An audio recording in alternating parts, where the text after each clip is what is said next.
began at a crossroads as 6 wayward travelers stumbled upon a village wiped out by the Beast Plague, which had turned most of its inhabitants into horrific bestial creatures who slaughtered the rest. This led to a series of events where they uncovered that this was the work of the Horned Legion, an army of beastmen increasing its ranks with the plague, all in the service of the demon lord Baphomet, the Horned King, seemingly in alliance with the deposed archdevil Moloch.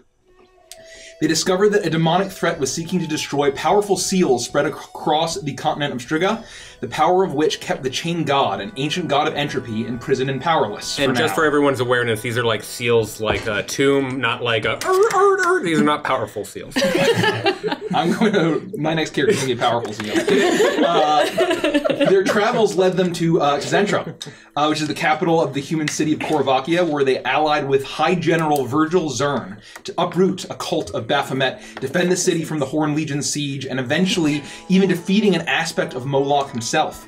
However, slaying the Archdevil was actually a sacrifice to the Horned King, the power of which allowed Baphomet to manifest physically in Evantris, and led the remaining forces of beastmen to their true goal, which was destroying the seals of Tharizdun, the Chain God. 13 of these seals had been put in place a millennia ago, and with the loss of each one, the hold on its prisoner weakens.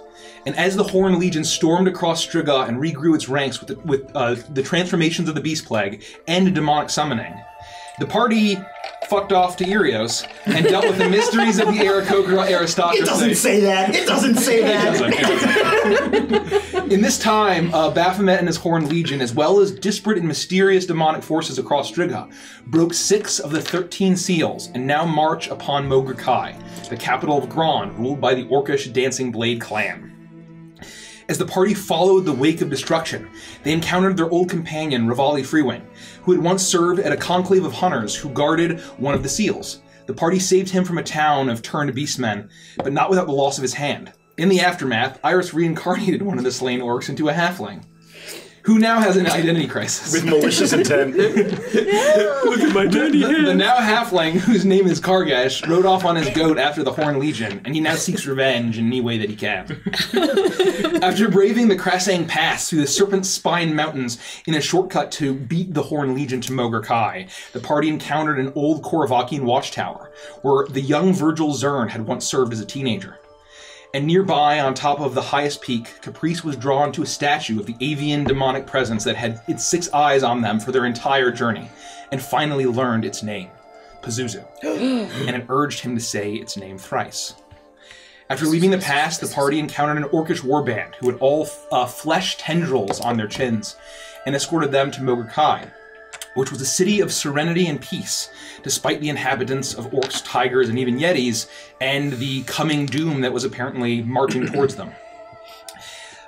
This was learned to be the result of the faith that the Dancing Blade held. They worshipped a Yulongese goddess called the Eternal Blossom, where I lost my place, whose faith was brought to Gron by Golden Lotus, a seemingly ageless tabaxi, who had served as the spiritual advisor to War Chief Shengoro Frostfang.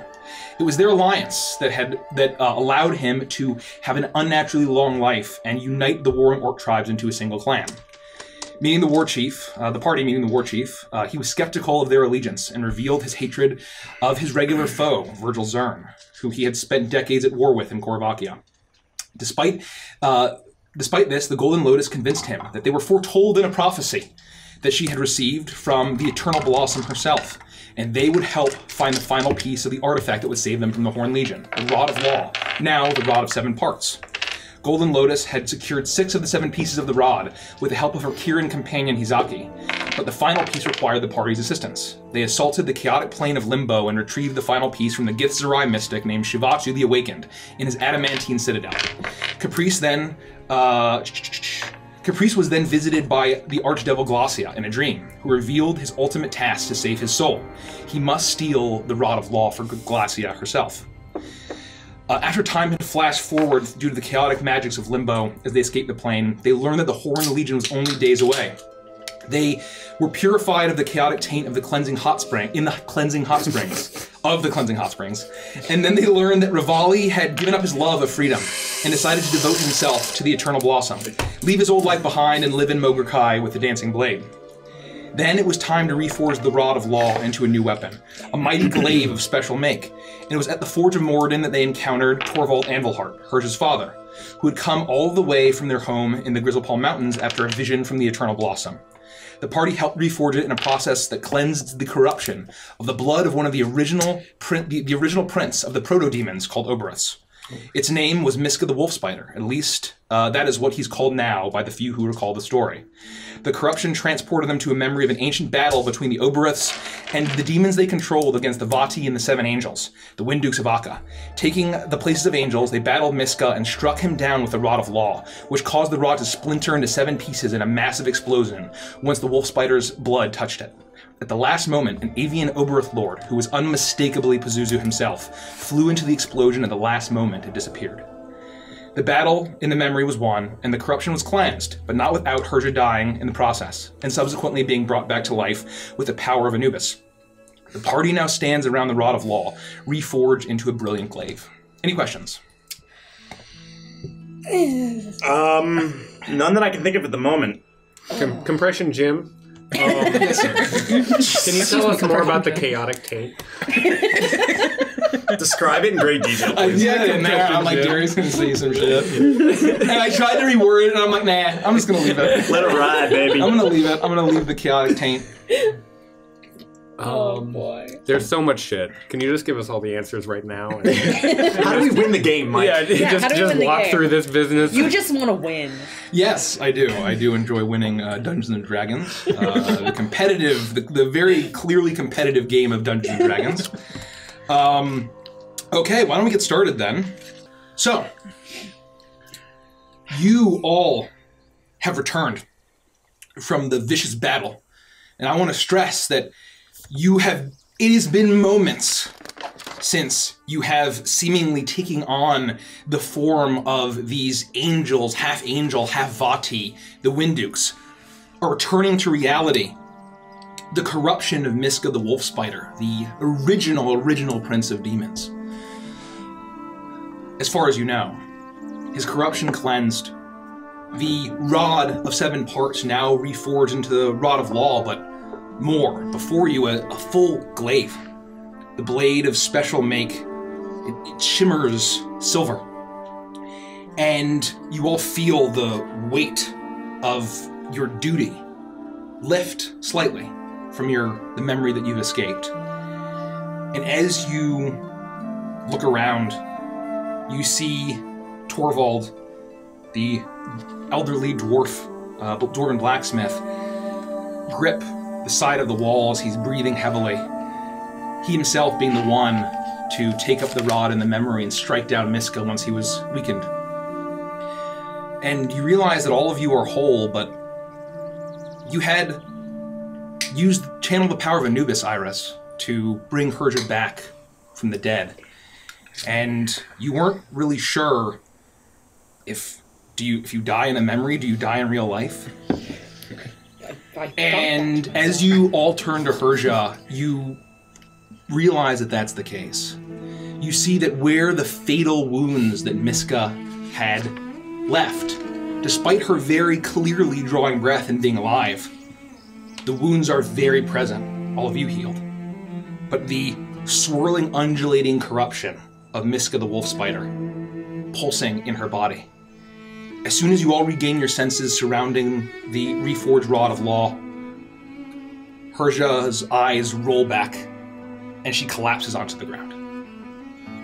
What do you do? I'm gonna rush over to her and right by your immediately side. start checking her. I pull out my thermometer, and I ask her if she would prefer the anal option.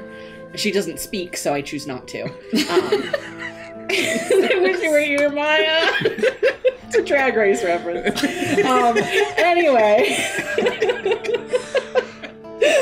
No, I would like to medicine check her and Make a medicine check, please. I want to see if it's the remnants of the fact that she had gone down, or if it seems like it's a lingering thing from Miska that we're going to have to deal with. Okay. No, are the you're a rest of you bad doing? die, so I'm gonna use you. Natural 20. Wow. Excellent choice. Nice. Derek is filling in for Maya on all the natural 20s. For this, man, just perfect that it's a Persian natural 20 first roll back. It is fucking fate. What am I? Did I scare you, Andy, a little bit? I don't know what I feel. I forgot we had a command for Maya. 25. 25. I'm doing what I can. With... Natural fucking 20! Sorry, I had to go for Maya. That was very good. I didn't want to, but I had to. Okay. As Iris, you're checking what are the rest of you doing? I would be kind of like, checking myself and checking on Toa and kind of back behind Iris, like trying to get a peek of what's going on and like just surveying the area. I don't want to get in Iris's way. Yeah, I would like be very concerned, Right. but I would obviously like let Caprice and Iris do their thing, and I'll just be in the back like this. And I'm they're there. Thank you. I would be literally hanging over Iris' shoulder. Is she dead?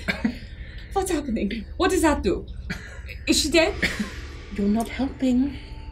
You're pulling on my neck fur. Caprice, what are you doing? Stop talking! Just is she okay? Fix her! Spitting on my face, I'm dealing with this. I don't know Caprice. what to do with my hands. Oof. Iris, as you survey with a 25, and because it's the first roll on hers with a natural 24 after her first roll back, you get the full scope of what this situation is. Thanks, baby. You survey the wounds and you realize that all of the wounds, Persia was the only one who saw this, but you can deduce this, I'll give you for that roll, that there was corruption spreading in this forge as you had been battling Miska, spreading to be unleashed from the rod and potentially spread out into the rest of Mogurkai. And every wound that was sustained in this battle was done to you physically as well. And although all of you had been healed as a result, Persia, dying the fatal wound, seemed to break whatever sort of protection that there was. And she's very much alive, but there is a lingering corruption, and you've been dealing with the chaotic magics of demons for a while now. And this seems similar, but is far more ancient and even more confounding. As there's very much is a clear corruption, and there's something that it reminds you of. Reminds you of the spots of black feathers in what was the name of the Akula, the Wind Duke, who had been corrupted by Pazuzu, and it reminds you of that, and it seems to have knocked her unconscious.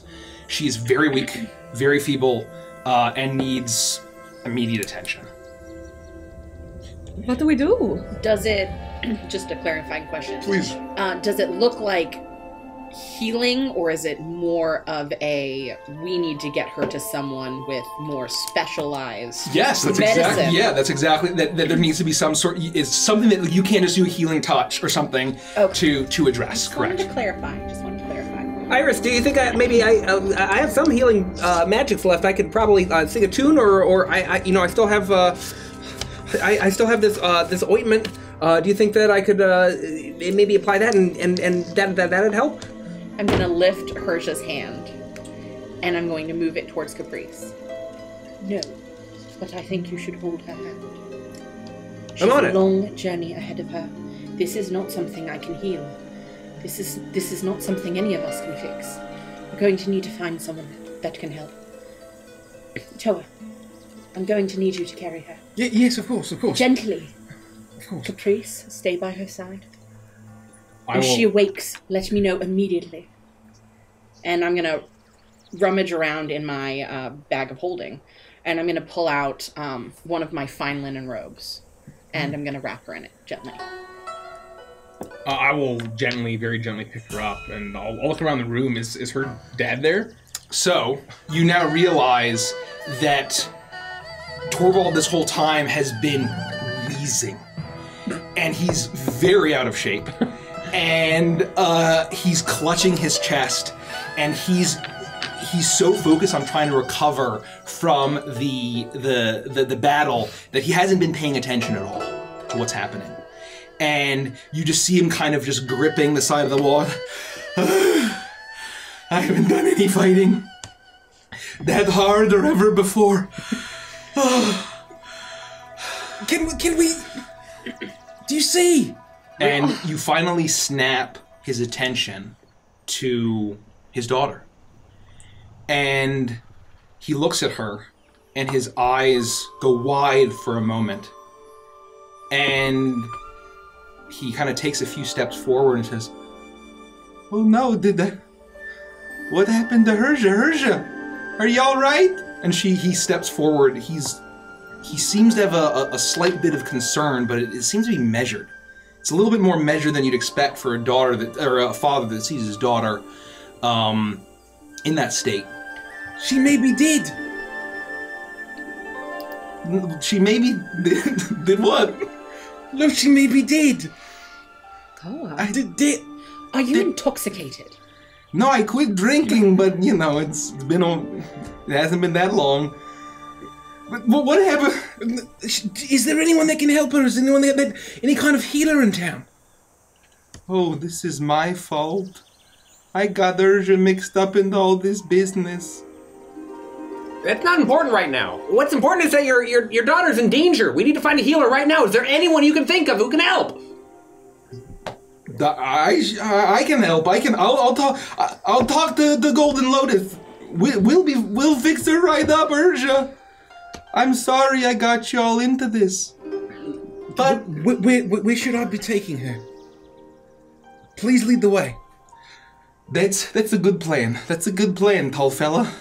I forgot all of your names, by the way, already. My name is Capriccio de Sesto. You can call me Caprice. Come on, let's go. Fuck. Felix, is that? And I will point to the glaive. Is that? There is the.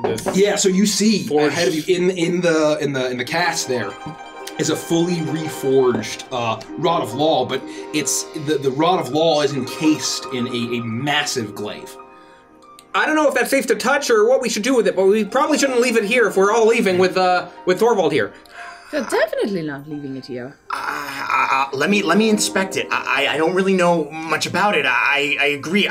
Look, you guys deal with Herja. I'll stay right here and do what I can to make sure nothing happens to this and learn as much as I can. Catch up when you can. Let's go. Well, I'm not leaving Skinny Britches by himself. You can stay. That's then fine. You stay here. Then the three of us will go. Well, Okay.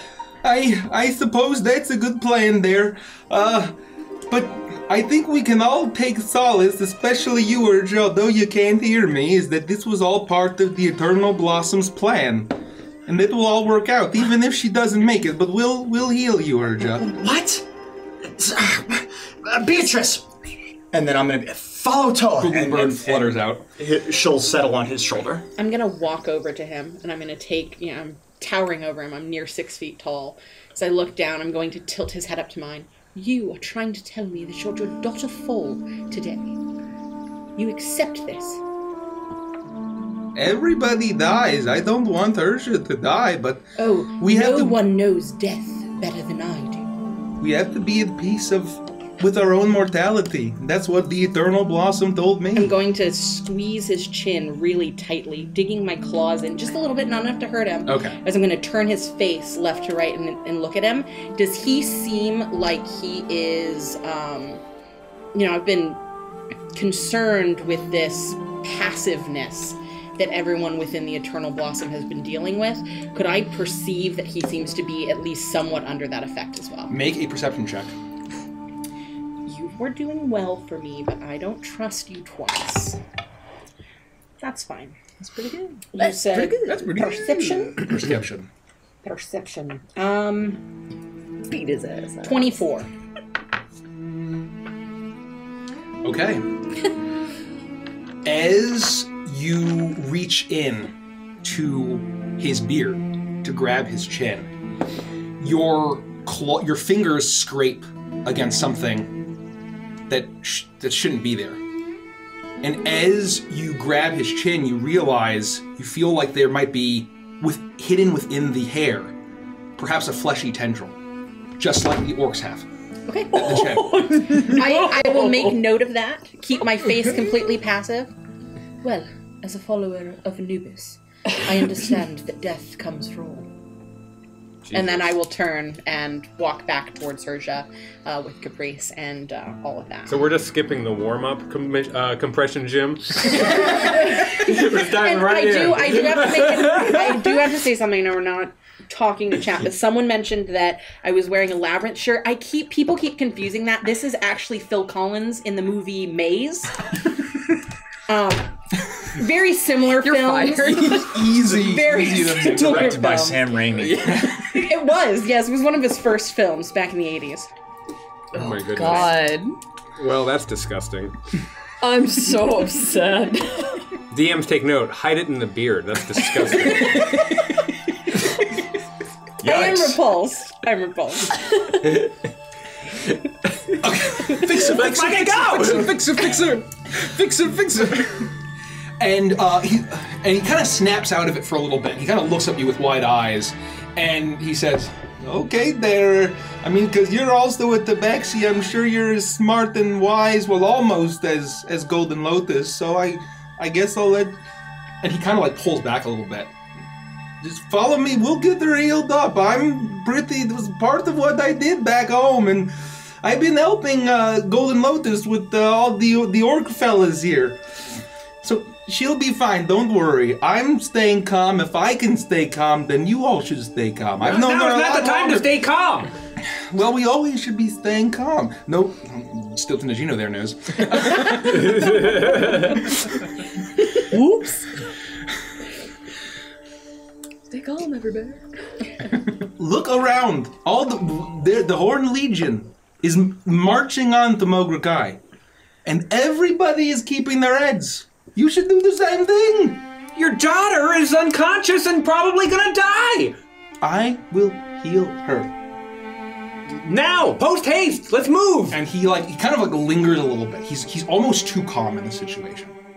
And Do I start to pick up on... he doesn't have a sense of urgency. Yeah. I would say that you're getting the sense of kind of the same kind of attitude that Rivali had when you had encountered him. Right. Is you kind of you get the sense you don't know who Torvald was before he came to Mograkai, but you're definitely getting a sense from everything that Herja said. It's not quite adding up. With that feeling of uncertainty, I will lean towards Torvald. I know you're Herja's dad. I just think I would suggest that we go at a brisk walk. And I'm going to try to cast suggestion. Okay. Remind me how suggestion works. Let's Use find that. out together. He will have to make a wisdom saving throw. Got it. He doesn't have to do it if he doesn't want to on a success, but on a failed save, he pursues the course of action that I just described. What's the DC? The DC is 17. He fails. So, you, as soon as you say that, he kind of snaps up and says, "You know, you're a really persuasive fella there," and he slaps you on the back really hard.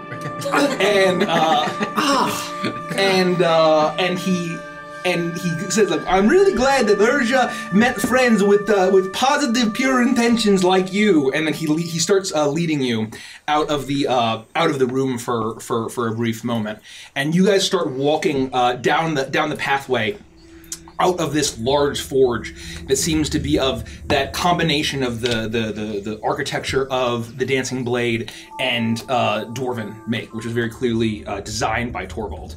And for a moment, Lufty and Felix, you're left in the forge with the rod.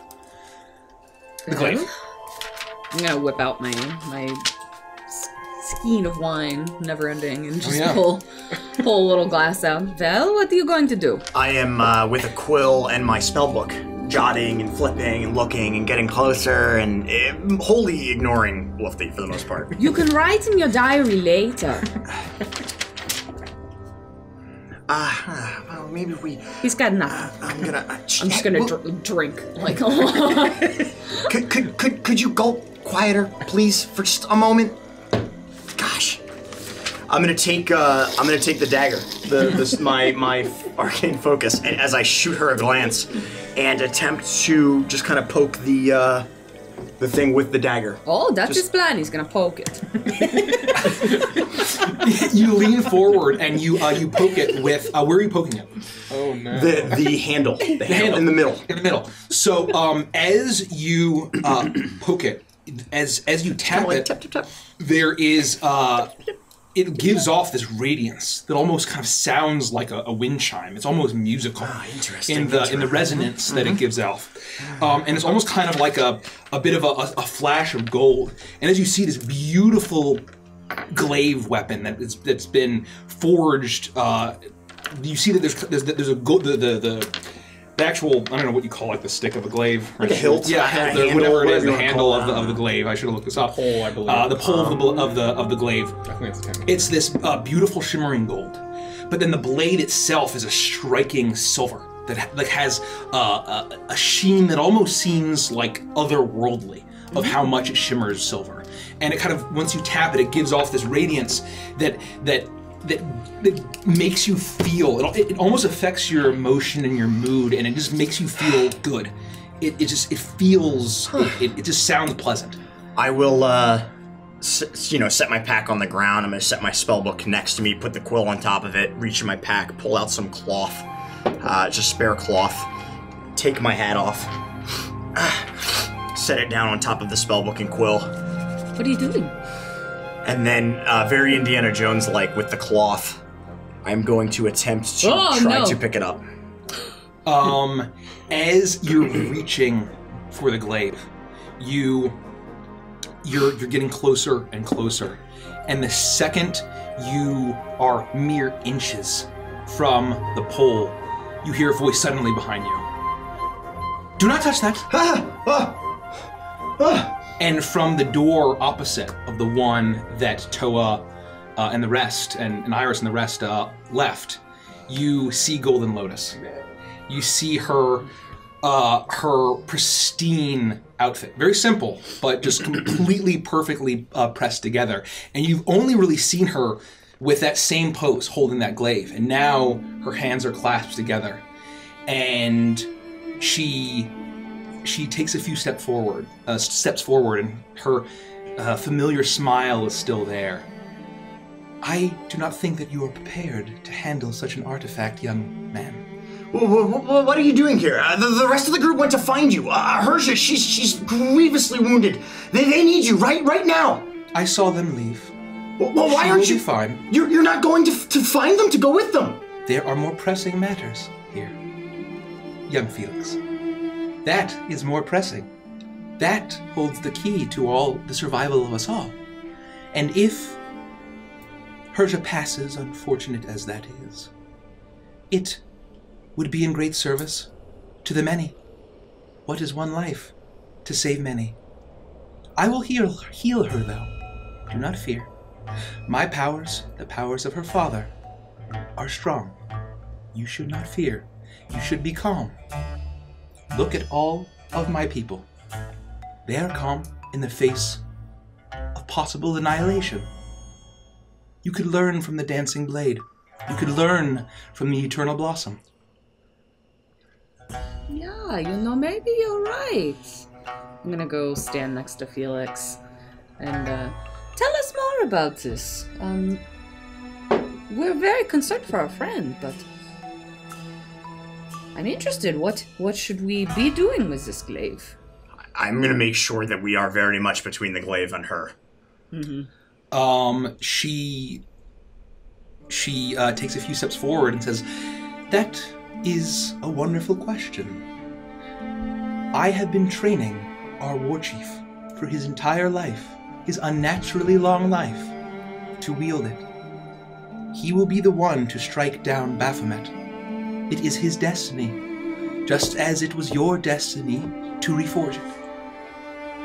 It will be he who will have the ability to wield it against our insurmountable foe." Listen, all of that sounds great, but I'm really concerned about Hersha. If you could just follow the rest of the group and make sure that she's okay. We'll stay here and make sure that this doesn't fall into the wrong hands. I would ask that I retrieve the glaive and the three of us go together. And we shall all tend to Herja's wounds. You can see her off and be relieved. And your worries settled that she is in good hands. Or pause. Is it wise to bring the glaive to potentially where there's some sort of corruption? And near Herja, I don't want anything bad to happen to her. The corruption of that sort is no match for the glaive of the 7 laws. No match at all. Did you see in the memory what it did to the Prince of Demons himself? Yeah. And that was in its raw form, pure form, not improved and enhanced, as I have done. Yeah, it was very impressive. I think we agree. But it's just that she's in pretty bad shape, and when we get there, you'd have hands full of glaive, and maybe we just take care of it for you. Make a persuasion check. What was the name of the person that she said she was training? War Chief, Shangoro Frostfang. You know that he's the Yeah, Frostfang. That was real bad. I got an 11. She continues to step forward and is intending to walk past you to grab it. I'm just gonna kind of look at Lufty like I'm not prepared to physically fight, a tabaxi who's potentially taller than I am and She is. and menacing and imposing. I'm not gonna punch her. I'm not gonna fist fight her. I don't. Please, I insist, and I'm gonna grab the glaive. Let's fucking go! I love it. And as you do that, actually, I would like you to make a dexterity contest. We're gonna do an acrobatics contest. I'm gonna be shocked and be like, Lufty! Good luck being more dexterous than Tabaxi. If anybody, I'm giving it to the monk. Okay. Can I cheat that's with my good true. dice? Any chance, it's gonna be the monk. That's true. I hate that neuroses makes me want to use only blue dice, but my blue dice suck. Use your best. It's a new day. Mine's kind of blue if you want to borrow it. I don't trust it. I know, it's probably dirty. It's got cooties. It does. It has dirty cooties. Come on. She got a 2. I didn't get the warm Let's up. twist it. One twist. Yeah, we might as well use a twist. We Use actually acrobatics. just Acrobatics. got a What's your twist. acrobatics? Thank you. We got a twist to 15 minutes ago. It feels like it's probably Well, 60 thank you, seconds. We will definitely get We there will for thank sure. you, but I will put that back in the bag. Thank you. Give me some birthday blows. That's not. That's not what you said. Mature stream, mature stream, It's mature horny stream. weekend, okay? I'm gonna get that cross. Well, that's better. Acrobatics, you said? Yep. That's gotta be up. Yeah, plus 9. That's where 13 you're- plus 9. Oh, 22. That's where you're that's Viking. your Viking. She's a Viking. That is where she is a Viking. 22. That's borderline. Yeah. As you, that is Probably not fucking enough. hilarious. And what are the rules if it's a tie? Ooh, DM The discretion. current state remains the same. So theoretically, if it's just sitting there, it's still sitting there. Like, as in you have to try They again. could grab it simultaneously and Right. maybe do that chopstick dumpling Like a game from Kung strength Fu to Panda. triangle. Yeah. That's exactly what happens. So, I have not seen Kung Fu Panda. as Felix is he kind of steps aside as she almost glides past him. And despite her moving, she keeps a perfect posture. I hate her. And the second you lunge forward, she almost in the blink of an eye, it's like you see almost like a flash as she leaps forward and her paw reaches out and she grabs it a millisecond before you do. And then you grab and you grab the handle, and I need you to make a Constitution saving throw for me. as you grab it. Do you need a birthday blowy? Give me a birthday blowy. Oh, yes. Didn't work last time. No. Well, I was better than her too, A right? con saving throw is a 17. 17? Luffy bursts into flames. Thanks for playing. Hand over your character sheet to the DM. Get the fuck out. Don't even grab a bagel. Don't even. Bagels. Oh, we didn't get bagels. Oh, we did. We're fail. assholes. Oh, It's okay. no, It was, like, way better. Oh, no. Question: you said that Hersha didn't heal, that we did. Your wounds physically heal, but you still have the same hit points. I mean, I was at full. I swear that like we got topped off at the end, or I never got hit or something. Maybe. You never got hit. I don't You never think. got hit. I spell my. Okay, I'm just. I'm kidding. okay. I'm okay. And I I'm should gonna be be okay. so I'm gonna good be at okay. Dungeons and It's Dragons. okay. I went unconscious twice. I'm like not good. I was gonna say you got roughed up I pretty meant good. not. You take 34 points of radiant damage. Am I able to like sense Can that she's I- taken? Like, is it like would I know So that I she's will- screaming in pain? I Like, will. So what happens is, as you grab it, the hilt, the pole of the glaive flashes, and it rings out in that same kind of resonance. As you see a strange flash on the actual blade of the glaive. It flashes in bright silver and then gold of the hilt, and it almost blinds you as it singes your hands and kind of almost bursts like it is. There is almost a repelling of your soul as you God. get blasted off of it. As she grabs Like it. the little girl in Jurassic Park when she Yes, grabs exactly right. wow, yeah. And you would see this all, Felix. So then know that she is like she's frazzled. Like, your hair is like burst out. So I would Like have been smoking a very, very little. tense the entire time. And as soon as this happened, I would make a diving roll for where my hat, spellbook, thing, and knife are. Grab the knife and then like kind of get in a position where I'm down on one knee, hands up, knife in hand, and be like, okay, all right, nobody move. All right, everybody take it easy. Luffy, are you all right? The dagger begins to glow a little with arcane magic. I did warn you, did I not? I am trying to spare you, Everybody, young ones. take a deep breath. I'm gonna walk to Lufty, and nobody's gonna make any sudden movements. Understood? My breaths will remain at the same rate as they have been, always. I'm gonna very like closely like half moon shuffle around her and get to Lufty and like try to like scoop her up with my non-dagger arm and like help her seat her up and get her up on 2 feet. You are And among arm around my shoulder. you are among friends. I do not fault you. It is the foolishness of youth. You are also emotional due to the state of your friend. You should practice tranquility through submission to the Eternal Blossom. You would spare yourself. And she steps over to you as you hold her. I've just got her arm around And my she places her paw on you. And you see a flash of gold. Oh God. And suddenly you're healed for exactly as how much damage you took. Lufty, are you all right? It was 34 because you were at 39 before and you're at 5 now. Oh, that could have gone south very quickly. Yeah. She Lufty, go looks dead. and she looks between you, both of you, and she smiles. Shall we proceed? And she waits for your response. Are you all right? Yeah, I feel okay now.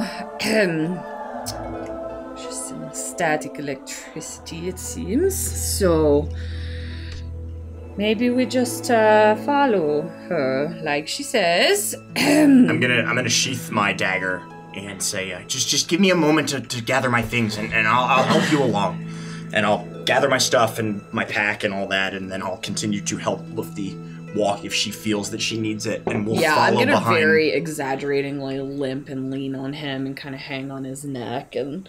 I'm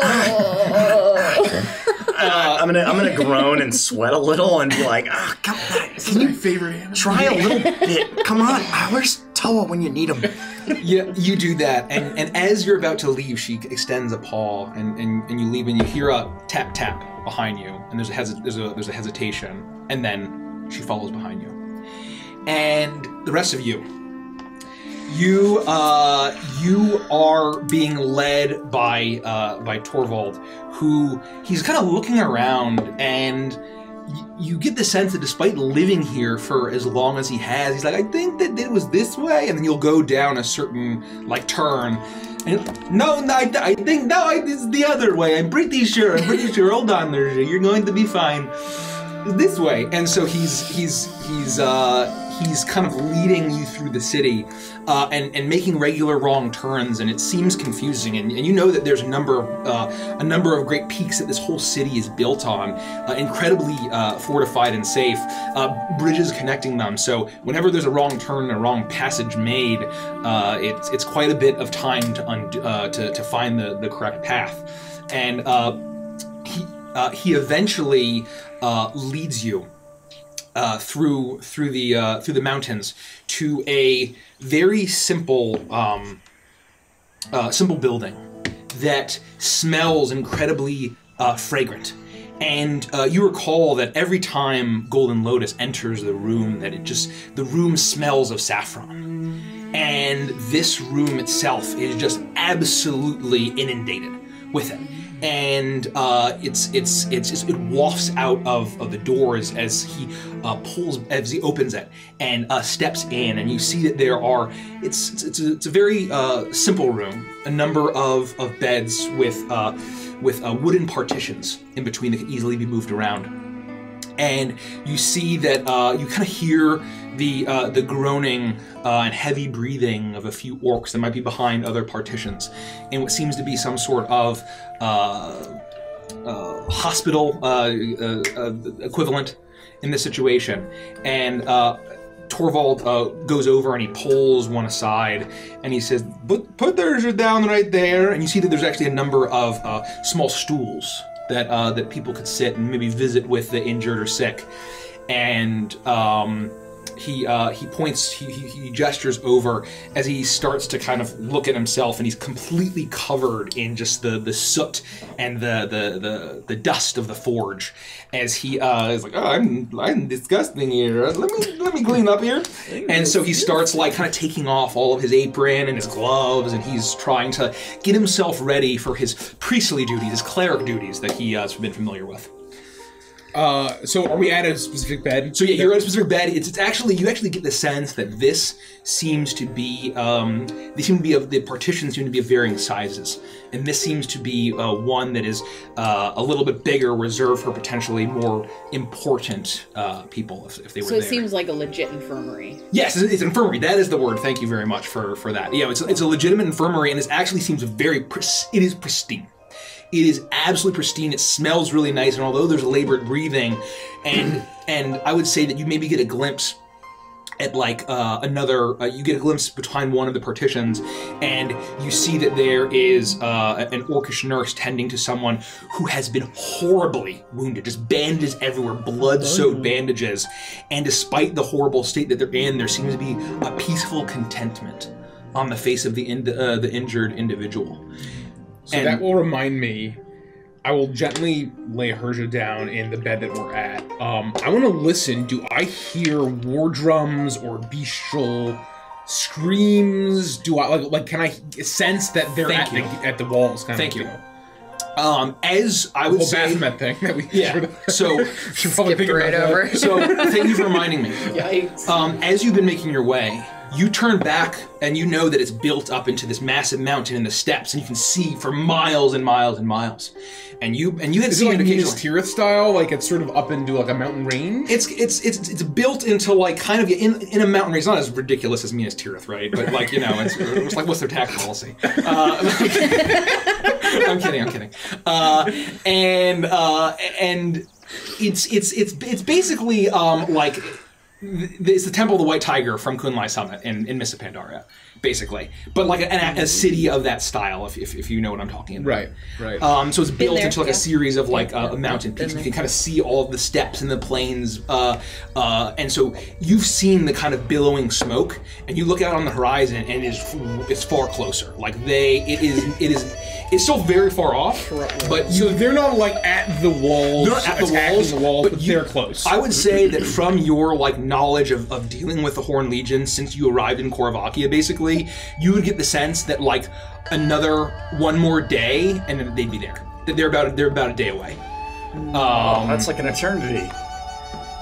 and so so you had seen that the whole time, but once again, you see the orcs are going about their business, and they seem to be making preparations. They seem to be preparing for war. There are regiments of guards. You see the walls are increasing their fortifications. You see that as you look at the peaks that are above the city, your attention is occasionally drawn to the white tigers lurking and the massive yetis hanging around the subsequent beastmasters, right? Or not subsequent, the respective beastmasters, as well as the hawks that continually increase in number, flying over the city, as well as flying out back and forth doing reconnaissance. So you've seen that on your way. Okay. So I'll just keep that in mind as I lay her down. There's an immediate battle to go to, but it's close. I'll pull a stool up and I'll be right by her side, just holding her hand. And I'll just sort of kind of step back. I'll let Caprice kind of get close, and I'll just sort of step back and keep an eye over everything. And I'll just continue to take care of her. I'm assuming they would have water and cloths, and so I would like make a cold compress and put it on her face. And you do that, and then Torvald goes. Fever down. Torvald goes to the basin. He's like trying to clean himself up as much as possible, and he's like, "I'm gonna have to go to the back to take care of all this. I am not sanitary. Give me a moment." And he kind of stumbles off, and there's actually a small room for the nurses and the doctors and the healers that are there. And he actually gives you a bit of time where it's just the three of you and Herja. Torvald, one question. Do you think that he should be more concerned about his daughter's safety or well-being, being a state of being alive? Yeah, I do. I think that very much. Can you keep your voice down? Her's just resting. Yeah, I do. I think that very much. I don't know. Is there any way you can help it, Iris? No, unfortunately not. And I think we are going to have to accept that we are going to have to leave her in the hands of the hopefully capable staff in this place. And there is something we need to discuss, but not here. And not until Felix and Lufty are back with us. What kind of thing? I'm not sure what you're asking. Like, I hate secrets. Do you mean like, can you just tell me now? Is it really a secret if I'm going to tell you? I hate anticipation. Give me a hint. I'm going to speak words to you? No, but like about what? Oh. The subject matter. Is that a thing? About Herja's father. That he's a good guy and he's going to help her. Definitely. Oh, good. Whew. All right. Yes. Was it just me, or was I the only one who thought we were going to the Golden Lotus to have her specific? Like, this just seems like a general, what's the word? Infirmary. He's probably going to get it right now, if I were to guess. Do you think I should go ask around and see if she's... Maybe I can find her faster than he can. He's not that great of shape. Do you have any clue where she may be? I would start yelling, but I should keep my voice down. Herja's not the only person sick in this place, Chase. I guess we'll just stay here and hope that she shows up. Is she like still? Does she seem comfortable? You rest Herja down, and she's still, in her armor. And maybe if you had wanted to take time, I'm still bandaging her. You're bandaging her. Maybe you're taking off her armor and getting her into you see. I'm wrapping her into those linens. You're wrapping her into the linens, and you've been in an infirmary before, and it might not be the same style. Maybe like an attendant kind of was going to head in to check, and they see Torvald leaving, and they turn around and they're like, like they don't do that, but like they know not to mess with that, and so they go back to their business. And so you do that, and it's not very long until you hear footsteps, and the sound of the footsteps are unmistakably from.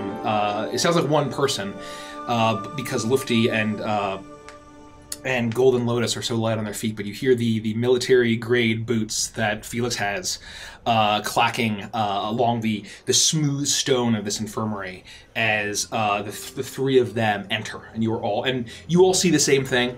So you have a chance to maybe discuss with Golden Lotus. She's not, as she guides you through, she's not going to make any attempt to talk to you.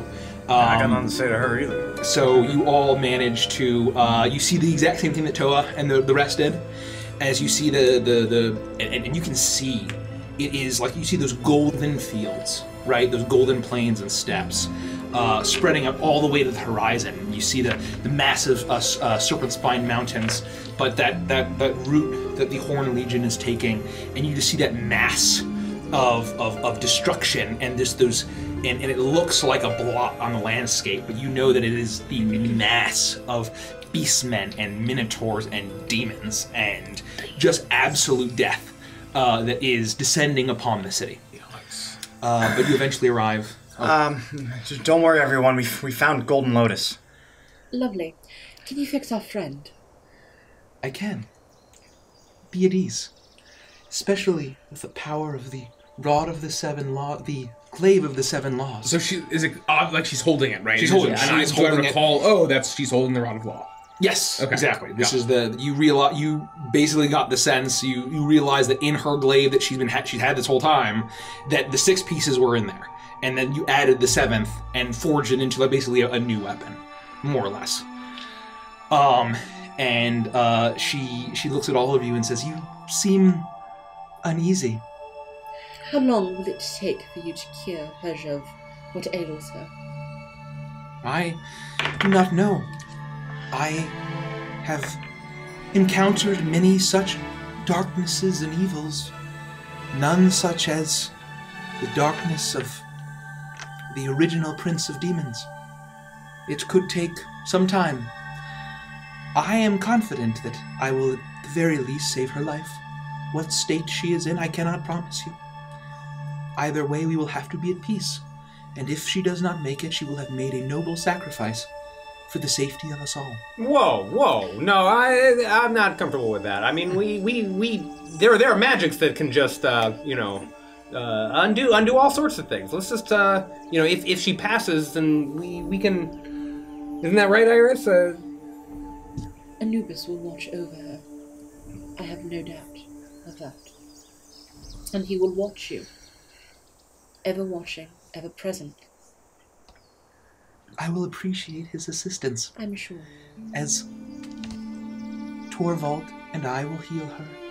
And I will make sure that she is in good hands. More capable hands than a father to protect his daughter. Exactly right.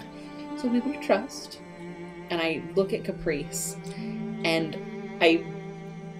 it's very apparent that I'm trying to tell you that I know something here and to trust me. We will trust that you have her best interest at heart. Of course. She was foretold. Her coming was foretold by the Eternal Blossom. You all have been foretold. It is... You will stand by our war chief when he strikes down Baphomet. That has been foretold. Yes, and in the interim, while you are taking painstaking and loving care of Persia for us, what should we be doing as the Horn Legion vastly approaches? I was just about to say, to address your low spirits. You have been invited to a feast in your honor. Feast with the war chiefs and his generals, as they currently plan for the coming battle. They are very confident, but they wish to thank you, to hold a feast in your honor, for finding the final piece of the rod, for forging this great weapon that our war chief will use to save us all. You have earned it. Enjoy it. Is there going to be any kind of issue about the varying levels of allegiance that we've all, or respect levels that we've all shown the war chief over the past few days? And you see that there's a bit of hesitation. Her face once again doesn't change, but there's a bit of hesitation, and then she says, The war chief was skeptical at first. You must understand his history with the High General of Koravakia is long and storied. It was he who removed the use of his arm. It was he who has been at war with Koravakia for decades. For the entire life of General Zern and our war chief's long, incredible history, they have been at odds. You know if Chief Frostfang ever injured Zern? He did, yes. So you're saying that he's the one that cut off, or maybe not cut off, but wounded his arm? Yes. It was something that the war chief does not give much detail about the situation, but he says he had almost slain Zern, but does not say why he did not finish the job. I'm sure he had his reasons. That being said, I have convinced him. And you have proven your loyalty to us. You have proven your loyalty. Your companion Rivali is now one of us. Torvald, the father of Herja. He points to Herja, who's still, you see the swirling corruption in all of her wounds that she's breathing, labored, but she seems to be unwell. I haven't let go. And yeah, you're still holding her hand. You can feel her pulse, right? And it is weakening, but it is staying. Her heart continues to beat. I know the kind of language that can convince the war chief, and he has softened considerably. I would still urge respect for him and his generals. Your manipulation techniques are admirable. With that being said, dinner soon, so we should get ready. There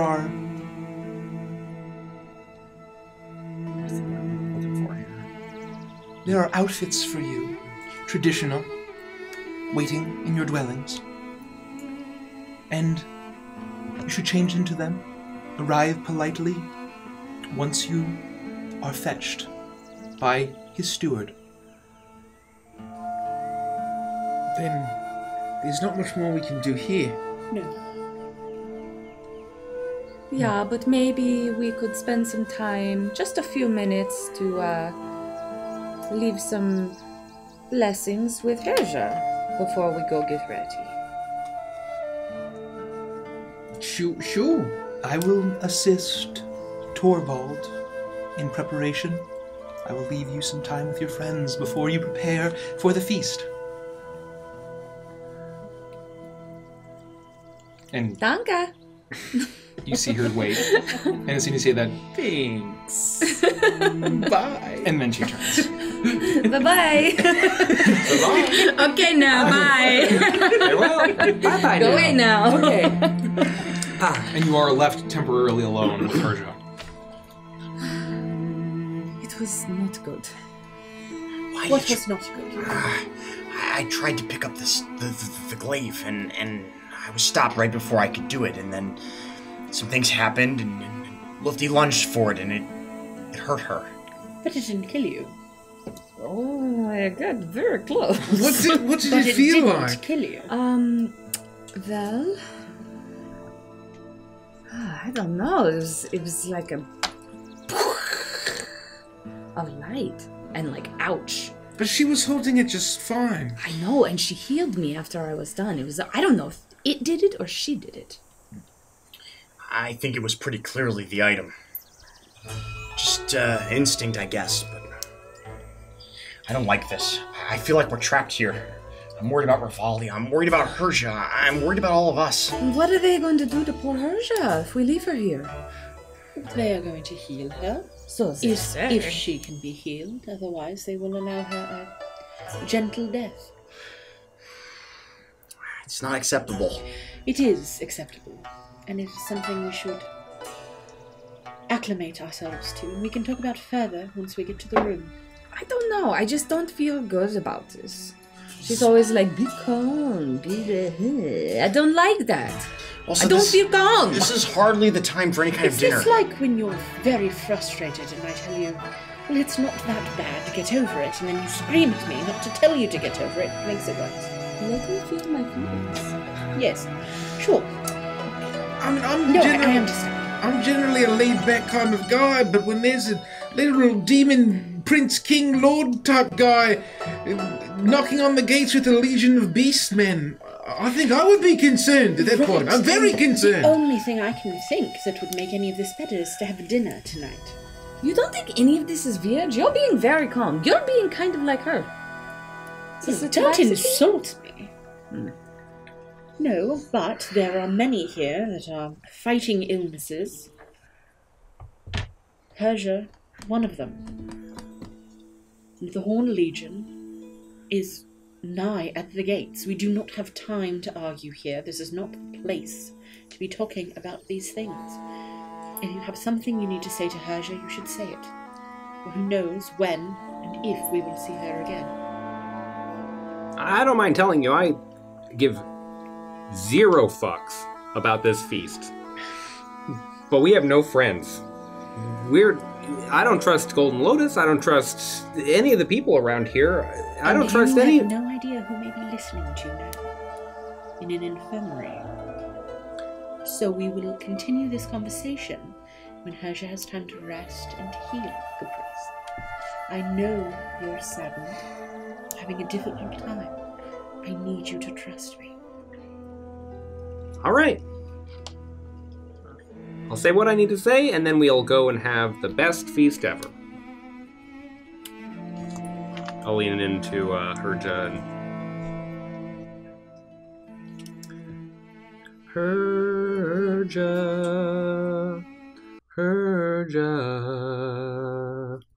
Just a simple, small melody. And I'll give her my inspiration, in case we're doing that. And give her another squeeze on the hand and back up and immediately just lean against the doorway at the exit. Should we return? Yes. Does anyone else have anything they would like to say to Herja?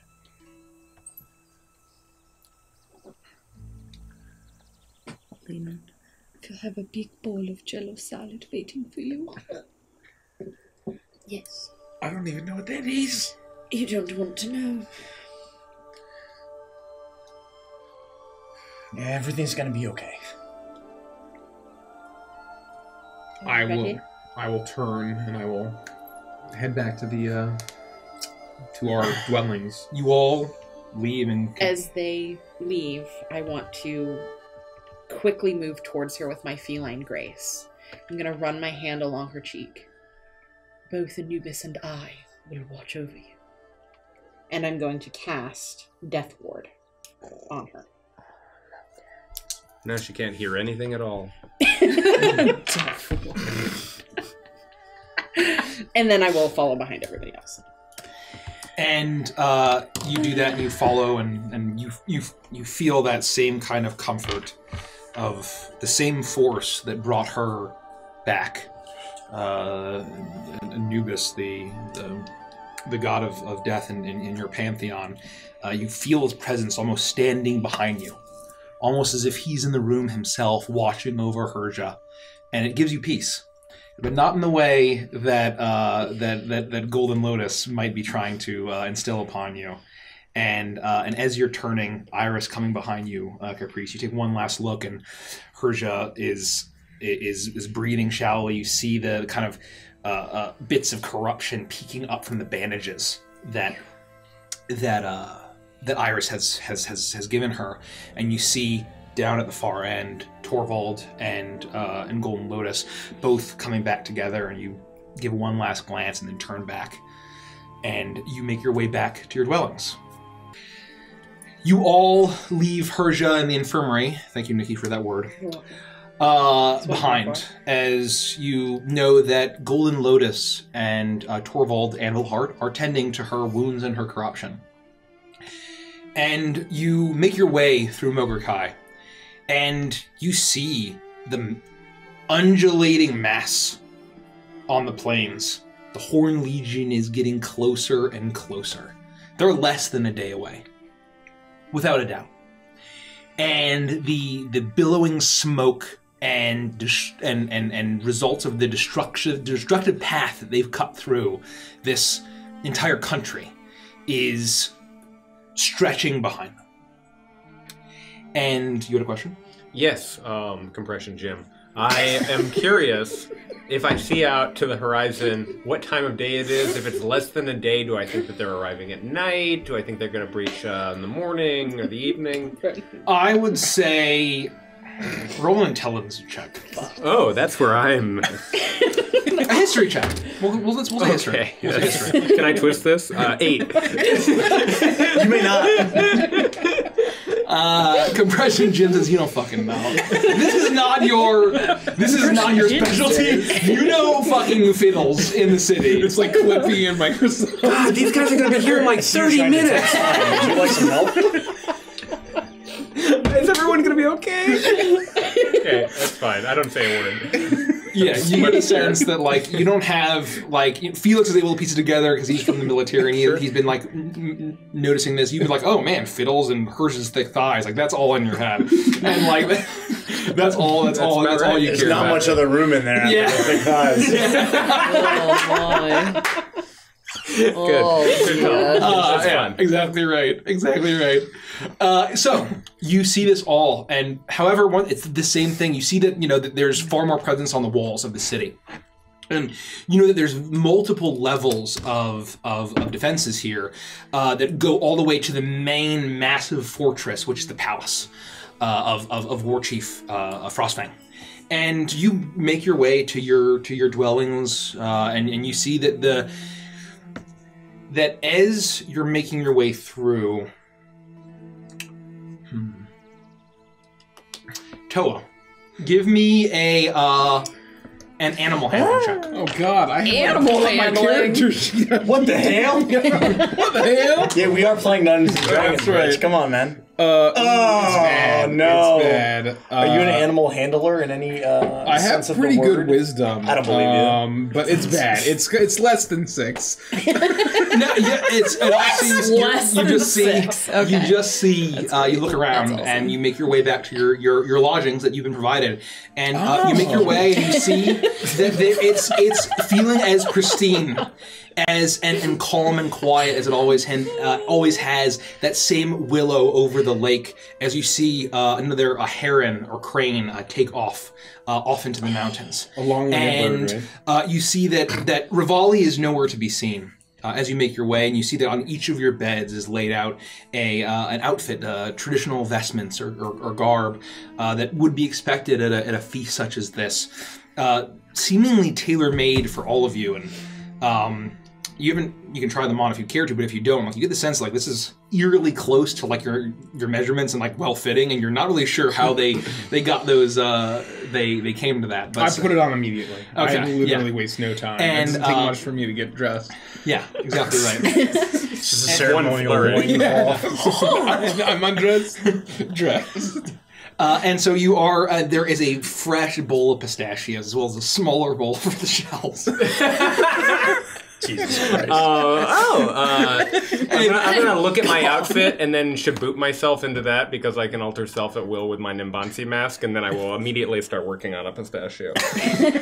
While we're getting ready, I'm gonna like, as an aside to Toa, just kind of say, hey, I don't really know what's gonna happen tonight at this dinner. For as much as everybody keeps talking about staying calm, this place kind of just seems like it's tenuously hanging by a thread.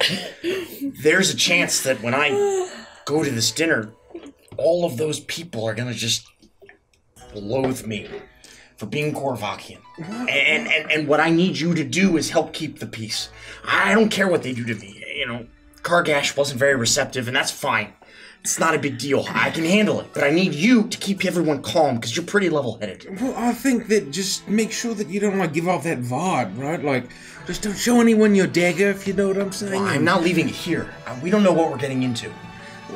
I understand that, but I mean, it I should probably find it weird that these clothes are perfectly measured to my very unique body type, but I wasn't gonna bring it up. I'm sure it's fine. It's a little strange, isn't it? Just promise me you'll help keep the peace, and I'm just worried the slightest thing could set anybody off. I know that they preach calmness and being relaxed, but it doesn't feel that way. Well, here's the thing.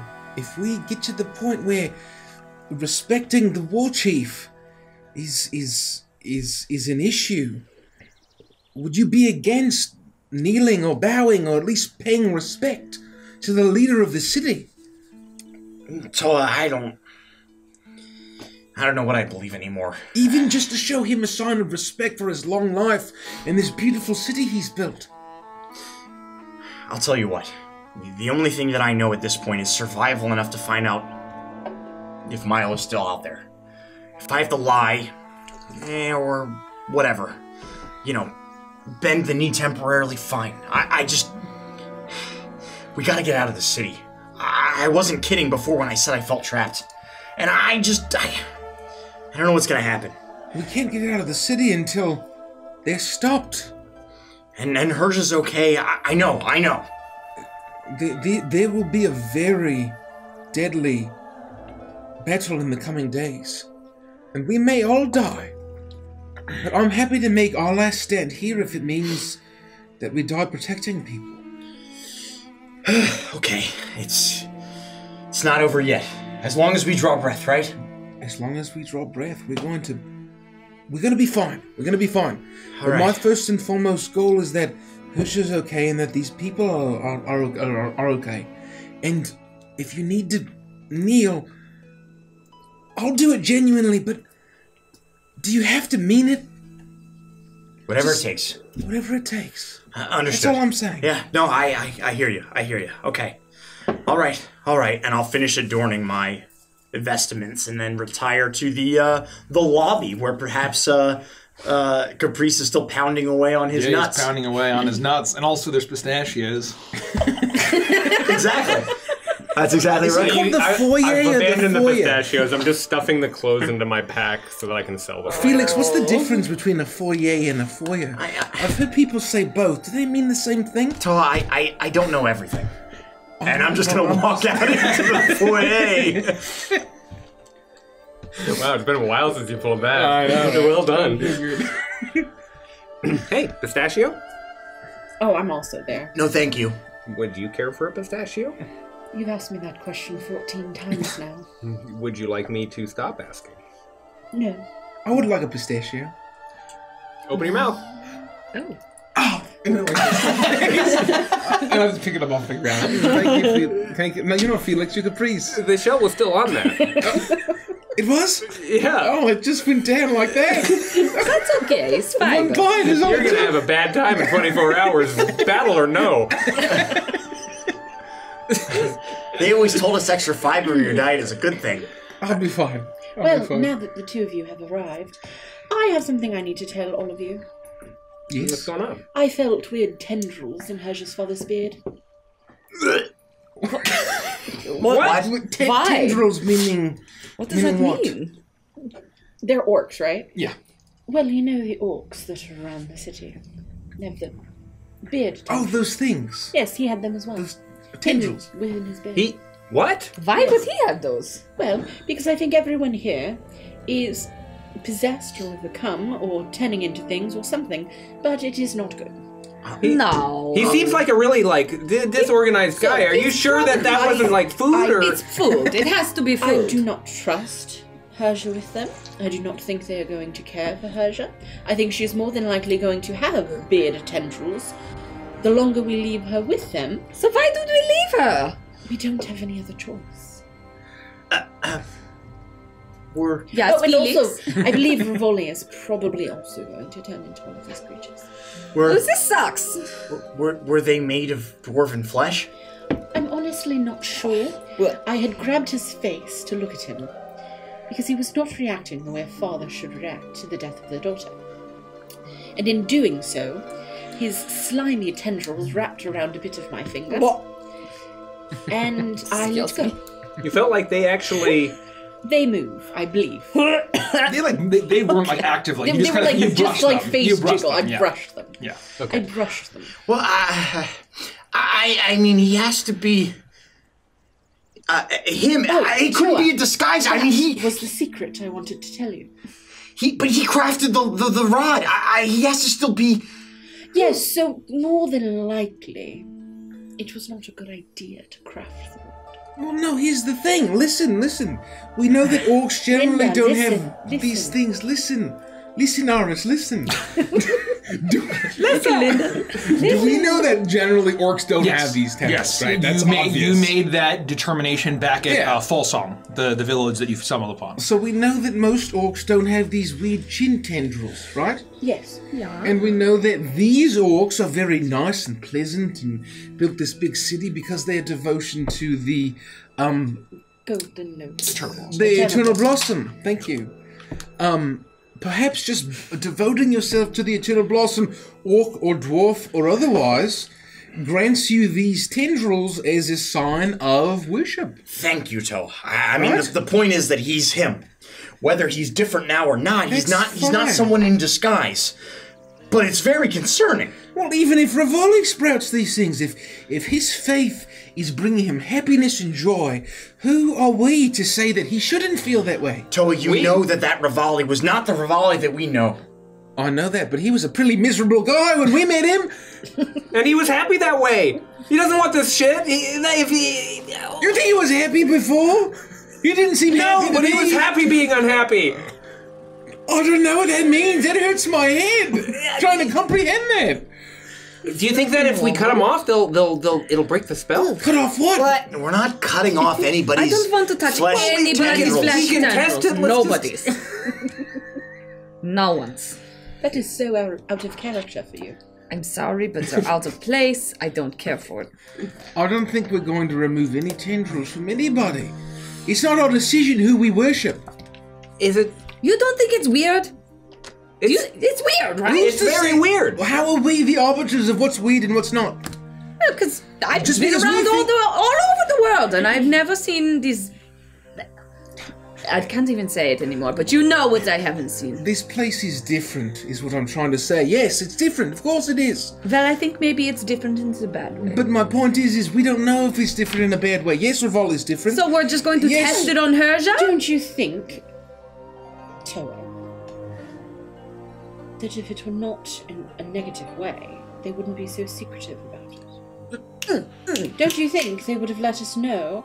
Well, one of the signs of being a devout worshipper of the Eternal Blossom is to sprout these tendrils upon thine chin.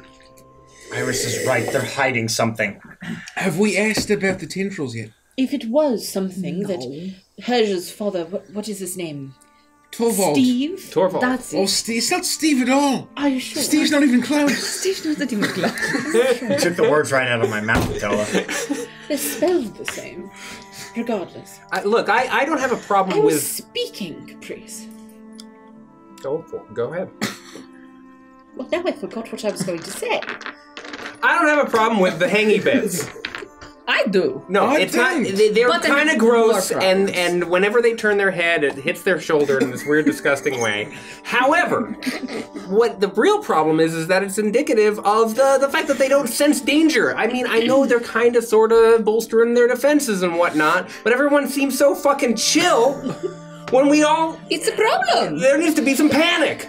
Now's the perfect time to panic. Maybe that's why we're here. Maybe we can panic for them. We will protect this city. We'll protect these innocent lives. But just because they're not panicking, it's because they have. They're trying to get us not to panic too. We don't have to believe their faith, but they have every Oh, right what to if believe what they they believe. force us to believe it? Yes. But if it's a plot or a conspiracy, I keep stepping on you. I'm sorry. Please go ahead. Well, I've forgotten what I was going to say again, Caprice. But if it's a plot, then I'm upset. Anyway, what I'm trying to say is that we have not been once forced or they haven't tried to compel us to worship this god. They've been. That's not true. When we were there and I got Shucky shocked. Chucky chucked. Shucky shocked. Oh, Shucky shuck. All right. Shucky shuck. I understand now. She said, "Why not you just be more calm and you follow?" You were there, Felix. What did she say? I mean, she didn't try to recruit us, but in so many words, it was a little suggestive in what we should do moving forward. Oh, you should be forced to bathe in calm. that spring.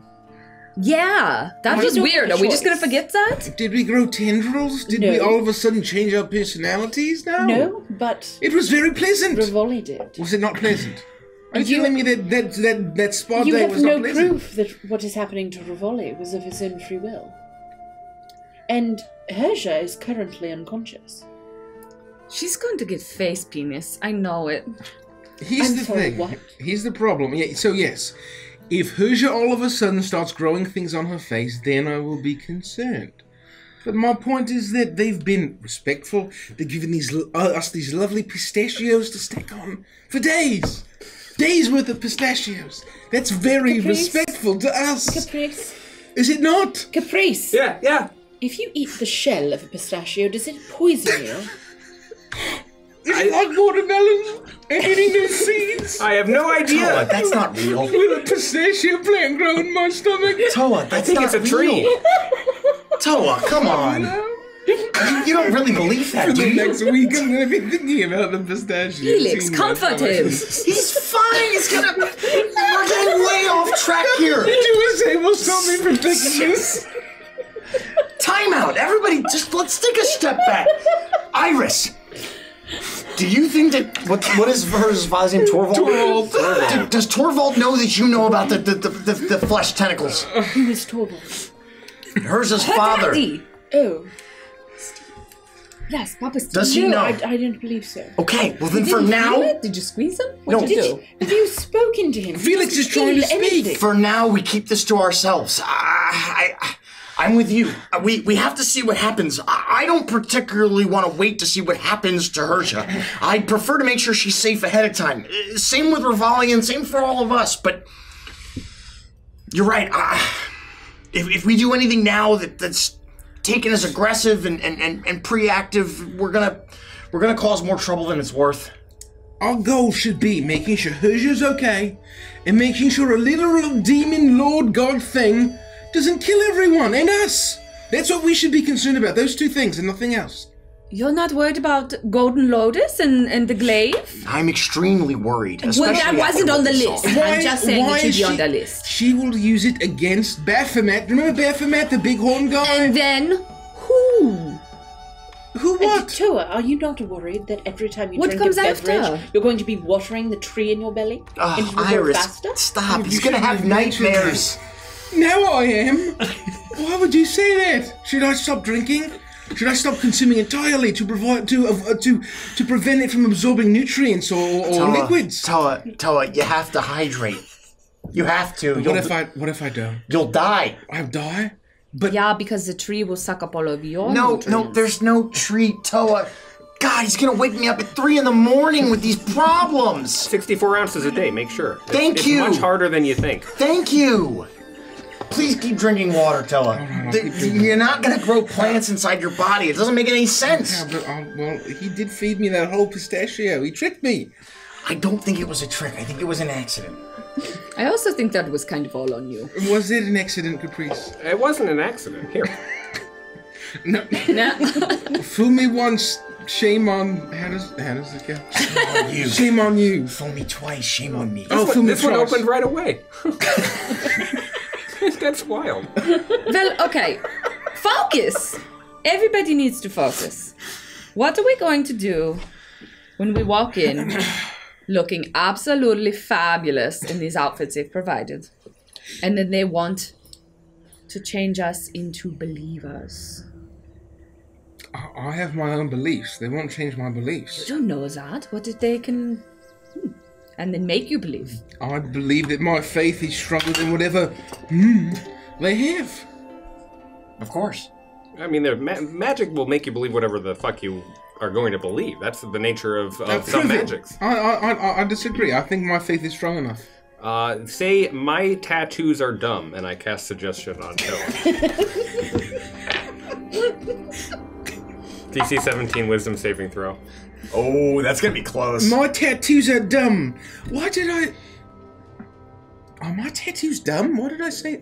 I must No, believe your that. tattoos are badass. I just cast a spell on you, and I made you believe something that you didn't. But I didn't have any sense that you cast a spell on me. Like potentially everyone here with their crazy magical tendrils of insanity.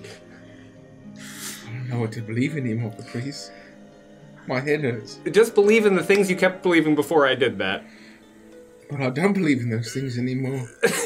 Oh, I broke Toa. I don't. Oh, you're going to die? No! Does We're nothing gonna matter? live! Does nothing matter? I mean, we can't. I have no agency in life. If you can just compel me to say things. Try harder to resist. We're gonna practice that. The point. What are we gonna do at this feast? If things just hold on. We've got to work on scaling that back for you. I feel a little all over the place. The last 48 hours have been pretty fucking crazy. I don't know about you It's guys. intense. We need to have a sign at least between the 5 of us that we can. If something is funny going on, we need to be able to know. Well, is anyone else concerned that the food may be tainted or temperate? No, I'm sure that's fine, and we shouldn't think about it again. I'm hungry. I'm starved. Pistachio? So here's the thing, especially in regard to that. Golden Lotus has said many times that our place is within the battle against Baphomet. I don't think that they have any intention to harm us before that happens. As ill-timed as this feast may be, I don't think we're in any immediate danger. I'm much more concerned when it comes down to actually facing Baphomet. I agree, and I think that at the end of the day, they have not done anything to lead us to believe that they're trying to hurt us or kill us. My entire point of bringing it up is to make sure that we're aware that it's happening. Should Herja come forth from this place with those things? Well, then maybe that's when Caprice can cut them off. No, that will harm her. Caprice, I'll give you permission to cut them off. I give myself permission to cut them off. Well, you'll need to get Herja's permission to cut them off. Well, she'll be super chill about it if she's anything else like these, Well, that's fair. Cross that bridge with me.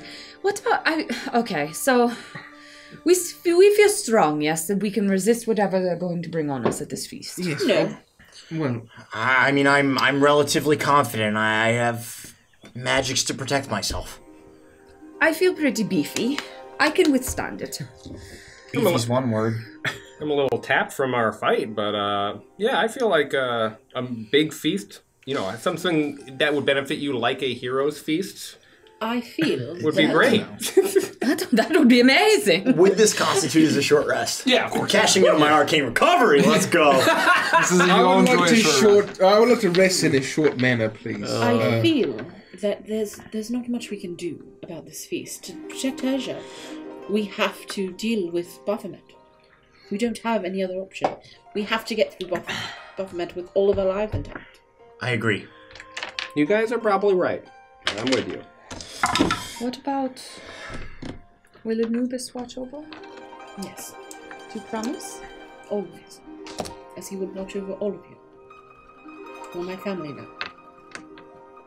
Well, And if anything ever happens to one of our family, we can just come back and burn this place to the ground. that's very violent, but I appreciate it. I'm tired of losing family members. And I'm not going to let anybody push us around anymore. Let's burn it! If we have to. No, not yet, darling. Not yet. Okay. It does not take long. I sing a quick song. Everyone gets an additional something. What's the song? Damn. What's the song? Party, it's your short rest. God bless us this day. You gave me the power of something and something, and I don't have the lyrics prepared. Hey! Those are good lyrics, Caprice. Thanks. What's your die? The D12, yeah. You're level 11. Additional 1d8. If you spend How about one that? hit die, additional 1d8. That Tilla, might save me. It does not. Tilla, can you come here, darling? Yes. I'm going to touch your stomach. Oh. What? What? Well, if you would like me to, I'm going to sap the life force from the tiny plant inside of you so it can grow and kill you. You can kill the pistachio tree in my stomach. I'm cleric of death. please do. Yes, And yes, I'm going please. to Do it now. obviously not actually do anything, but I'm going to put my hands on his How stomach you do it? and kind of squeeze the muscles just for a little longer than I really should. And then I'm going to start chanting in a language that's not real, and pretend to disrupt the plan. It's a very believable ritual, Toa. Oh, thank you so much, Iris. Oh, what a relief. Felix, Iris just killed the pistachio tree in my stomach. Oh, did she? Yeah, she did. She stopped it. I don't have to worry about it. I don't have to think about it for one more second. How did she do that? She did a ritual of death, and she killed it. It's dead. It's dead now. It's dead now. Well, Toa, I certainly hope that this will bring you peace and you won't wake me up at 3 in the morning. I promise, Felix, I will not wake up at 3 in the morning. Let's not make promises we can't keep. About this specific thing. Oh, okay. All right. I'm glad for you, Toa. Thank you, Felix. I would watch 8 hours of just Toa keeping Felix up, being like, what's the difference between a foyer and a foyer? It doesn't take long, much longer, until Chief Frostfang's steward arrives. And it's a younger orc with a bit smaller tendrils than, a lot of the others, but, still very polite and very respectful. And he fetches you all, and he guides you through the city. And it doesn't feel like it's been that long since you were getting dressed and in your quarters. But you look out on the horizon, the great steppes and plains stretching down from the mountains. And you just see just the torches and bonfires spreading out across the entire land. And you see the camps of these beastmen. As you realize they're not camps. As you see the flickering light, it's moving closer and closer as the sleepless army continues to move. And it's far closer than you feel like it should be, but they are moving very quickly at this point now. And it won't be long until they arrive. You are, despite that, you look around and it's exactly the same. There's not a single panicked face. And this all feels familiar. You were in Zentra, with the Horn Legion bearing down on it too. And you saw the people panicked, terrified, shuttering their homes, trying to flee the city north. Here, no such thing. Not a single soul is attempting to leave or flee. They have full trust and confidence of their safety, and if they're worried, they don't show it. You're guided across the bridges. You see the Yetis, the Tigers, the Hawks, waiting. Tame, calm, just like the orcs.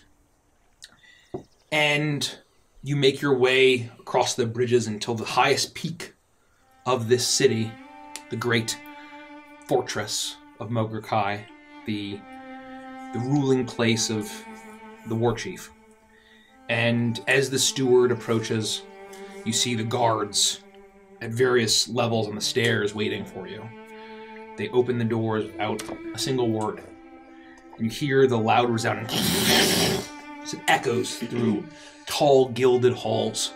You see the great murals and statues, and you see ahead the young man being cleaved dramatically, his arm off, almost cleaved in half. And you look at the face and you see the strong nose and prominent brow of a young man, but definitely the attempted image of a young Virgil Zern. And you recognize the war chief, no tendrils on his chin, with his dancing blade, obviously embellished in this scene. But you think there might be some truth in this story. I saw a hand. Does Zern still have his arm as far as we know? Yes. But it was in a sling. Yes. It's in a sling. It is basically but totally useless. This depiction is he's literally cleaving He's it off. cleaving him. He's like cleaving him almost in half. Like he's basically, it's basically like a very exaggerated. And you see in this orc, and it's and you know that War Chief Frostfang is a very large orc, but like this, his muscles are just absolutely bulging, and it is very much almost a piece of propaganda, a piece of depiction. Yes. So this is like a statue within his. Yes, and you had seen it when you first met him. Okay, You saw it when you first met him, and now you really were wondering probably why there'd be this image of someone just killing some random. It looks like he very easily is killing this random young human boy, more or less, a teenager no older than 16, right? Wow. And Do we remember his arm state specifically from when we met Frostfang the first time? what about arms? Isn't he also injured in one arm or the other, or is it just Just Zern? just Zern. Just CERN. I misunderstood. Thank you. Yep. And so you are guided, and you remember just the beautiful artwork, and you see that you've all heard of orcs and tribes and clans, and this level of artwork and architecture is unlike anything that you've heard of in the orcs that you may have learned about. And it just is, if the situation wasn't so dire and off-putting and eerie in some ways, you would say that this is a place that you'd love to visit and enjoy in its beauty. And you remember all of the various doors going off into this fortress. And you see, as the large doors where you had met War Chief Frostfang in his throne room, you're led off to the right, and a large door opens, and you see a large feasting hall. And you see that in this, at its max capacity, could hold hundreds of orcs feasting. But there seems to be just one table that is set.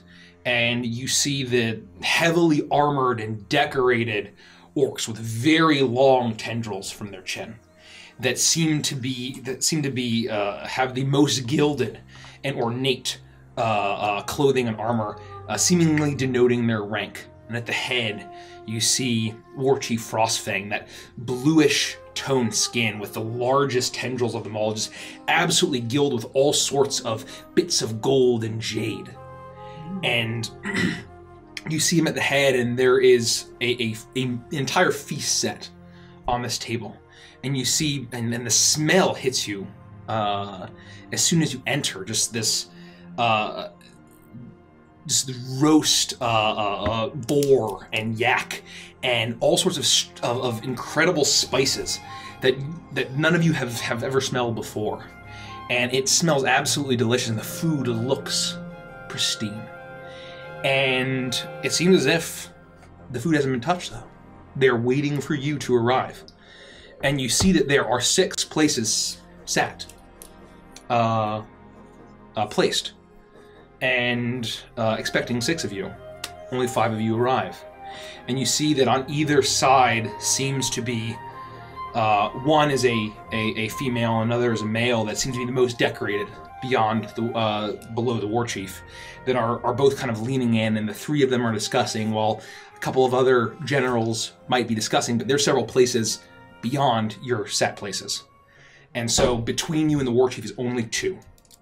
And the steward just extends a hand outward and gestures for you to take your seat. As you look around, you see that, similar to the throne room, that up on perches hanging all in the ceiling are dozens of hawks.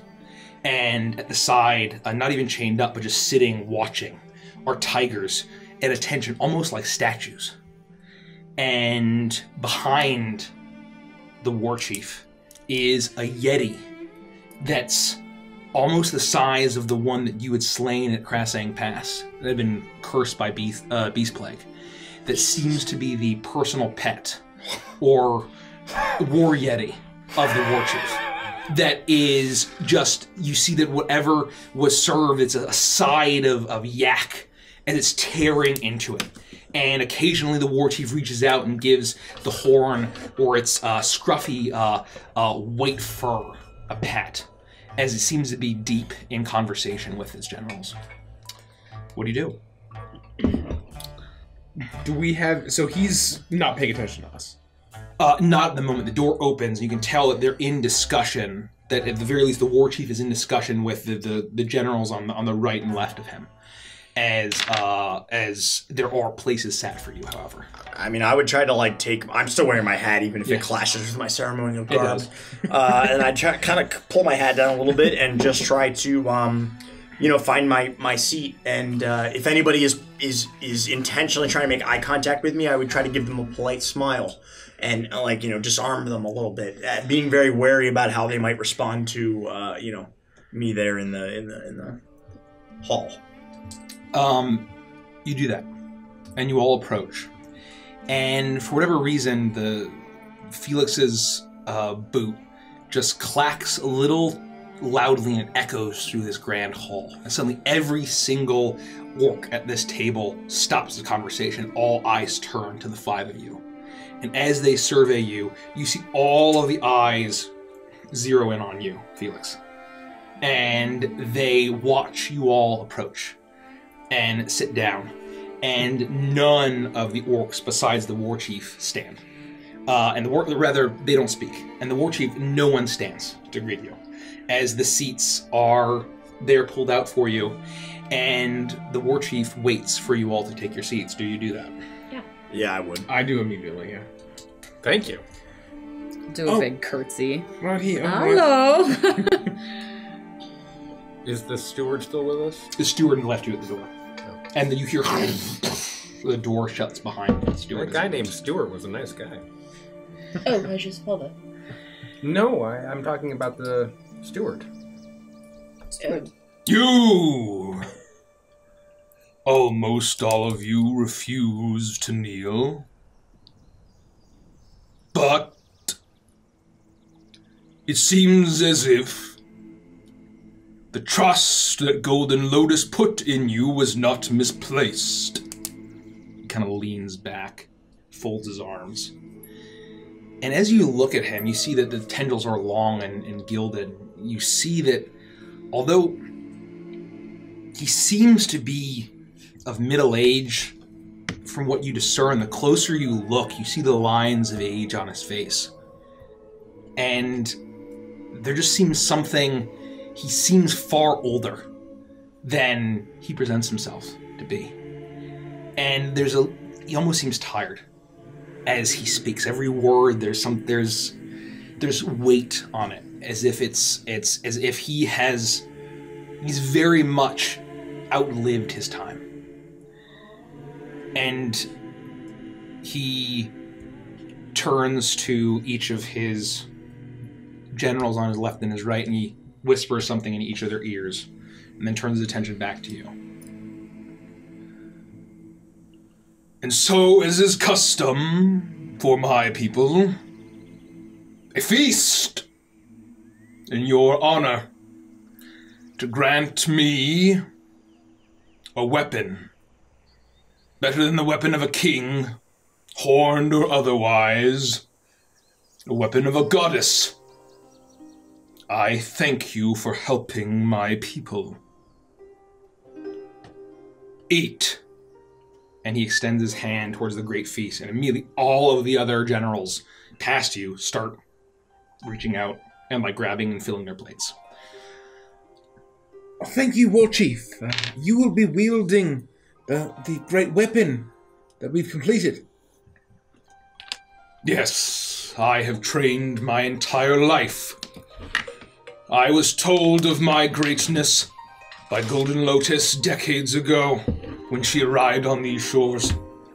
Everything she has said has come to pass, and now my destiny is a day away. I will wield it and save our people. Well, we are ready. I think I can speak for everyone. We are ready to help in the battle, and we will do what we can to defeat the Horned Legion. Do you feel ready to wield this weapon? Do I look unready? It's avoiding the question. No, you look fine. I'm just saying it is a very powerful weapon. Years. I have killed hundreds of my countrymen by my own hands. Decades of civil war. uniting every single tribe into one clan, united as one. I am ready. Okay, well, he's ready. So he says. Do we have a plan? How can we help best? Should we just go to the front lines with your troops, or do you have a plan for how you can best utilize us and our skills? The battle will not last long. My High Overlord and my Beast Lord have assured me. We are confident despite the heavy losses at the wall of the Inner Kingdom, they are but a savage, bestial horde. We shall be able to hold them off as long as we need to for me to find that fiend himself and strike him down with the weapon you have helped forge. Your role here is whatever you see fit. I will meet him at the wall. I will strike him down in one blow. They will disperse, it has been foretold. That was going to be my next question. How do we know that he's going to disperse? That they're going to disperse after you take Baphomet down? Yeah. Who foretold this again? The Eternal Blossom. Just as she foretold of your coming, just as she foretold of the reforging of the Rod of Law into the rod, the glaive of the 7 laws. If this Baphomet thinks he can destroy my people with his glaive, he is but a king. What is a king to a goddess? He does not know whom he is dealing with. You said it was the glaive of the 7 laws? Yes. Where's my pencil?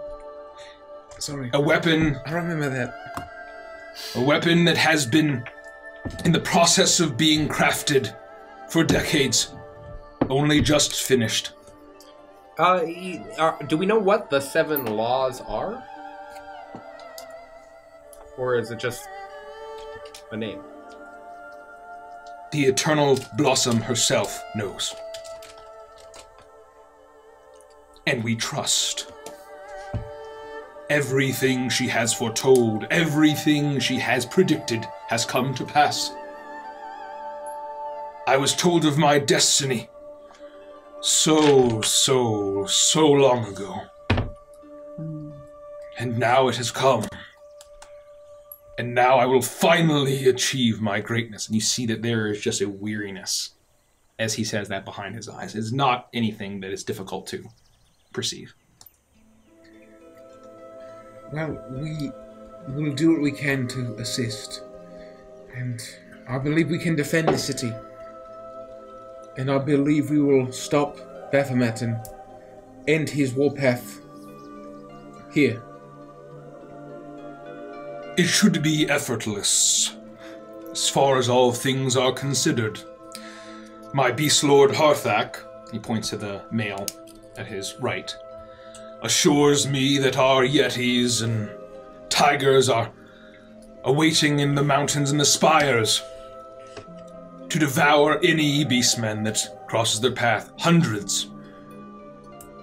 My High Overlord Karun, he points to the female at his left, assures me that the layout of the city, the narrow paths, the bridges, will be nigh untravelable for their bulk and their hooves. That is why we ride tigers. These beast men and their unsteady footing, they'll fall and be splintered across the grounds of the ravines. Well, that all sounds very well in hand. But never hurts to be over-prepared. When do you think they will arrive at the walls? We do not know for sure when they do arrive. We don't know when they will attack.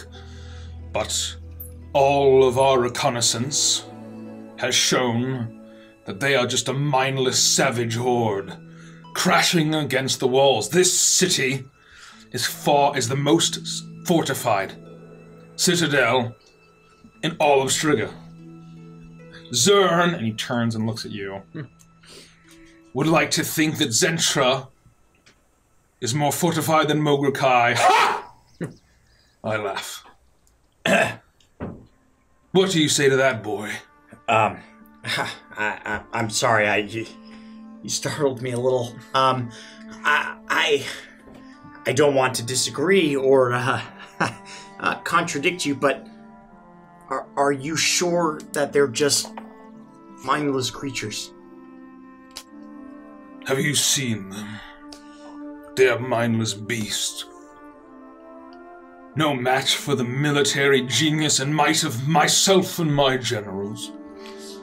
We have been hardened from decades of war. With Koravakia, with Irios, with Skethranil. Enemies at all fronts. We have learned how to survive in this land. They have no idea what they are dealing with. And now, with the glaive of the 7 laws, predicted and foretold by the Eternal Blossom herself, what hope does a demon lord have against us? With all due respect, I mean this. I just don't want anyone to underestimate them. I appreciate your concern. But myself and my generals have it handled. And I still owe you respect. Even a Koravakian here in my own halls. Excuse me.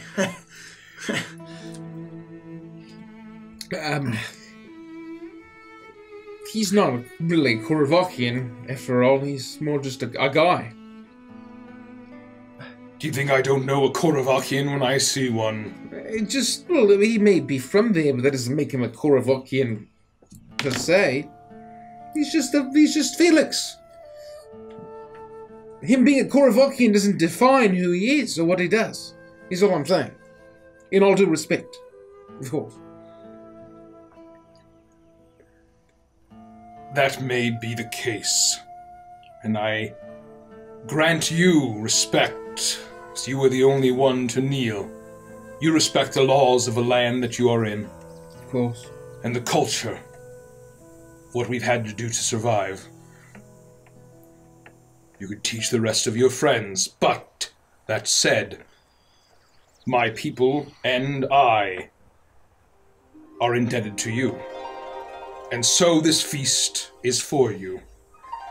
You will have allies, protection, and friends in Mogrukai as long as I am war chief. Good feast, this. And I'll just like take a piece of whatever and start eating. I'll just follow suit and kind of like eat a little bit and like, sip on whatever they're serving to drink and keep my eyes down. Try the soup. It's really quite delicious. Oh, I haven't had the soup yet. You do that, and then there's kind of this awkward silence. It kind of falls over the feast, and then suddenly you hear a commotion from outside this feasting hall. You're kind of shouting and scuffling, and you hear the bleating of a goat. And you hear, and then suddenly the doors open, and and you hear like struggling, and the doors close behind, and you see the steward. Pardon my interruption, War Chief. There is a halfling here that has demanded audience, and he knows an awful lot about us and our people. He claims to be an orc. That is so much better than I thought it was going to be. I'm okay with that. You've got goat PTSD, I know. Exactly. And there's silence that falls over the room. Excuse me. We were not going to bring him, War Chief. But we do not know what to do. He says he needs to warn us about the Horn Legion and Baphomet and their plan. And he said that their plan is to break the 7th seal. Immediately, the War Chief's face goes to stone. And he looks at all of his generals, and then to you all. Leave this place. Now! Immediately all of the generals get up, including the Beast Lord and the High Overlord. And they immediately start walking away. I scoot my chair out and I start to stand. And he looks at you, Felix. You, no, all of you, stay! Is this one of Zern's tricks? I look at Iris. Well, no, I'm not particularly fond of Zern myself. I can attest to there was an orc who happened to die and we needed information, and I cast a spell that was new to me. Well, it was reincarnation. I don't think he was too pleased to come back as a halfling. I cannot confirm nor deny whether this particular halfling riding on a goat is the same one that was previously an orc that I resurrected and became a halfling riding on a goat, but I would say the similarities are there. It's a spitting image. This isn't a trick. I know you have no reason to trust me. I just throwing my words in her hat into the ring. So you do have something to do with this? Oh, I do, yes. And so does Anubis. All the generals have gone off to side doors. They close, and you see the Beast Lord and the High Overlord, who had had so much confidence and were feeling very sure of themselves and their plan. They are immediately fleeing this room, and the doors close behind them. And you see the War Chief look at his steward, and he says, "Bring him in." And the doors open. Let me get. And you see a halfling being handled by an orc guard, who does not very clearly know what to do with an angry halfling. As you see him squirming and trying to force his way out of the arms of a guard, and then you see another guard with a large greatsword in his arm and a goat under one arm, and he starts to follow in, and War Chief Frost says, "Not the goat!" Yeah, he'll smell what we're eating. And immediately, the guard turns around, and as the door, as the guard like grabs the halfling and holds him out, and you see your not friend, but very much the acquaintance. Of the former orc, now halfling of Kargesh from Fall Song, who's trying to squirm his way out, and just the guard just places him down and then lets go. Oh yes, that is that highly aggressive halfling. Backs out Halfling. and leaves the room, and the door closes, and you hear another and it closes, and you see the halfling. A full, scraggly beard at this point. Wild, almost bloodshot eyes. Longer hair down to the shoulders. And very much covered in dirt and grime. As he looks around with wild eyes. As he looks at the War Chief. And says, "I've been trying. to get in touch with you. And he takes a few steps forward, and the war chief, Frostfang, looks at each of you, like very uncertain, and says, "Are you certain this isn't a trick?" I'm just gonna take my hat off and nod yes, like I'm sure. He's the genuine article. Yeah. And you see Kargesh step forward, and he is no more than 3.5 feet tall. As he steps proudly in, and says, "I may not look it, but I'm more of a proud orc than any of them out there. I promise you that, War Chief Frostfang." And he immediately kneels deeply and reverently for the War Chief. And Frostfang takes in the sight and says, "You may stand, and your god has the power to do this." Yes, as miraculous as it might seem, it is but a trifle of his power. I am grateful that I worship the eternal blossom. Step forth. What is your name?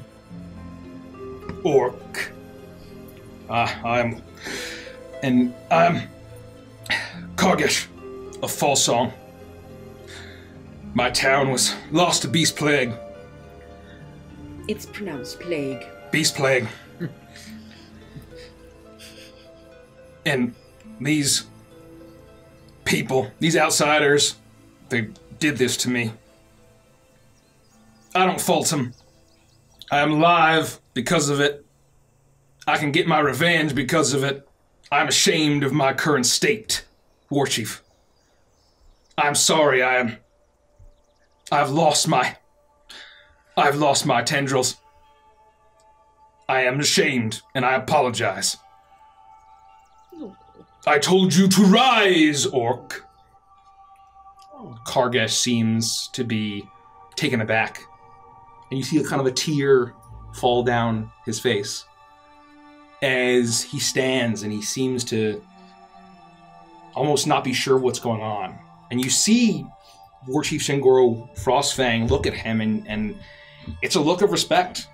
He seems to have believed Iris at face value, and despite him being stern, he seems to have a deep reverence for his people. As he extends a hand and says, "Come forth. What do you wish to warn us of, and what do you know of a seal?"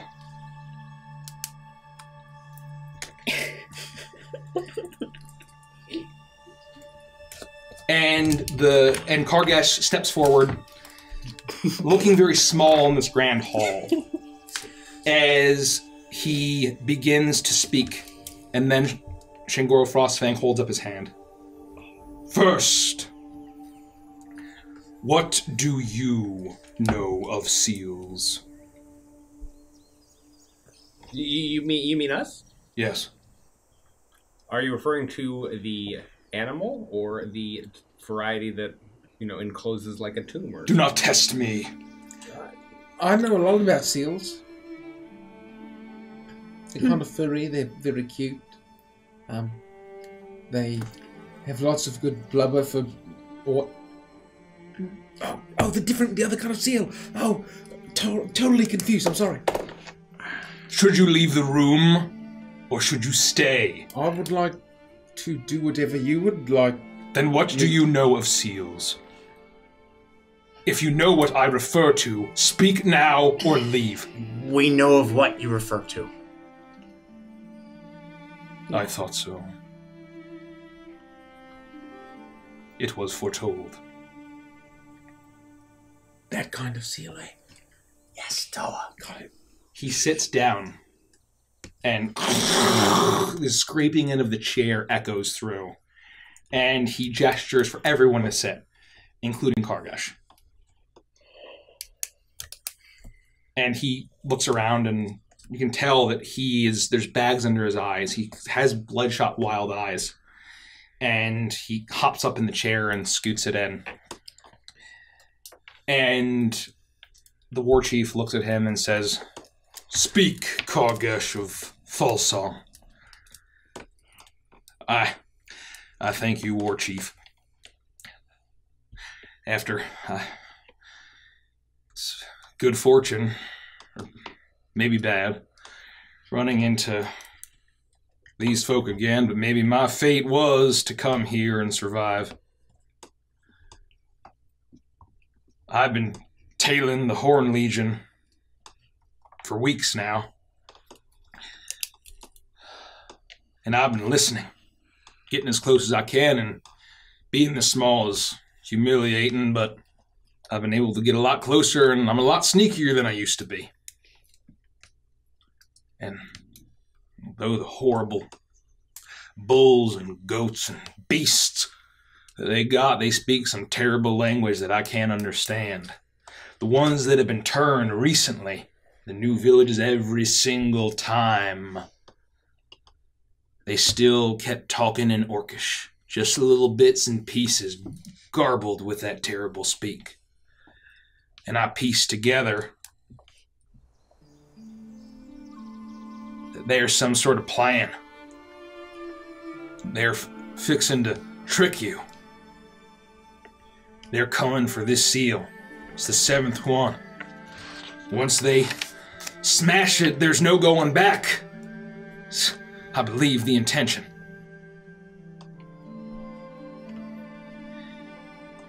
And they want to draw you out. Make you think that it's going to be a proper fight.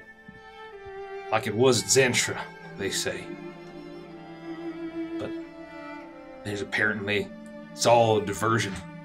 They're going to go right to the seal. What they say. You cannot fall for the trap, War Chief.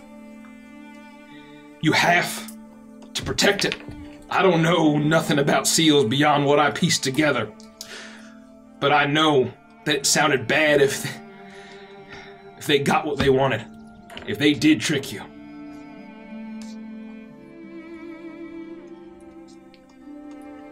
A moment of silence falls over the room. War Chief Frostfang crosses his arms. Do you expect me to believe that savage, mindless beasts are going to outmaneuver our greatest military minds? That they have a plan to trick us and subvert us. They've thrown their bodies against our troops every step of the way. Why should I believe any different this time? I don't know what to tell you, War Chief. He will never look War Chief Frostfang in the eye. He continually looks off to the side, showing deep reverence and respect. It's an army of beasts. This Horn King that they call him. He's savage.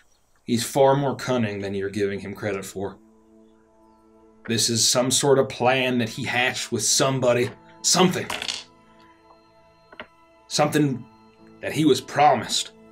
I don't know. It's what I've pieced together. Maybe it's been difficult to piece it out of that horrible speak. I hear it in my head. Been around him so long, I don't even know what are my own thoughts anymore. But he is cunning. He's a hunter. He marks his prey, makes him feel complacent and comfortable, and then he strikes and kills and feasts. I've seen it in every village every time. I implore you, you must take it seriously.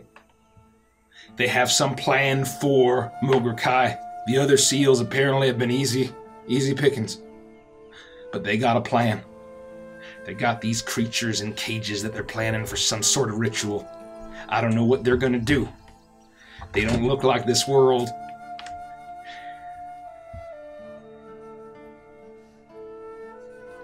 The war chief leans back again.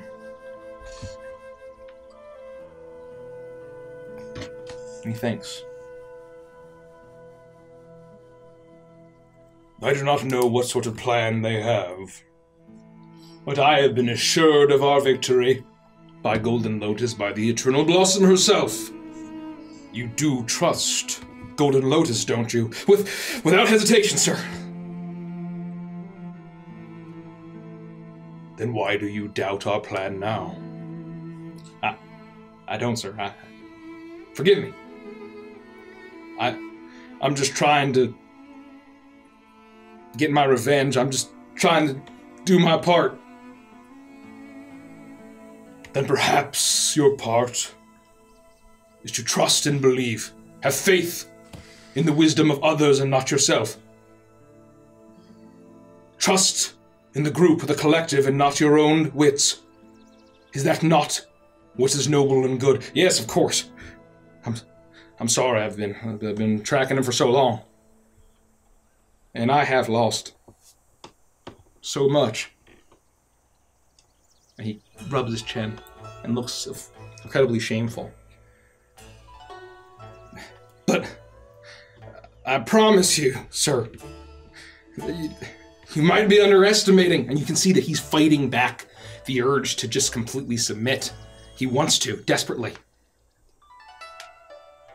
Sir, please don't underestimate the Horn King, the Horn Legion. Don't underestimate them. And he just kind of sits back, and his eyes are wide, and he's shaking. War Chief, sir, may I speak? Proceed. I can confirm what Kargesh is saying. Kargesh, right? Yep. Despite being a king of beasts, despite being seemingly a slavering, mindless tyrant, Baphomet is cunning. We witnessed it ourselves in Zentra, the capital city of Koravakia. He hatched a plan to summon out Moloch, some sort of devil I don't really understand. Feel free to layer on if I'm getting any of this right. But my understanding is that he made some kind of alliance that wasn't really an alliance, and that he abandoned his ally, leaving us to defeat him as he left. Seemingly all part of his plan. And so I would encourage you, implore you, that we can vouch for what Kargesh is saying, that he clearly is some sort of plan in place beyond just killing and fighting. Perhaps he could have taken Zentra, but he didn't. He left. He let Moloch be summoned by his servants and then left him to die. And die he did. Make a persuasion check at advantage, being helped by Kargesh.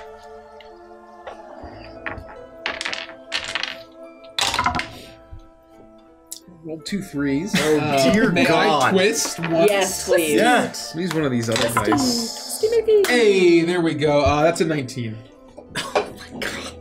Way better than 2 3s. That was a good old +1. Yep. Well, the old +1. As you finish, Did you already remove one from him? We No, did we not, didn't. so please, thank you. as you finish, Kargesh kind of pipes up a little bit more. He's right. And his glaive, they call it Heart Cleaver. I've seen that thing tear through orcs, and not only that, it can spread that beast plague in an instant. Turn an entire regiment into savage creatures.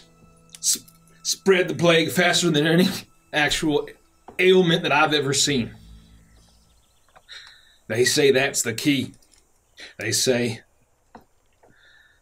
he's going to use that and turn all of us and kill the rest. Just like they've been doing in Alstriga. The war chief leans back and you see that there is an ounce of uncertainty in his face. He kind of looks over his shoulder, almost expecting to get some sort of guidance from someone that would normally be behind him. It's not there, just a Yeti, chomping away at its meal. And turns back to you all. Says, "What do you suggest then, Kargash of Falsong, that I do? War Chief." "Just, I don't know. Sir, I'm no military mind. I know how to swing a sword, and I know how to herd and farm, and that's it. And I know I've lost my tendrils. I know I've lost my everything. But just don't go to the wall. Just don't fight them head on. Don't expect that the Horned King, that Baphomet, is gonna meet you and get killed that easily. He's a lot smarter than you think."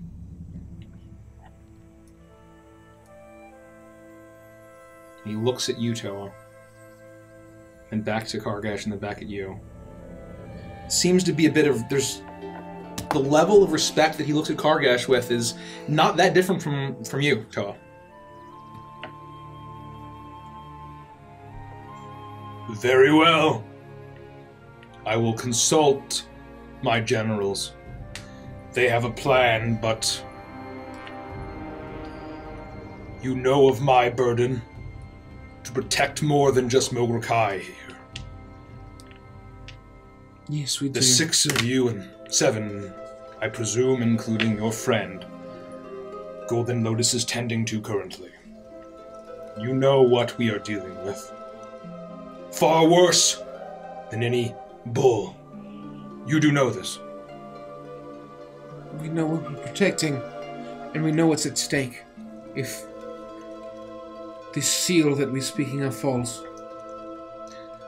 I will not go to the wall and be baited out like some sort of fawn to a wolf.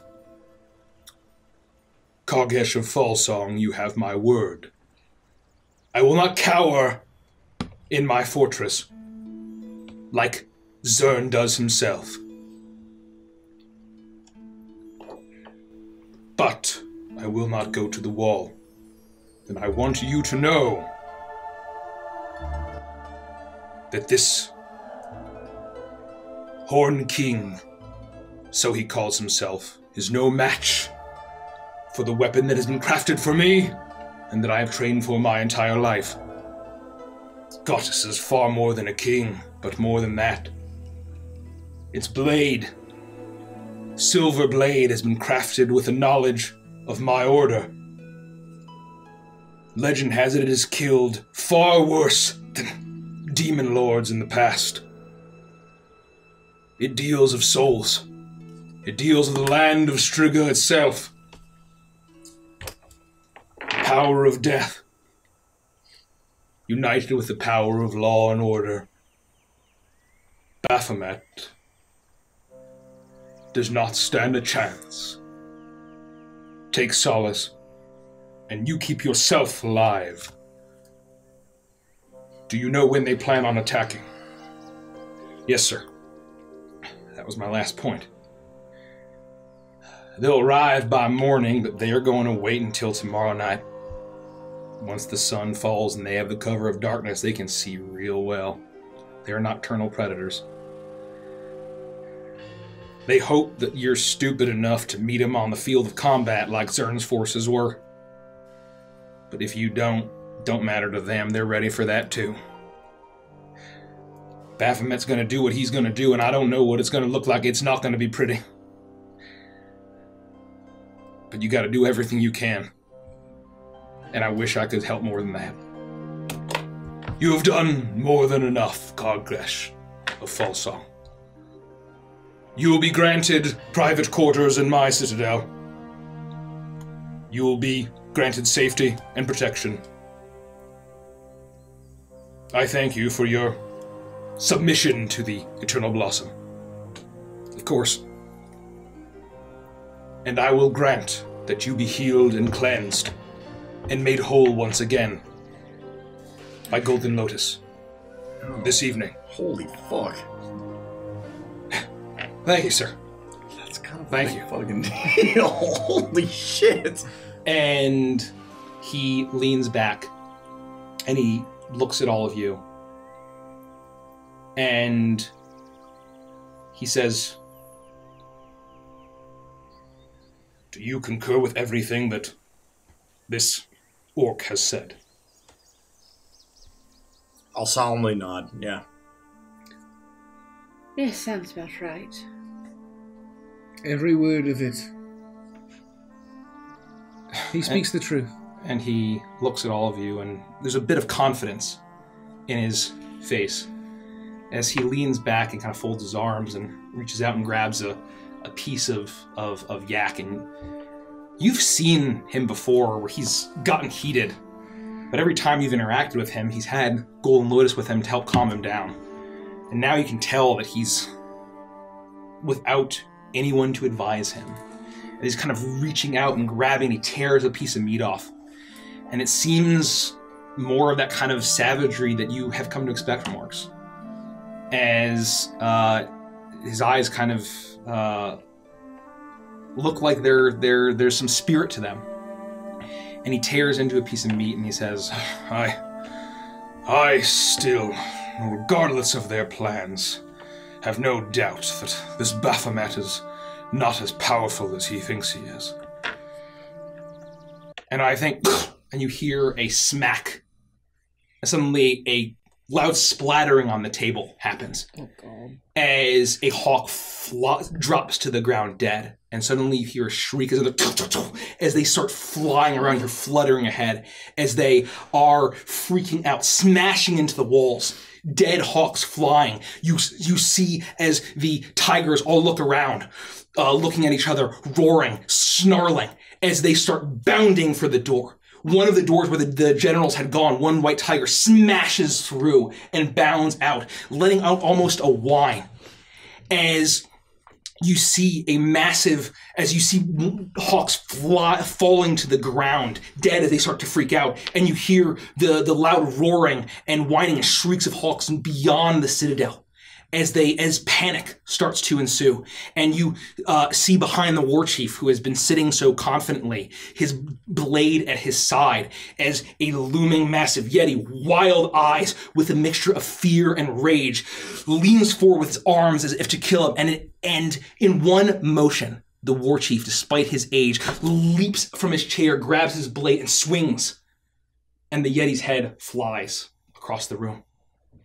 Its claws mere inches from the head of the war chief as it collapses. As absolute pandemonium starts to occur all around, and you hear nothing but shrieks and roars. And the war chief stands, his blade, his long, ornate sword, covered in blood, of his prized yeti. Shit. Damn, son. And he almost seems to be taking in as the animals and the beasts of Mogr Kai start to panic. And what's going on? And Kargesh holds his head. They're here. They're close. He is coming. I felt the same thing. Baphomet, the Horn King, he's here. He's here. He is coming. I'm going to turn towards Kargesh and I'm going to cast Calm Emotions on him. How does that work? He has to do... I'd like to roll for He has to roll a charisma saving throw. I too would like to roll for initiative. He does? Yes. What's the DC? 17. He fails. So I am going to suppress his emotions and just calm him down. So that way he can breathe more comfortably and get himself together.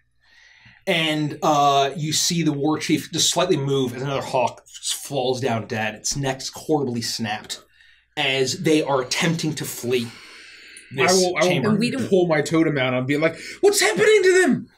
I've got my dagger. We don't see anything physically attacking them. No, correct? you They're just see that the hawks are slamming themselves against the trying to get walls, out, trying to get out. Oh. As the tigers have all fled into other rooms, you hear the loud clattering and the fear of the generals in other rooms. They may have been sitting down for a drink, some plum wine, and as you just hear just absolute pandemonium, like, this is what he does.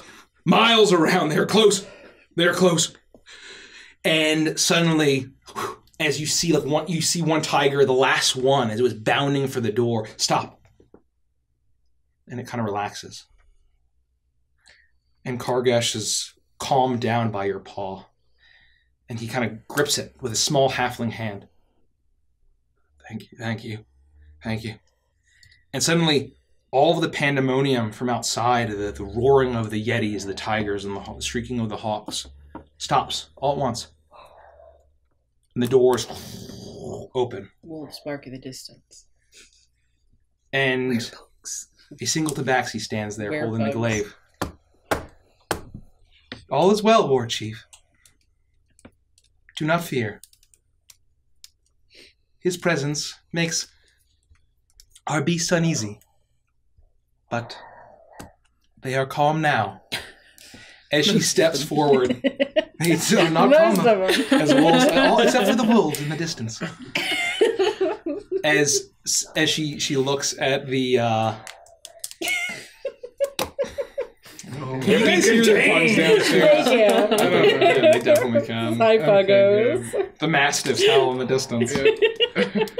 As suddenly quiet returns, and you see Kargesh as he is calm now. His breathing stills.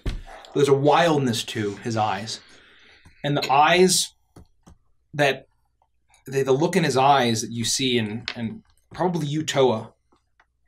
It's the most familiar look to you. It's almost like a boar being hunted.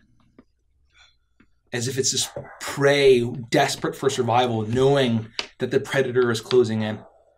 And you see the same look in all of the other beasts.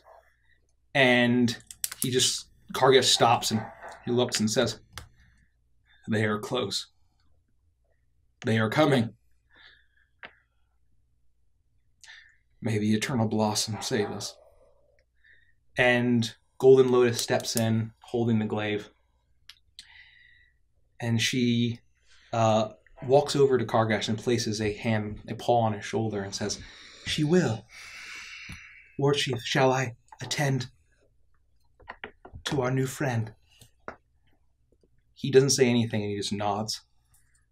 And she pulls his chair back and helps him out and reaches down to hold his hand. "Come.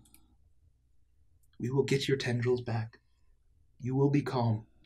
The power of the Horn King has no dominion here. Come and be well." And she starts to guide him out. And you see War Chief Frostfang lean back and he says, "Golden Lotus." She stops. "May I have my weapon?" She stops and several seconds pass. "I must pray over it tonight. Make sure it receives its final blessing. And I will bestow it upon you tomorrow at sundown when the battle occurs. God damn it. And you will strike down Baphomet as it has been foretold." And you see a little bit of frustration in the War Chief's face. He's been worked up all night, and he's looking down. He's not even looking at her. He's holding his blade out still, and he's looking at his Yeti, covered in blood.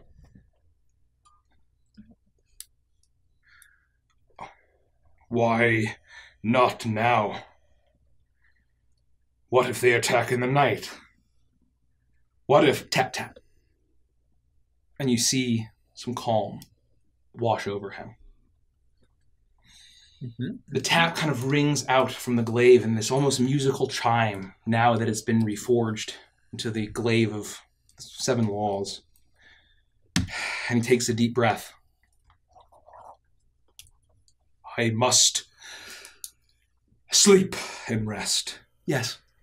You are so very tired, War Chief. Get your rest. Tomorrow is your destiny, and you will need it." "Of course. Thank you for your eternal guidance, Golden Lotus." Of course, my war chief. And she turns and stops at the door and says, if you need me at any point in the evening, I will be at my sanctum, as I always am, and will always answer your call at any hour of the night. He says nothing as he kind of slumps back at his chair, turns away from his Yeti. His eyes kind of turn to its head and turns back. The table now covered in dead hawks, blood smeared on the walls. It kind of collapses in, and the door closes behind Golden Lotus and Kargesh as she guides him out. And it's just the the 6 of you now. Does it occur to Caprice that Golden Lotus said by sundown tomorrow for the battle, but wasn't necessarily present for Kargesh saying that they're going to arrive, but wait until evening to attack? Is that...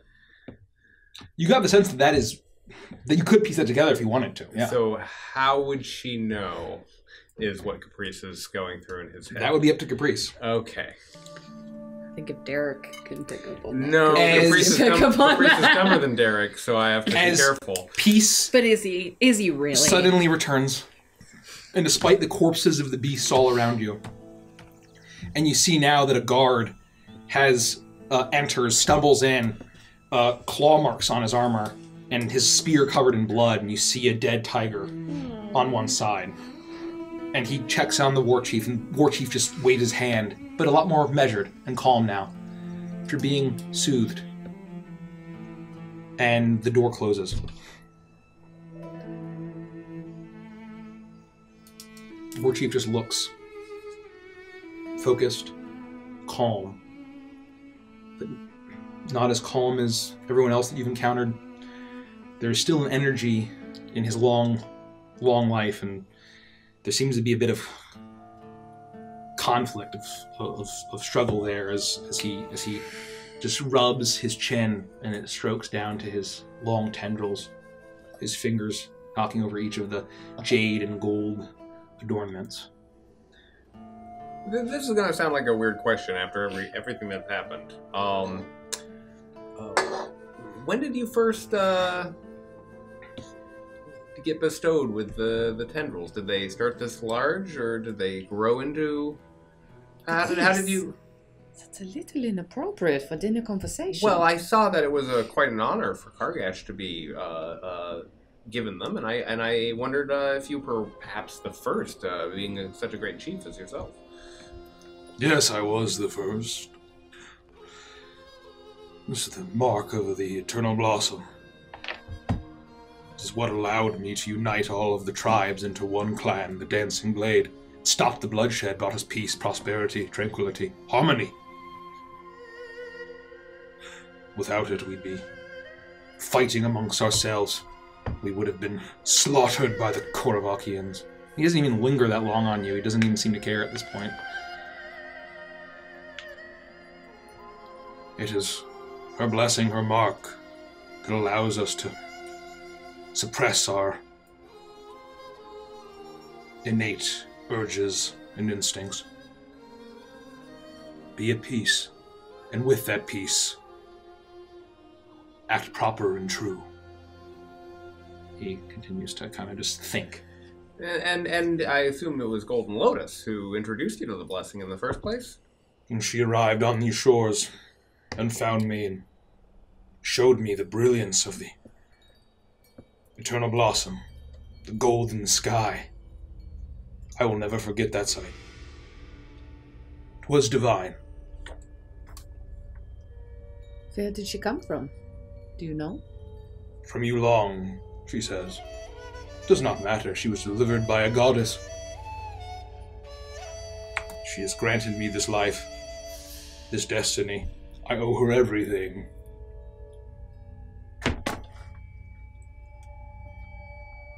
Yes, Noah? Sorry, I just dropped my fork or fork.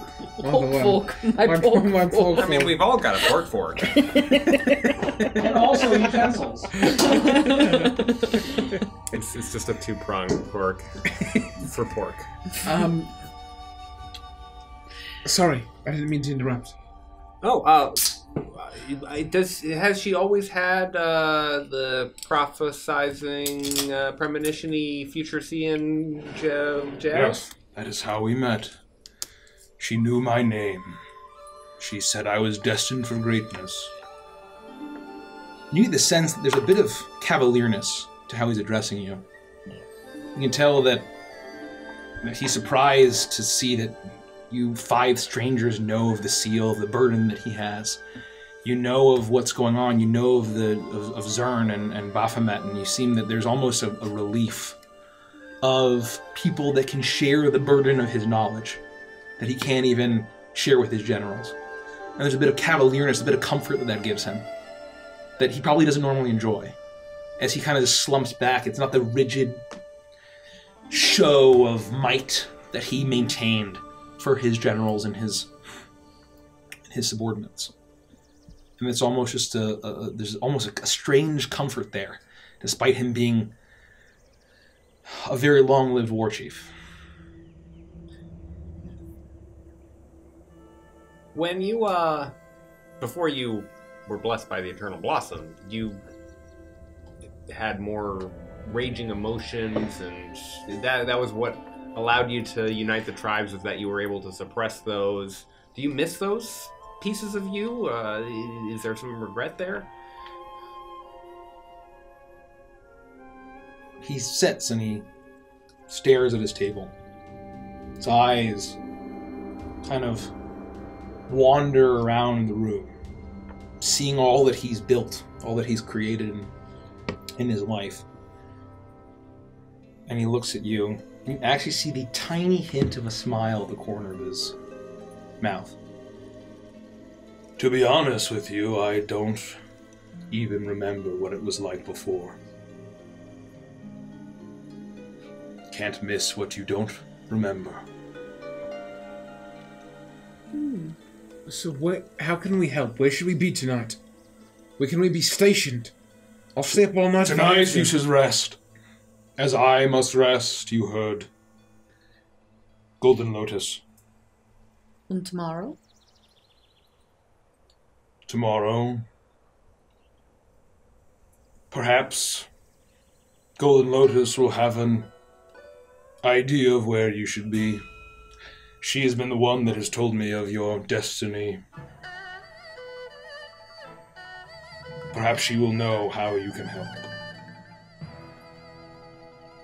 Tonight, check on your friend. Make sure she lives. Then rest. Get sleep. Tomorrow is the destiny I've been waiting for. The destiny of you all as well. The Lord of Demons marches upon us. A king of beasts, so they say. I am not convinced. We will strike him down. So it has been foretold. I must retire now. We will retire as well. Thank you very much, War Chief, for this feast and being candid with what you know, and we will help in any way we can. We will see how much fruit that help bears tomorrow. Judgment Day. Yes. Sleep well. And he leans back and pushes out his chair, and he stands. And he takes a few steps, and he takes one last look at his Yeti. And then just turns and goes towards a door in the back of this feasting hall. So who's in the hall now? The door's open, and the steward arrives with guards. You see that they're trying to clean up the blood and all of that, and you see immediately a cleaning staff rushes in as they start like awkwardly scooping up like the dead hawks, and like they look at you see like two like staff members come in and they look at the Yeti and they're like, And you just see, like, as they try to... Yikes. And you kind of hear, like, oh, bring in... We're going to need some more help. And so they're trying to clean up the place. And you see someone come in and start to, like, clean up the feast. But the guards stationed at the door that arrive, they're keeping their eyes on you, making sure you don't go anywhere else in the fortress. What kind of teeth do Yetis have? They have these these large fangs, but they're simian-esque, right? But like, kind of like sharp. I would like to approach one of the guards and ask them if I could procure the two predominant fangs of the Yeti. I would say at this point, actually, just roll a general persuasion check. I don't trust you. You're bad dice. You are bad dice. No, I persuade nobody for anything. I persuade. I persuade nothing. Is that supposed to be a 20? No, it's a 2. I would say that. Was it supposed to be a D20? Yeah. No. Yeah, it is. That's a D12. Yikes. Oh man, now you have a 20. That's a natural 20. So 29. Gotta give it up. To me for noticing. Thanks. Gotta give it up. I just Let's always, role play it. Let's role play I it. always assume that the largest die is going to be the D20, and on this set, it's not. You're welcome. Let's role play it. As you see, as now the room is filled with orcs, and this young woman, she can't be older than 20. As you see that she has relatively small tendrils on her chin, and the shade of her skin is this kind of teal, it's aqua, and she's in very plain clothes and light armor, as all of them are. As she leans down, and she's trying to heave the head up, and it's massive. And this was War Chief Frostfang's, prize war yeti that you saw. The murals of some scenes of him even riding this Yeti into battle and just tearing apart Korvakians. You see him ripping off the wings of Aarakocra. And the fact that the war chief had to strike down his own beast and that quickly and not even take the time to mourn, that is you get a good sense of of the gravity of that. And she's kind of heaving off this, and she's grabbing one by the large horn. She's grabbing one, and she's covered in blood now as it just trickles out. Not really sure what to do as you approach. Pardon me, darling. Yes. You look very strong and capable. An up-and-comer, yes? That is my hope. Yes, I would like to do something kind for the war chief. I know this beast meant a great deal to him. I would like to have the fangs fashioned into a necklace for him. Would you be able to procure them for me? As you can see, I'm heavily gilded. I have the jewelry to do the deed. Unfortunately, with dainty hands like mine, and I show her my giant paws, I'm unable to procure the fangs myself. She looks at you and obviously takes into the fact that you are a cat. You're a tabaxi. And she says, well, I think that you must know Golden Lotus, so sure. And just very effortlessly. Mm-hmm. Yeah, the BFFs. And except for that is all the confidence that she needed, was to basically hand over and allow you to harvest whatever you need from the mouth of this. I basically instruct her how to do it. Okay, I don't you want to do get that. blood on my And paws. so yeah, she kind of takes it and helps and says, and she hands it to you and wraps it up in some cloth, Perfect. so it's nice, and you're able to. Thank you so much, darling. You have upward mobility. I hope so. And with that, DM, I need to vacate. And that you all are ushered out of the citadel, and you look around, and you see the evening in Mogurkai. You are ushered out by the same steward that guided you, and you look around and you see that the various beastmasters are trying to calm their animals. The hawks, the yetis, and the tigers. As you see that there are a number of corpses of some that had, you see a tiger down at the bottom of a ravine as you go. It has thrown itself off the cliff. You see a yeti who has smashed its skull against a rock. As whatever sort of horrible effects of Baphomet, you see the results of it for just a moment. And the fact that it all calmed down instantly is miraculous. As you see for the first time a bit of uncertainty and a tiny glimpse of fear, but it only lasts for a moment as suddenly calm returns as they're trying to clean up the results of this temporary madness of Baphomet. And you look out ahead and you see the fires of the Horn Legion. And you listen, and you hear almost very faintly on the wind,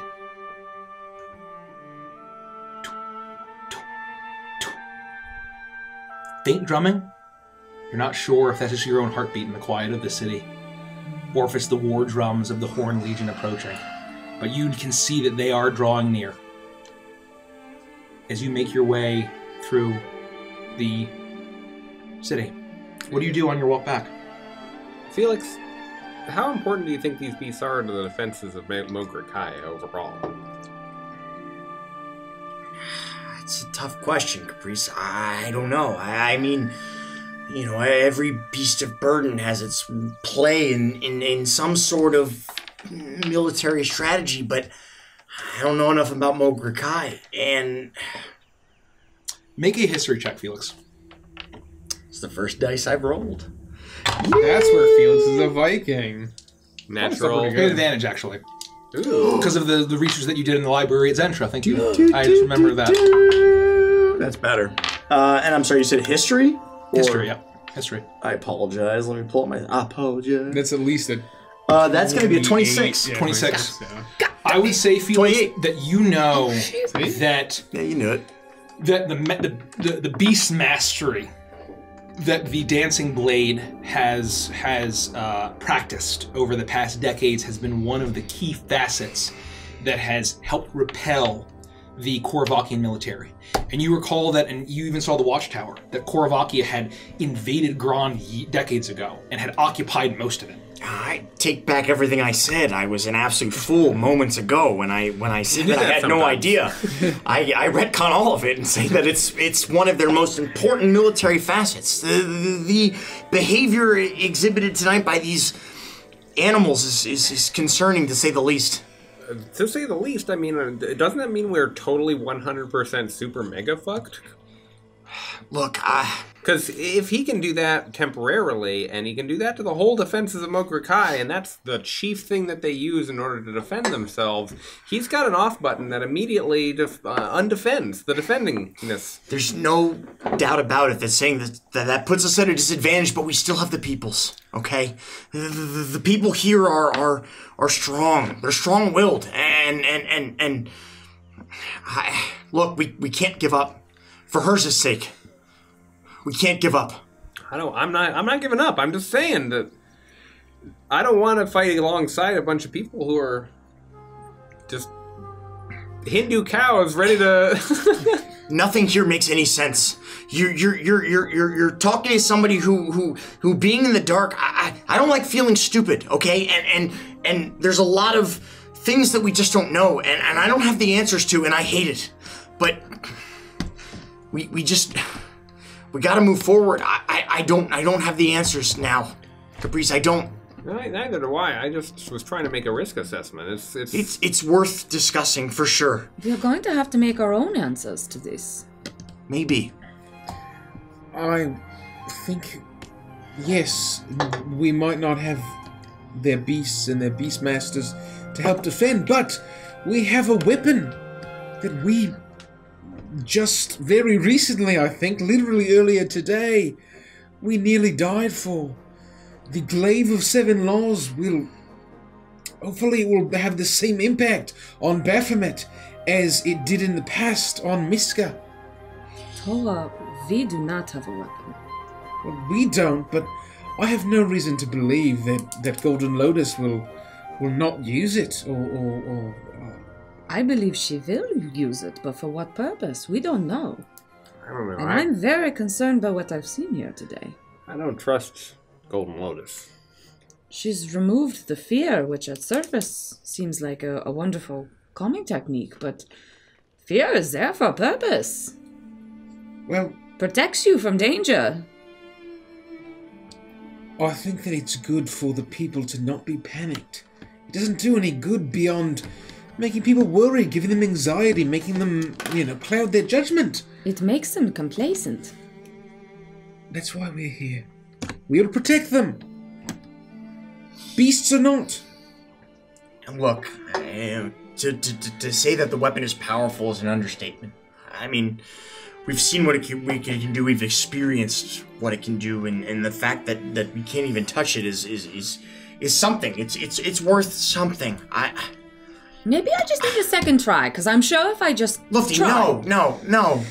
Look, I don't. It did hurt a lot. I don't want to trust these people. I don't. But we don't have a choice, and so I'm with you, Toa.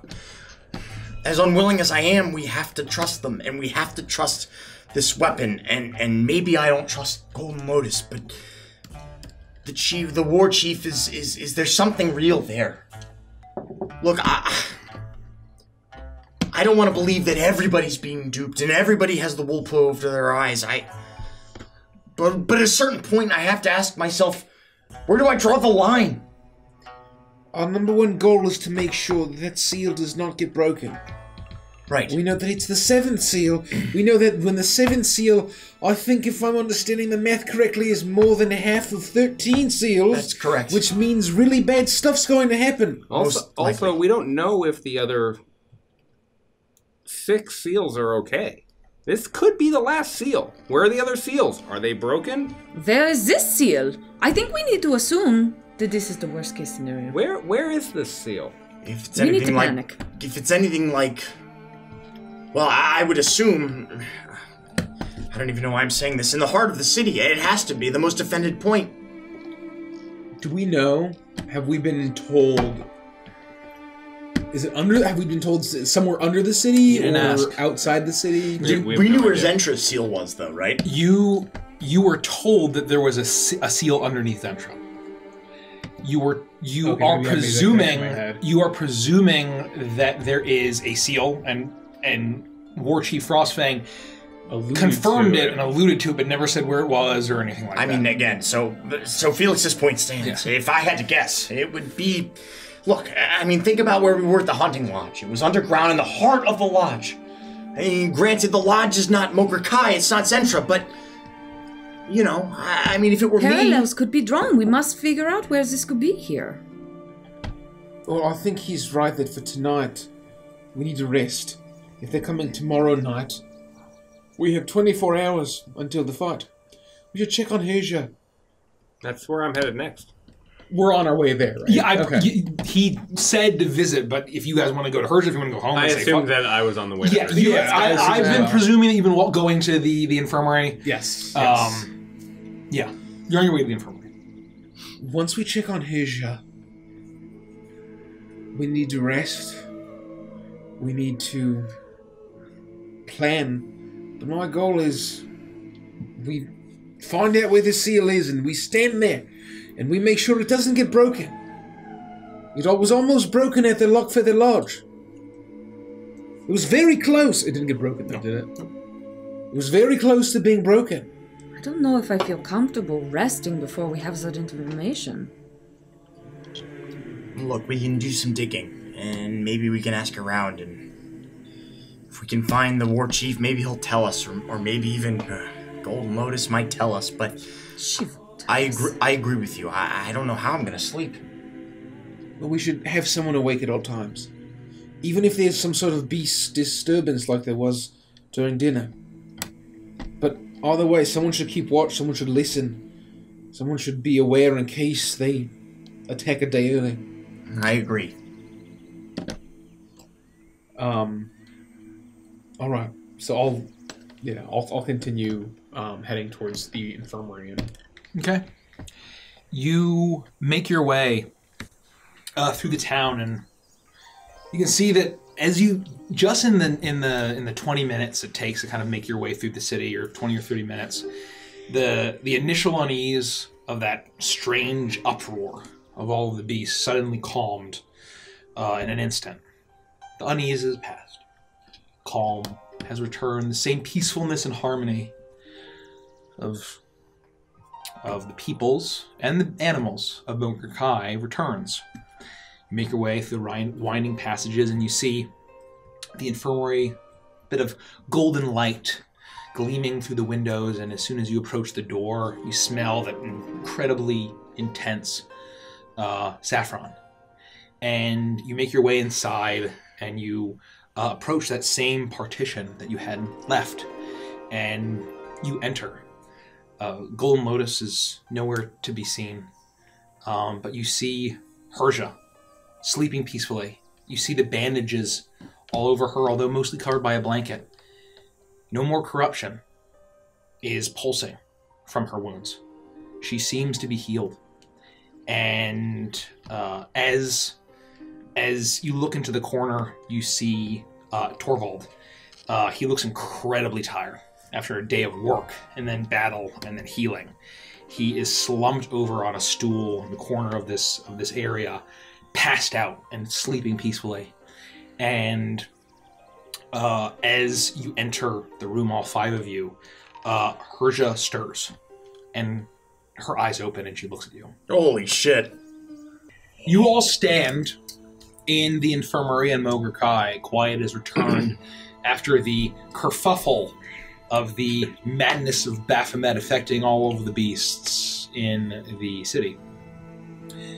You five stand as you stare off in the corner. You see Torvald passed out, exhausted. No bottles of booze around him, giving up those old habits, but just simply passed out from exhaustion.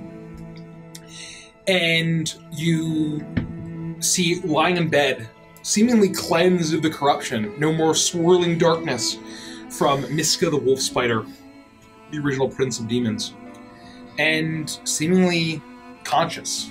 Herja's eyes flutter open and look at you. What do you all do? Herja, how you feeling? Oh, I've had better days. Us too. I mean, don't sit up. Just hold on to your energy. I wasn't gonna try to sit up. Would you like a large bowl of Jello salad? No, not really. She's broken. That's not a good sign. No, that's not a good sign. Are you sure? It's very delicious and apparently a food item that I'm told is good. She her eyes are fluttering open and closed, and she's very weak and tired, and she says, "That's really nice. But I'm not hungry." Would you like to summon Peter? I apologize, by the way, to Maya for my horrible accent. Of which there is none. Of which there is none.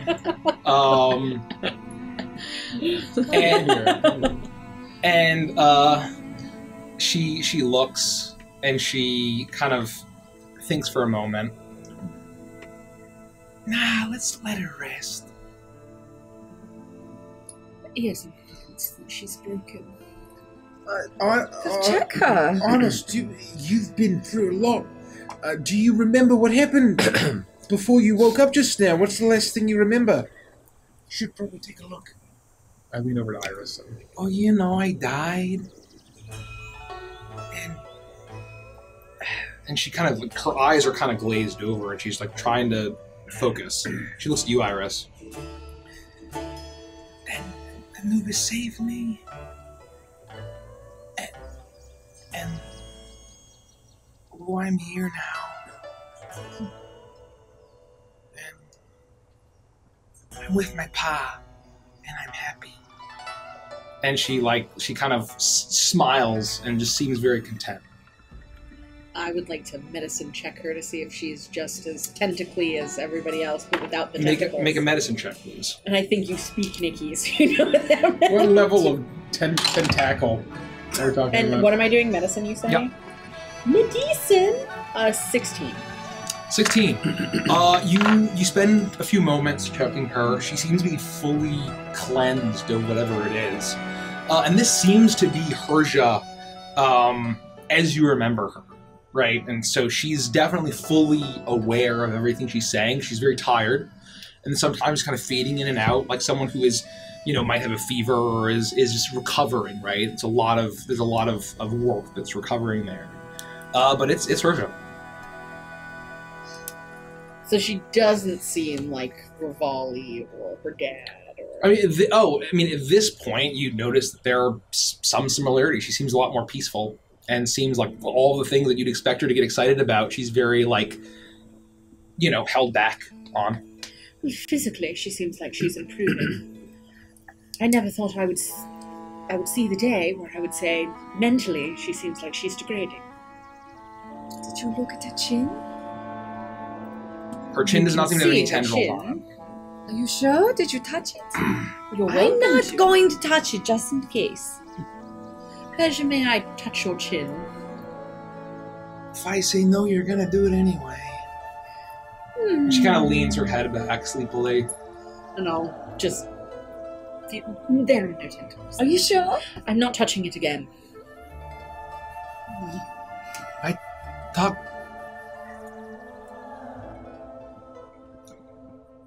Sorry.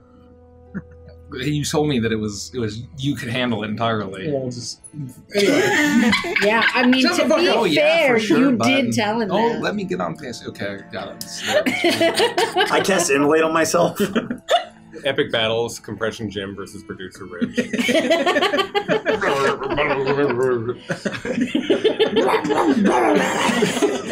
That's literally... Okay, back into it. Sorry. I talked to my pa, and I like it here. I think I'm gonna stay. What? Oh yeah, no, you're for sure. I'm gonna stay, be with my pa. We're gonna find Ma. Gonna have her come here. It's gonna be one big happy family. Well, that sounds lovely, we'll have to come to visit you.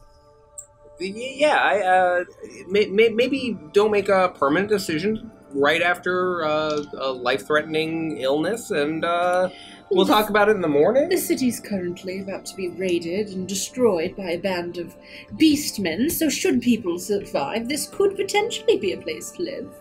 Or it could all be in ruin. Only time will tell. But in the meantime, rest your weary head. That sounds nice. Yes, destruction. And she leans back.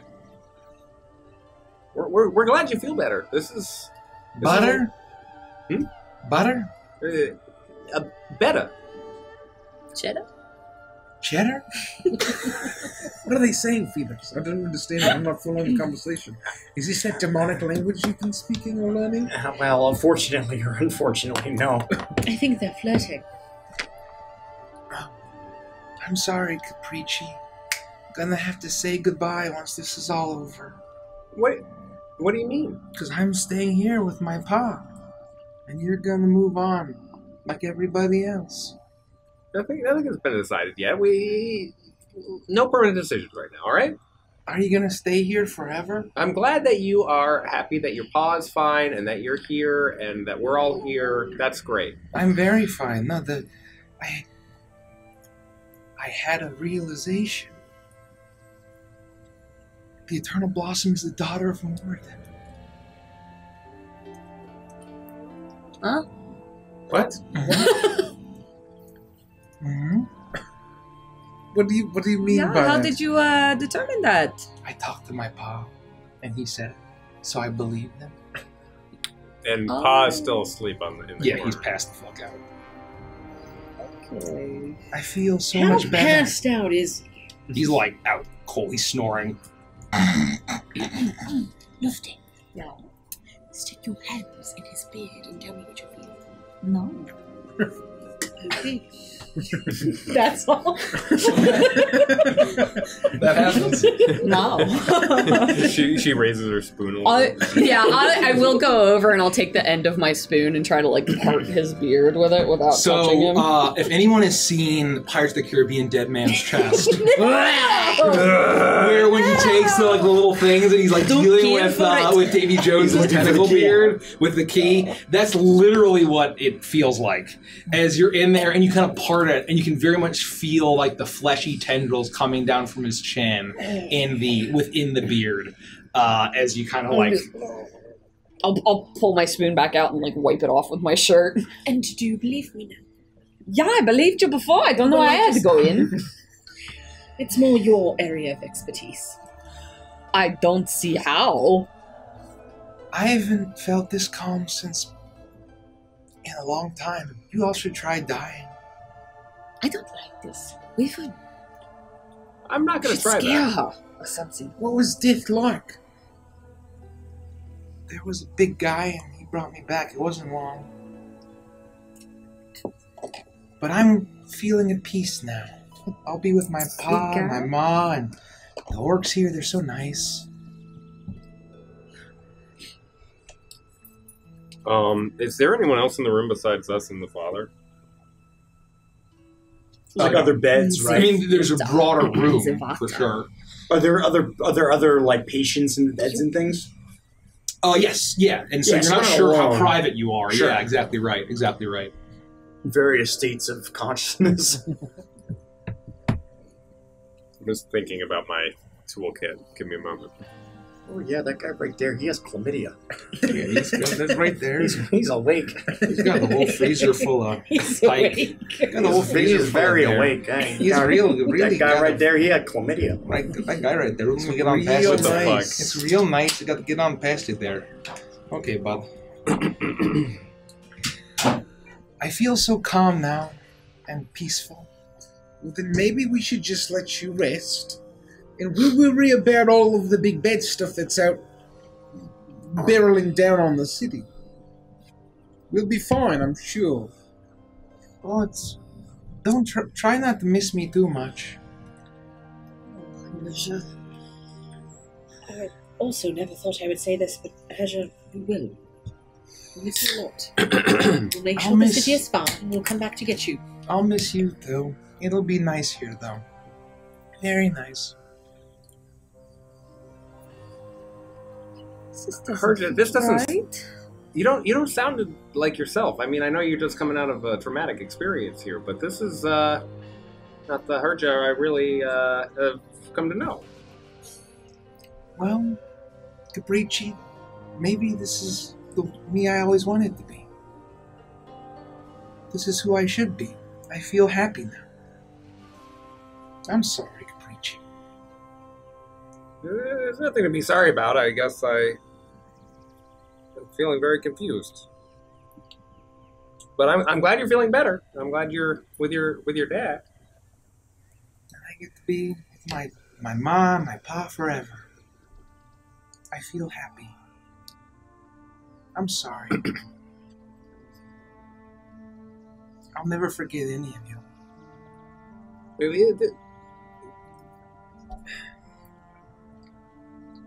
I'm going to walk up to the side of the bed a little closer and pull out my viol and put it under my chin. Do you remember this? Did you hear this? Herja, Herja. And before she can respond, I'm using that energy to cast Dispel Magic. Okay. Ooh. Think you got it. Oh, you think you got it. Roll for it. Oh, is there a roll for it? Let's find out. For what? If it's higher than the, I'm just going to make it. casted I will spell make you magic. roll no matter You're right. what. I'll make If you it's roll fourth no matter level what. or higher, make an ability check using your spellcasting ability. The Yep. DC equals 10 plus the spell's level. On a successful check, the spell ends. I'm scared. What's my spell? Is it my spell attack modifier? Probably. No, it's just your +5. Is this plus If 5? you have, wait, or if you plus whatever your charisma is, yeah, +5. 20. Oh, shit. 20. Oh, 20. shit. Flat 20. You play the song and you channel a little bit of magic. That final twang of your violin kind of has that magical resonance, and it washes over, and you just see Herja kind of snuggle back and smile. I'm gonna miss your songs, Capricci. You're acting like we're all gonna leave, like this is over, like you're saying goodbye. All good things come to an end. This is impossible. I do not understand what you are saying to me right now. I'm sorry. I know you're in just recovery, but like, there's a whole battle coming. There's a whole, nothing's been decided yet. We're not saying goodbye. Boss says I have to rest. I can't be in the battle. He'll be mad at me if I do. I agree 100%. But that doesn't mean we're saying goodbye, that you need to miss my songs, that you're not going to have me in your life anymore, right? I'm gonna stay here, Capricci. You all are gonna move on. Well, none of that's been decided. I know this is hard. Yeah. Just give us some time to rest. You know, I found the Eternal Blossom. Yes, I the daughter of Moradin. Daughter of Moradin. I hope you do too. I'm sorry. Mm-hmm. I am sorry too. I am sorry that the battle went the way that it did. That you fell in the first place. I'm sorry that we find ourselves in the middle of all of this. I'm sorry for a lot of things. I'm glad you're feeling better. Me too. Me too. I think we should all get some rest. Yeah. I agree. Herja, I hope you feel better. We'll come back and visit soon, I promise. Good luck tomorrow. We'll keep the city safe, don't you worry. You just rest and recover. She just nods and smiles at you. Just grab Caprice around the shoulders and guide him out. He's okay. Yeah, I'll be easily led. You see a very slight wave, but a peacefulness and a contentment washes over Herja's face. And once again, Caprice, you take one last look, but she's fallen soundly asleep, sleeping peacefully, not far from her father. And it's probably the most peaceful sleep that you've seen her in a long time after traveling together. I give her a smile. I'm pleased to see that she's alive. You do that, and she does seem to be alive and well. That what they decided on, or what Golden Lotus and Torvald had promised to keep her alive and to heal her, they did. And she is sleeping peacefully. The night is quiet. Despite every so often on the wind, you hear the potentially of war drums. You're not sure if it's the sound of your heart beating as the firelight in the distance gets closer and closer, and you start to feel something at the back of your mind. Same kind of panic, almost primal. You get a sense of maybe what those hawks and tigers and yetis all felt. And you just feel uneasy. And you realize that maybe you are the only 5 in this entire city that feels that. As you make your way back. Do we, I guess, when we get back, I'll look to see if Rivali is anywhere in sight. Excellent timing. My man. You turn the corner into that beautiful glade where you have been posted up. And you see that common sitting area where there's usually snacks, mostly pistachios, because Derek decided it. But a variety of food items. And where Rivali had been missing, he now sits. And you see him. He's deep in thought. His hair now is cut shorter. Shorter than you've seen it. You're used to that almost shoulder length black hair, and now it's cut very short. Almost similar to the style of the orcs of Mogurkai. He's wearing very simple vestments, but he's bundled up a little bit more, and has a scarf around his face as he stares down at a board that looks a wooden board that seems to be some sort of game. It's not like any kind of chess or game that you've seen, but there's a number of painted wooden tokens as he stares at it, and you can see that he's playing against himself. And he's deep in thought, moving pieces back and forth as he plays this game that seems to be strategic back and forth. Captain Freewing. I'm glad to see that you're back and okay. I'm not a captain anymore, Koa. You can relax. Yes, Captain. I'm not a captain anymore, Toby. You can relax. Oh, all right. Captain Freewing. So he looks back at his game, and he reaches down and with his only hand, and he grabs. Tentacles. He has a sip of tea. The steam is rising off of this porcelain cup as he grabs it, and he raises it to his lips, and he drinks, and his eyebrows are furrowed deep in thought as his eyes are darting back and forth to different pieces as if he's trying to outwit himself, playing the game. Did you hear the commotion in the city earlier with the beasts? I did. What did you see? I saw that crane that's been hanging out flew right into the willow. You can still see the blood splot right there. And he points over, and you can see just the light from the lantern. You see on that willow, there's been a crane back and forth, been fishing in this glade for ever since you've been here, and you see a smear of blood against the willow. Does that concern you at all? I don't know why it would.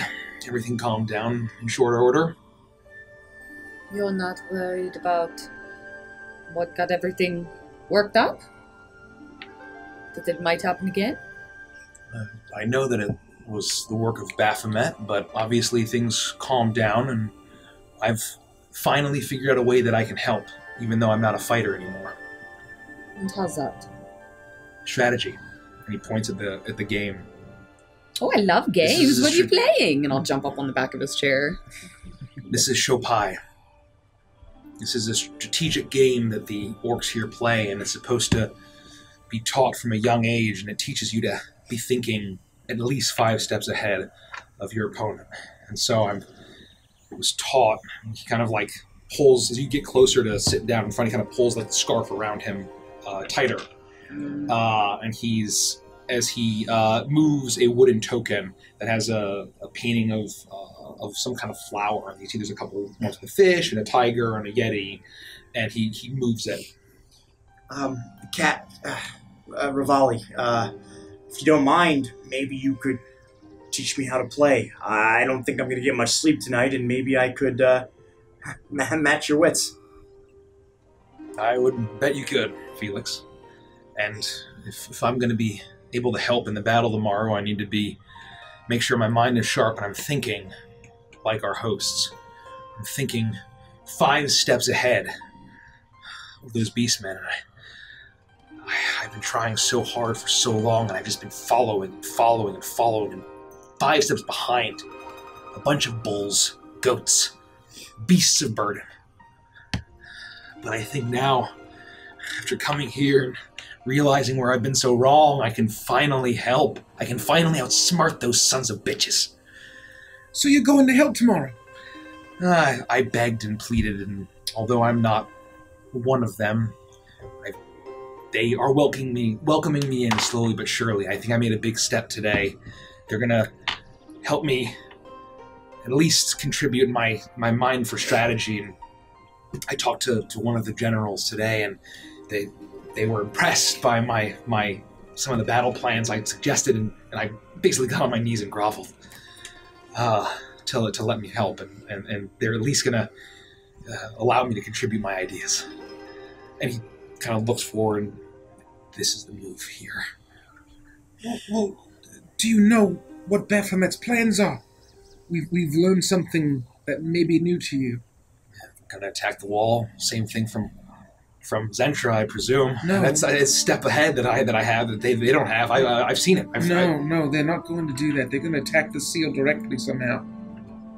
That's impossible. Do you know how defended the city is? He finally turns attention away from the game to look at you. Well, that's why I wanted to bring it up, because you spent your entire life defending that seal at the lodge. Is there some way that he could somehow bypass defenses and all of a sudden just destroy it? I wish I knew, Toa. I've spent months, so much time following, and I've seen what they've done to these towns, these communities, and I've failed to stop any of it. But now, with the Eternal Blossom, anything's possible. I can finally contribute. I can finally protect the seal. I don't even know how the Lockfeather Lodge is doing. Did you know that the Eternal Blossom is the daughter of Moradin? Isn't that so very interesting? I didn't know that. Is that true? Yes, of course. Well, gods, I don't question the goings-on or the relations of the gods. As long as I'm guided to truth and tranquility, that's what I care about. And I finally have my purpose, and that brings me peace.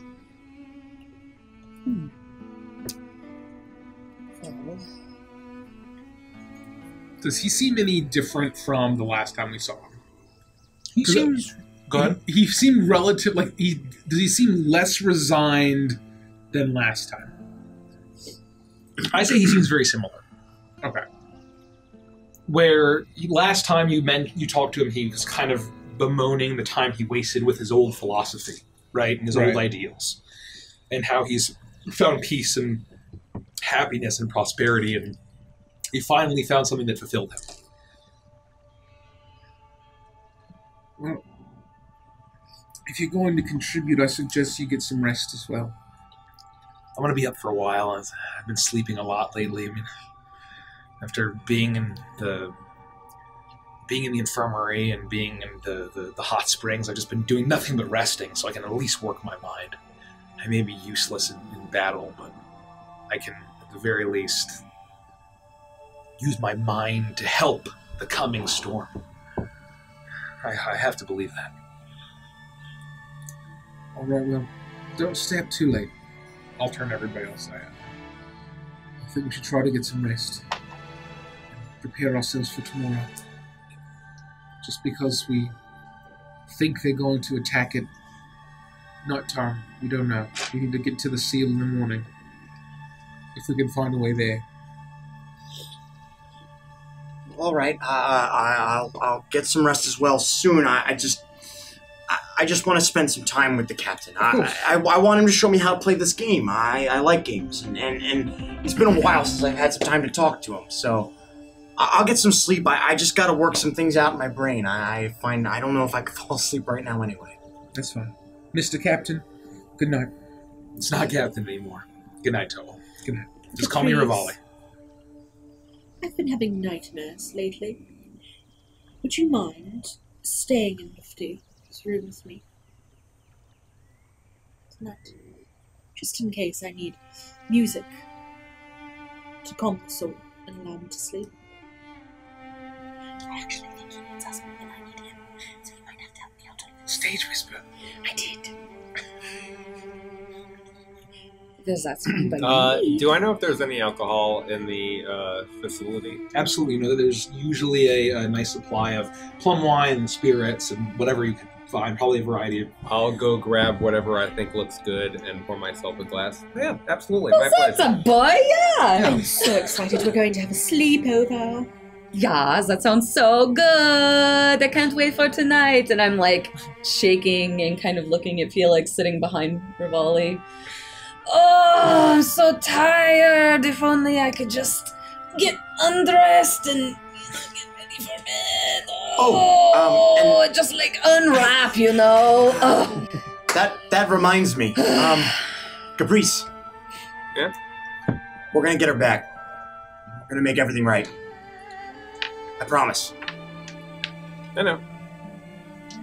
All right, Captain. I'm sorry, Rivali. Show me how to play this game. I'll hop off his chair and go with you too. Bye-bye! Please, can you grab a drink from me? I'm going to need one. So, well, at least there's someone who's game. How's Herja doing? And so he starts explaining the game, how it's a strategy game, and every token with a different painted symbol on it has the different rules of how it can move across this board. And the whole purpose of the game is to be thinking 5 to 10 steps ahead of your opponent. And so it's very strategic. And that happens. If something you'd like to talk to him about. No, I have nothing in mind. I really do want to just spend time talking to him. You get a sense. You get a sense of, and so you have a sense of. So pretty simple at the surface, but the depth is where it gets very tricky. Right? And I would be trying to beat him. I want to mentally challenge him, and I would say that as quickly as I can learn. You would game. understand, and you would probably beat him after like 30 minutes of trying. Like after your first time, and then you start going back and forth, and you're like kind of basically going tit for tat, right? Of going back and forth, and so after you play for an hour and a half, and he kind of leans back and he says, "Man, Felix, you are a lethally quick study, I gotta say." It's one of the only things I have going for me. Well, maybe after this is all over, you can stick around and join me and add your strategic mind to the military here. Maybe, but maybe there's an equal chance that you come with us. I don't think so. I'm finally happy. I'm finally happy here, and I finally found my purpose. I was so miserable for so long, and I see that darkness in you, Felix. We had similar upbringings.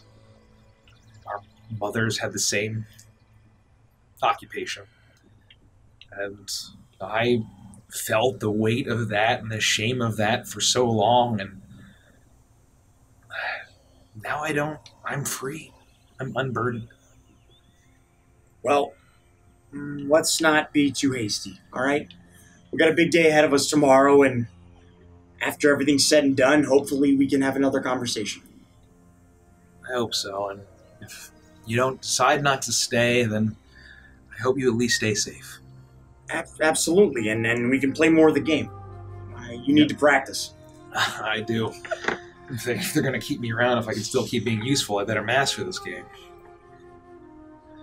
And he's like half paying attention to you, and he's really focused on the game.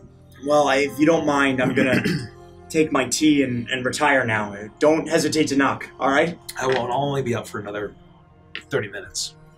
Good night, Rivali. Good night, Felix. And I'll sip my tea as I head back to my room. Do that. You find, I guess, Toa. Pass the fuck out. I know what you're doing. Yeah, I'm just totally going. Totally zonked out. So would I hear him get back in his room? Yeah, I would say that.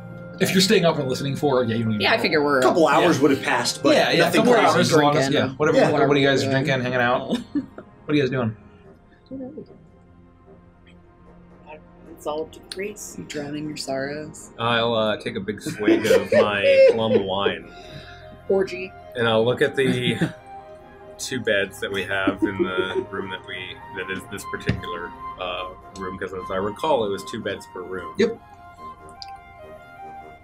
I will notice him looking at that, and I will pull some things out of my pack, and I'll set up a bed for myself in the corner. Caprice, you're welcome to my bed. It's too hot for me. You'd be doing me a favor by letting me sleep here, so please take it. It's awful, honestly.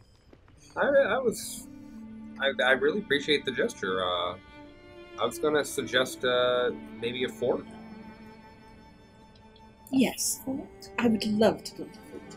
I used to build those with my father when I was a kid. And I loved it. It was so fun. Shut up, Lufty. I'm talking to Caprice. It was amazing. Yeah? Yes.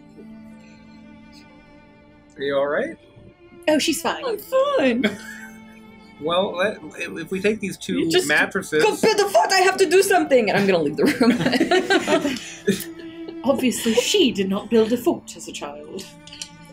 I think if we take these 2 mattress frames and put them together, they'll be kind of pyramid-esque. Let me get my linens. We can tie them together and we can create a nice, a partition. We can have multiple rooms. Do you think if we dig into the floor, we could create a pool? What about a bathhouse?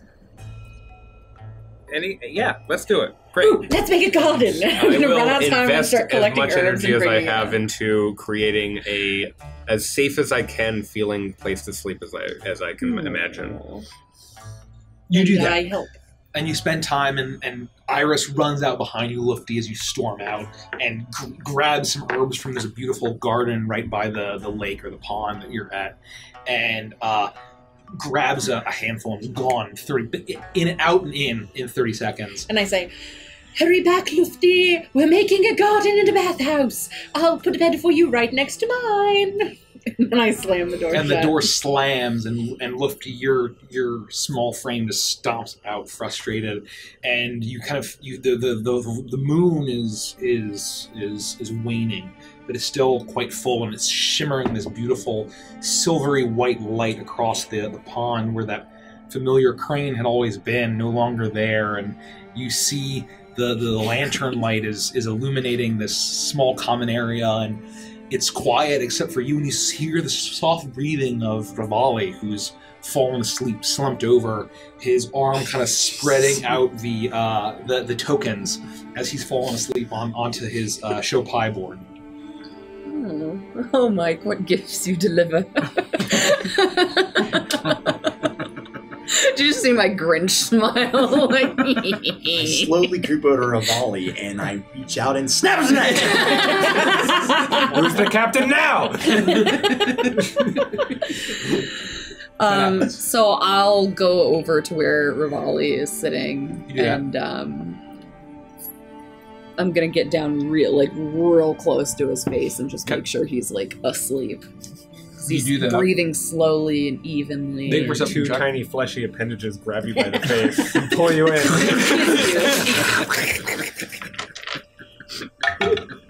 That is very good. Yikes. You needed a birthday blow.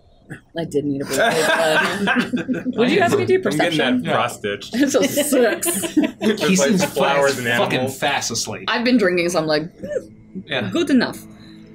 So then I'm going to look at his board and see what it's set up as, if there's anything that I would understand from his board. I would say that this is a totally new game for you. Okay. This is something that's been played by the orcs of Mogurkai, that it seems to have been invented by them.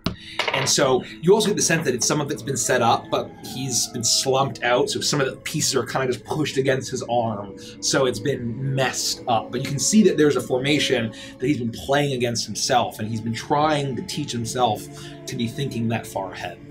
You pull up the rule book. What do you mean I can't cast 2 spells in 1 turn? It's fucking horse shit. Okay, all right, Eric. Settle down. We don't have to attack Felix like that. So I would very carefully swap 3 of his tiles. And then I would get very close to his face and see if I could pull away the scarf. Make a stealth check for all of that.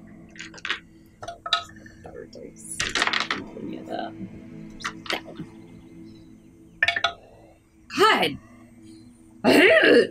You didn't get a birthday blow. I'm gonna use my drunken lucky, my drunkard's. You're able to do that as part of the features. That's new, right? Yes, that is a new thing. So I'm gonna use 2 of my key points to reroll. That's how it differs from luck. Every time. That's how it differs from luck. From now until forever. Forevermore. That's better. That is 20. 20.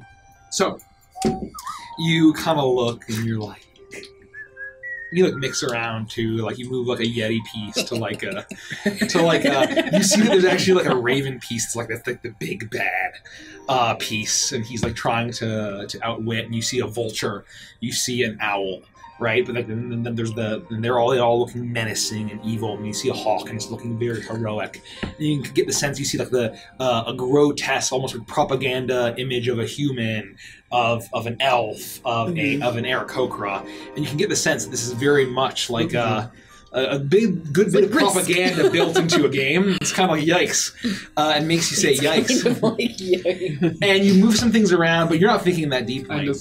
As you kind of lean in, and you very carefully reach down, and you see Rivali's hair, which would have been slumped over his face so many times before, is now almost buzz is how short it is. And he's breathing pretty heavily, seems to be exhausted. Spending all day begging and pleading whatever generals he had to, and you reach in and you grab the scarf. You gently pull it down, and you see on his chin like a very young catfish, 2 small little fleshy tendrils from his chin. Not my boy. That are just starting to peek out. We have to kill I'm everybody. gonna go Gotta burn them all to the ground. and cover it back up. You do that, and he kind of lets out a snore, and then slumps forward and knocks the rest of the pieces off onto the ground. They clatter, but he remains asleep. You should have pulled it back and seen if it was like one of those stretchy hand things that you could slap against the wall. You know. I loved those. So I'm going to then go back down the hallway and go into Felix and Toa's room. Okay, so there's a little. I guess you definitely don't lock it, and so like Felix is like sitting drinking some tea before bed, probably. Yeah, I'm in my notes.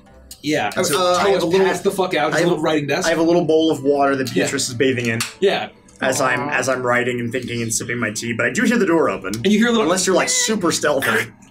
It's very obvious, and the light streams in from the lantern. I'm gonna immediately like whirl around. Shh, Joe is sleeping. Oh, he's fine. I'm gonna just go like jump on him, but then just kind of levitate just above his body.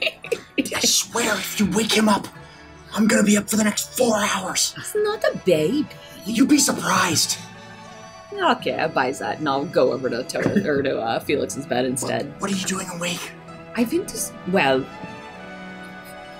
first I just got very miffed about the situation in my room because I have asked no less than, I don't know, a baker's dozen time to make a fort with Iris, and she just, and Caprice was like, oh, okay. What are you talking about? You know what I'm talking about. Like, you never wanted to make a fort, and then... You want to make a fort? Yes, do you? Lucy, I'm really busy here. I'll remember this. But getting on to other things. Okay. So I got kicked out of my room. Okay. By my own choosing. And then I went to see Rivali, and he was asleep, so I messed with his game. But I was just curious because he was hiding his face, and you know why? I think you know why. I noticed that too. I didn't want to be so forward as to ask him to remove it.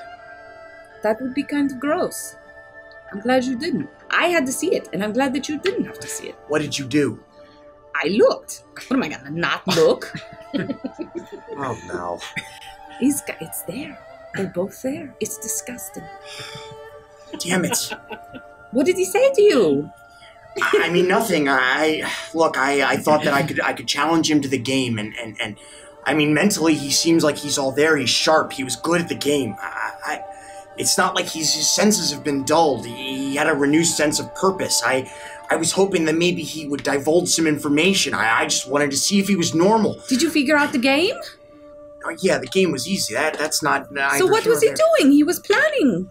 He was being strategic, like what he's going to do. Would I have been able to discern anything other than it being a strategic game for him to increase his skills of strategy? That's all it is, as far as your assessment. Look, there was no hidden code. There was no hidden anything. It was strictly a mental exercise. And while he's not the Rivali that we know, like mentally, he's still sharp. He's there.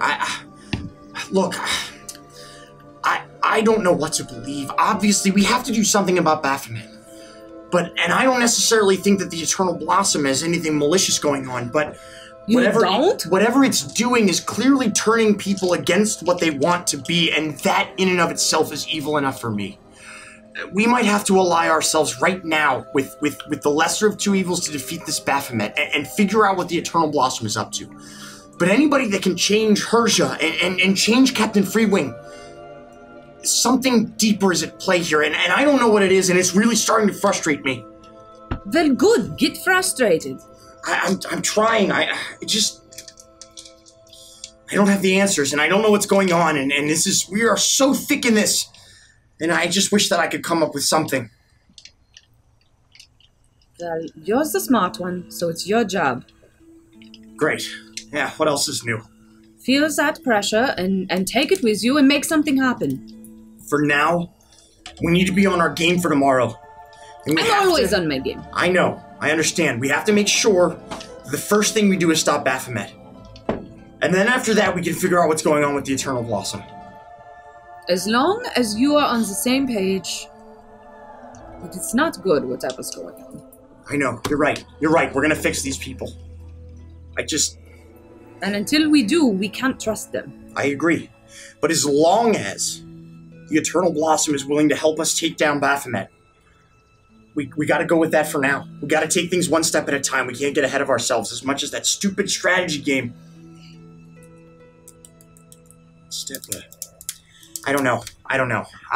Look, if you want to stay here because of whatever's going on in your room with the fort, I can go sleep out in the lobby. That's fine. I don't care. I just need somewhere I can think and rest, and I just got to pour through my notes. I wish I had access to a library here or something. There's got to be something. We don't even know when they're gonna be. Look, we gotta get some rest. All right, you stay here. Just take my bed. No. Iris said I can play in the fort. I just got a little grumpy. So you weren't kicked out of your room? I had to leave of my own choosing. Is there anything else I can help you with, Lufty? Well, I don't know. How energetic do you feel? I have to go to sleep, please. I need to concentrate. I swear, if you wake up Toa. Then what? Yes, go! Get out of here, please! What's gonna happen? You stayed here long enough. Oh, did I? I'm gonna talk to Iris about this.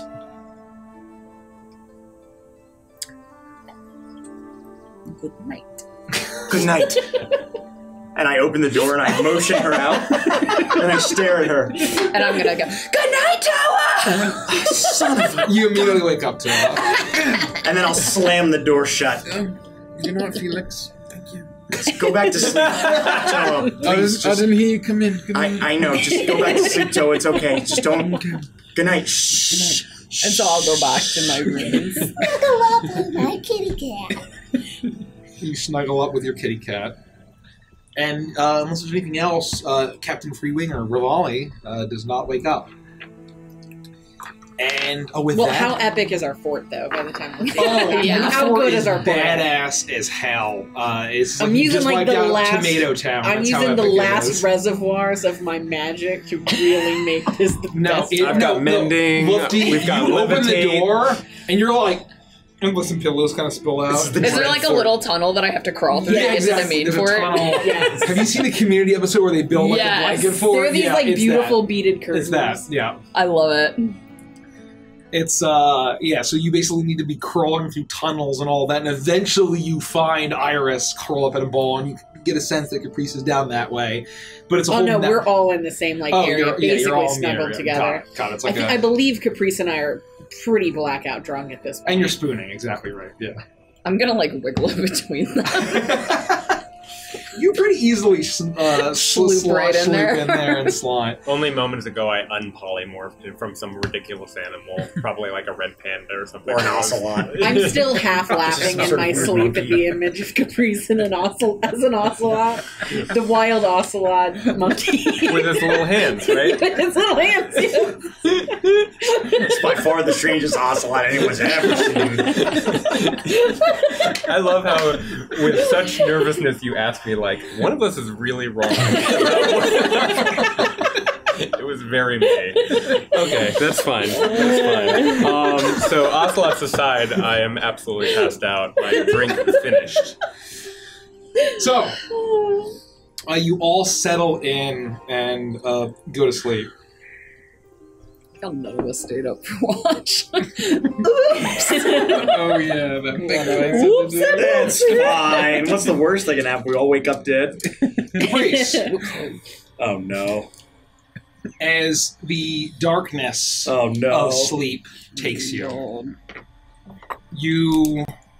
consciousness returns. Once again, it's the void. The blackness all around you. And you're almost used to it at this point. It's almost a cliche at this point. And you see the shadows around you start to take shape. Moves from in front of you to your left to your right. Swirls around until you expect, like the night before, or was it 2 nights ago, feathers, but no. You see the silhouette of an incredibly shapely woman. White lanterns for eyes, but narrow almost immediately to slits as they observe you. And you hear a voice in your mind as this shape spins around you in the darkness of your dream, taunting in its motions. Oh, poor Capriccio. What a turn of events. are you so sad? Let's not do this. Let's just skip tonight. We can talk again another night. This is an important night. I need all of my rest. What do you say? You know, Capriccio, that's not a bad idea. I've thought about it, And suddenly their eyes blare in your face. How about we do this tonight? Slinks back. remember who owns you, Capriccio. Remember who owns Maxima and every single member of your family. You see long, slender fingers move about, and you see small, wailing souls almost wisp through those fingers until they get clenched in a tight fist. Don't suggest what we should or shouldn't do, Capriccio. You don't have any power here.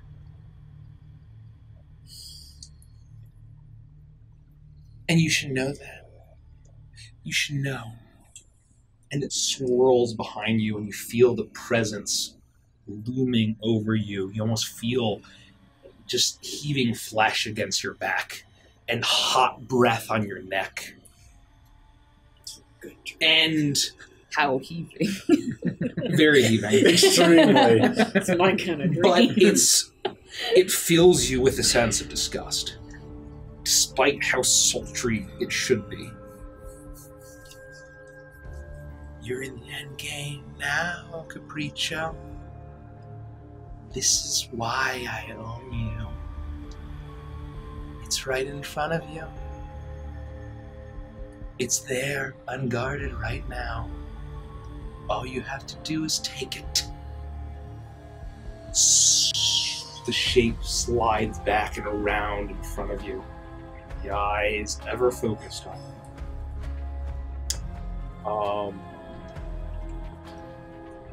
I will sit. I assume that there's like nothing of floor, but I'm standing. You're standing and you sit and you're just sitting, but it is just a void around you. Yet somehow you're seeing the black silhouette within this void. And I'll sit and I'll look up at this insanity image.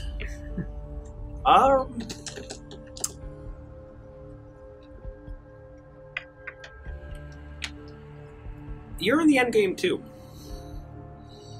Oh, what do you mean, Capriccio? You need me to do something, right? I'd like you to. You need to do it for yourself. I understand that, but I want more. What if I asked to understand what is happening to my friend Herja, for example? What if I asked, tell me about the Eternal Blossom. Is she a friend of yours? Is she an enemy? Do you have any information whatsoever? And what guarantee do I have that if I do any of the things you ask me to do, my soul's okay? Can I get something in writing at least? Isn't that how all this is supposed to work? I have an idea of how this should work. Suddenly your consciousness shifts. There's no longer a void.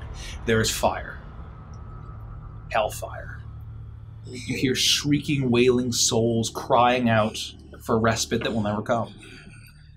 The voices of yourself, your mother, that you never knew, your father, but you know it's your mother, your father, all of your cousins, your aunts, your uncles, you hear them all shrieking, wailing, Capriccio. If only you had saved us. All you had to do was save us. Why did you forsake us? Why did you condemn us to this? And then suddenly your consciousness shifts again. It's a bright light, beautiful golden light, blossoms on a summer breeze. The wind whipping through willows, and you see from behind Herja everything that you've seen, the friend, the companion that you've known. And she turns. From her face, two long tendrils, her eyes open with narrow slits for pupils, golden eyes, and she smiles with razor-sharp teeth. she beckons you to join her. How she's found happiness. She has found obedience, subjugation. And she wants you to join her. She extends her hand. What do you do? Seeing this image, I am compelled to run towards and away from her. I'm paralyzed. I cannot move. I just put up my hand and start shaking. I can't run or stay. And suddenly, this offer to join suddenly turns to fear as the eyes turn back to the wide, bright dwarven eyes of Persia that you know, but filled with fear. Rather than a welcoming hand, it is reaching out in terror, pleading, and she shrieks at you. She's coming! She's coming! And suddenly Herda disappears. God. Swirls around, and suddenly fire again. And it's not a golden fire. It's orange, it's red, it's intense, it's hot. And you hear a single voice, where there were once many. The shrieking of Persia, burning in flames. Begging, just like your family. Why did you forsake me, Caprice? Why did you do this? Why? Why until swallowed in flame? Drowned out by the laughter gets louder and louder and louder. Your patron, Glacia, as she cackles, filling your entire consciousness, until just the feminine, shapely silhouette is looming over you, eyes looming down. How about now, Capriccio? You willing to talk and trade? What do you want? Do you want to know what I'm about? Do you want to level with each other like equals? Is that what you want?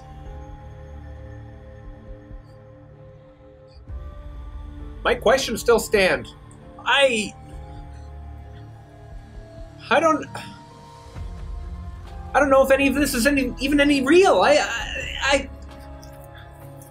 Caprice, hold up your hand. Hold up your hand!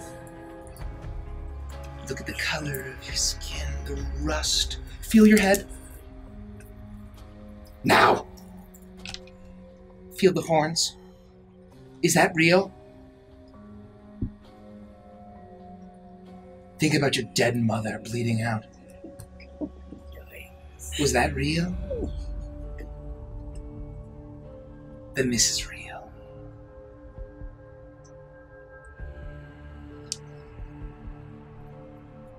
What do you want me to do? Bring me the rod. Bring me the glaive, I don't care. I have plans. You ask about the golden lotus, the eternal blossom. Means to an end. The page that you found, what brought you to me was the roar of the bull. Who do you think put Baphomet in touch with that poor little imp Moloch? They didn't know it was me. It's all been leading to this, Capriccio. And Daddy thinks he can keep his thumb on me for so long, but I have ambitions. As you do. Let's help each other achieve our ambitions. Suddenly you see the shape shift into a long, tall, narrow silhouette with long spiraling horns and large white lantern-like eyes. As it suddenly gyrates and bursts and is replaced by that same familiar silhouette. A mountain of skulls surrounded in fire. Do you understand, Capriccio? What can I touch it? The glaive? If what happens to what happened to Luffy happens to me, I can't bring you anything. How can I be protected? It's all souls, Capriccio. If I... And you see long fingers reach out. In between your eyes, it touches. Suddenly, you just feel a warmth, a searing pain within you.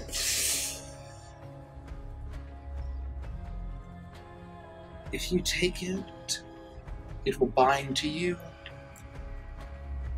And therefore, once it binds to your soul, it's mine. Oh, gosh. I can help you. She snaps. Suddenly, you blink in and out of existence. The power that your blood gives you, that I've granted you since you were a little boy, it's stronger than ever. You won't be seen, you won't be heard. You take it, and then you grab your beloved.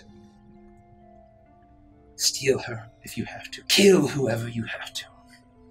You can make it out of the city to safety before sunrise. Leave your friends to die. You and your betrothed will be safe. I'll make sure of it, and your soul will be yours. Her soul will be hers. And all of your family, the Desesto line, won't have to fret.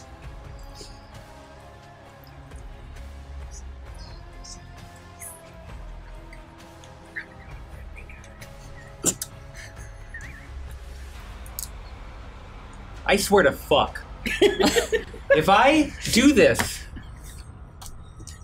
and that doesn't happen, I will spend the rest of my days finding ways to destroy you, to torture you, I'll find out where you sleep. I'll eat an everything bagel in that bed. I'll make paper cuts between your fingers. Every inconvenience I can think of, the smallest thing, will rain down upon you. Oh, I'm so scared.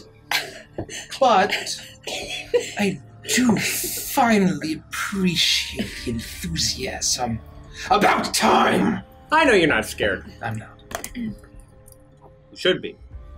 Are you gonna let me go? I'll go take care of business.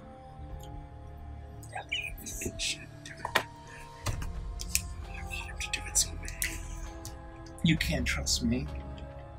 I can't trust you. We have to agree on mutually assured failure on my part, destruction on yours. What do you say, Capriccio? She extends her hand towards you, the silhouette snaking slowly. It's the meanest thing you can do to anyone. I'll see you in hell. Clasps around your fingers. Oh, fuck! As the shadows of the silhouette grab you, pull you forward, and they surround you. You feel a heaving bosom around your head. You feel her embrace, her hot breath, as you are fully engulfed in her essence. And suddenly, you wake up. You're in a blanket and pillow fort, completely drenched in sweat. You look, you feel like the shadow that you had been surrounded in surrounds you now. You feel like you're invisible. You feel like you are able to do anything, completely undetected. You look and you see the ball of Iris sleeping contentedly, although she would never admit it, with a slight smile, as Lufty is in a tiny ball on top of her. Lighter than air, as the pair sleeps. They do not notice you stir. And even if they were awake, they probably would not notice you stir regardless. I would like to roll a perception check. I'm just kidding. I'm kidding. I mean, you do you. Good luck. You perceive nothing but the sweet sleep of catnip. And, do I enjoy the benefits of a long rest? No. Okay. Get fucked. Son of a bitch. Everything Bagel has heard. All right. That being said, I will feel like you are cloaked in shadow. I'll sit up and I will, as quickly but stealthily as I can, make my way to the door, opening it quietly, and make myself out into the night air. Time does not appear to be frozen, though, this time. No. Okay.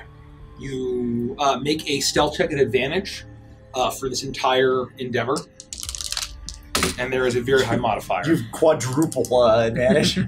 You roll twice and take the highest of all those. 21. 21, so that's a 36. It's almost like Vanter's levels. Am I right? As the door opens, and if Lufty and Iris were asleep, they would just think it was the clattering of the wind as you slip out. And it closes very gently behind you. That's what I hear. You feel the slight breeze of the glade as you step out into the dimming lantern light. And as soon as you step out, a gust blows out the candle, and darkness enshrouds you. And even the light of the waning moon is swallowed up by clouds as it passes. All right. Get it together. All right. Where's the glaze? Do I get a sense in my innate nature that I know where maybe the glaives would be housed at this time? You, Golden Lotus had said to the war chief that she'd be in her sanctum praying over, that it'd be in her sanctum to get the final blessing. All right. We're all fucked anyway. Heard you. Love you. Hope you understand what I'm doing. And I will start to make my way up the street towards where I think the glaive resides. You make your way through the streets, and you see off in the distance the firelight and the steps and the plains below, the roaring fires of the Horn Legion getting closer and closer, and you know that war is coming. You finally hear unmistakable drums of war. You've heard that before. You know it's coming. But that's not why you're out here. It doesn't matter to you anymore.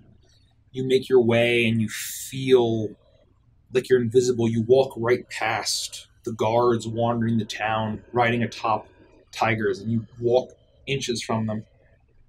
You even kind of raise your hand up. They don't even seem to see you. As just in case, I'm going to use Alter Self to make myself appear like a normal guard with the tendrils and the whole thing. And you feel as if the innate once-a-day invisibility power that you have as a tiefling, a Glossia tiefling, is already activated. But you are, if there was any chance, you would look like a guard completely invisible. It's weird, but I think about terrorizing my cousins when I was very young and how that was an innate ability that I enjoyed that I'm now using in this weird mature state. And you do, and you slip. And you see, as if you see the cat sniffing, doesn't seem to pick you up at all, does not even turn his attention towards you. As you slip out, and you make your way out to that winding pathway up to the Golden Lotus's sanctum. You remember giving your first offering there when you first arrived at the city, and you see the warm, inviting glow of that door. It's still lit. It's there. And you make your way up that path, and you're getting higher and higher, 15, 20, 30, 50 feet, and you see through the door that warm glow. You smell the saffron as it hits you. As you make your way and you turn into the building,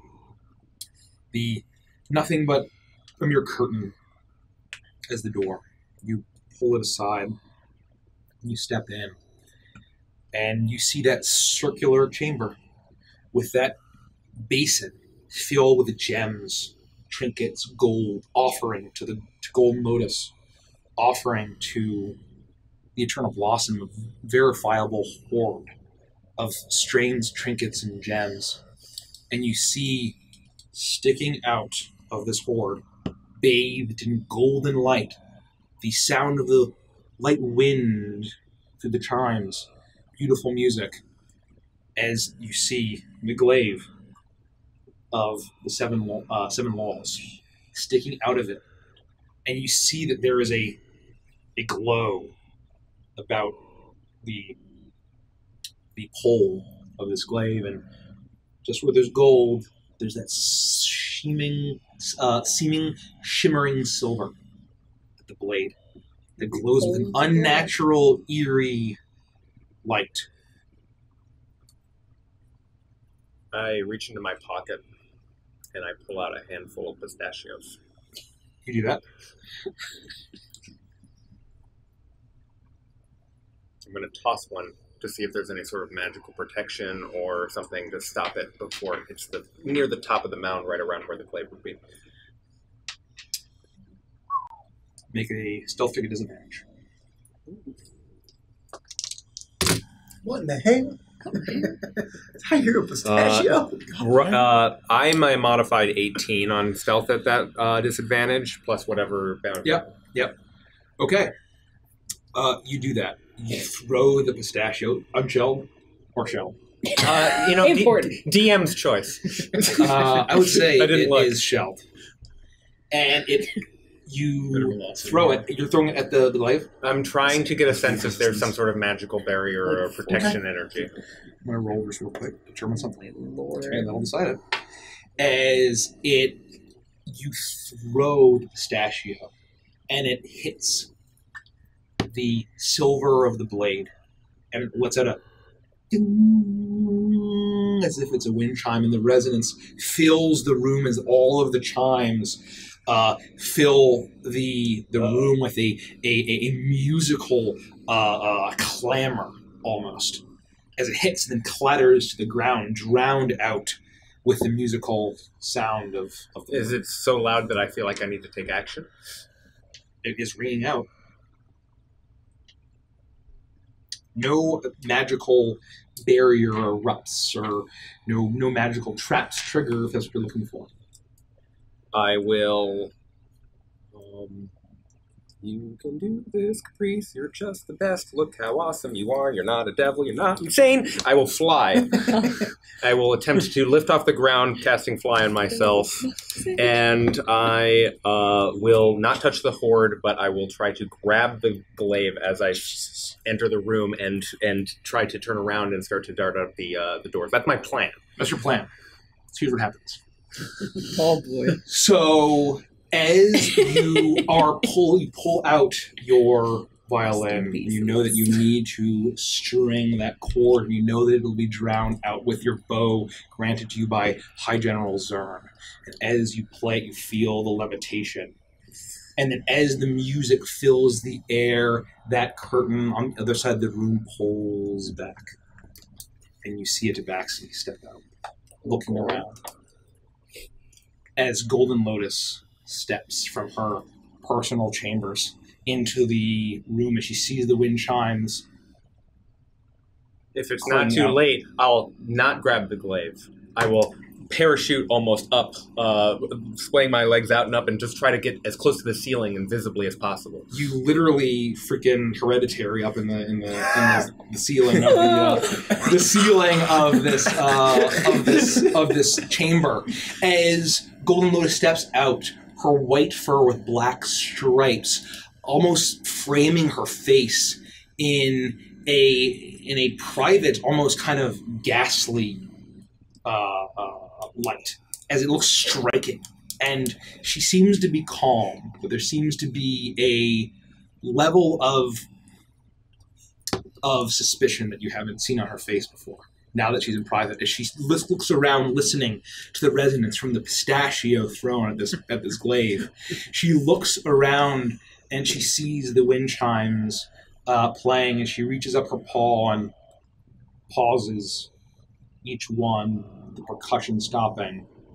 And she surveys the room with her brilliant cat-like golden eyes as they scan the room. And she looks around. She looks down at the ground. Minutes right now, by the way. What? I'm earning zone minutes. My heart rate is triggering my Fitbit right now. And she looks down at the ground, and you see her stop. She reaches down, pull the pistachio, 2 claws. Oh no. And she chucks the shells away. She looks around. She looks up to the ceiling almost directly at you, but makes no indication that she sees it.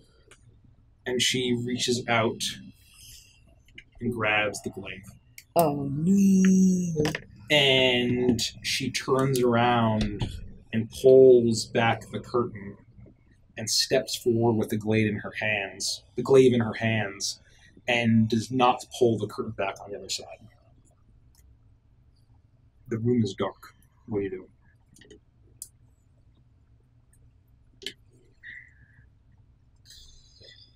In it for a copper. I will float down, knowing that I have probably another 58 minutes of fly left, and continue to follow Miss Lotus, or Mrs. Lotus, you never know. And I will attempt to continue to follow her and see where she takes the glaive. But I'm not going to touch any surfaces. I'm just cannonballing through it. And you manage to squeak into that personal chamber. The smell of saffron is incredibly intense as you follow behind her. And before you had done that, she had taken the glaive and she had kind of reached down and seen this pile of gold and gems and offerings. She kind of looked at them and kind of darted a claw through the trinkets. And she kind of pulled out a pawful and let it run through her fingers, place it back down enticingly, and she leaves through the curtain. And you manage to make your way into the private chambers. As she turns around, you manage to get behind her very quickly as she pulls the curtain. And you see the very simple quarters of Golden Lotus that you had seen before you went on your journey to Limbo. Incense is burning, the smell of saffron. You see a small bowl of offerings, symboling of trinkets, coins, magical items, gems. And she once again plays with that, and she goes to a corner of the room. She opens, looks to be a very ornate gold and jade chest. She opens it, and there seems to be a very long and wide chamber in here, completely empty. And she places it very gently in this almost velvet enclosure. Damn. And it rests perfectly. And she closes it. She pulls out a key from her robes, locks it, puts it back in, and then she moves her paws. Her claws extend. There's something strange about these claws as they glow with a golden light. Suddenly, the chest is engulfed in magical energy. And she stops. And she sighs contentedly. And she turns and leaves this small chamber and pulls the curtain back. And you see the glint of moonlight onto the other side of what you know is that personal blade of the Eternal Blossom as she leaves to the night sky, to the night air. I am going to...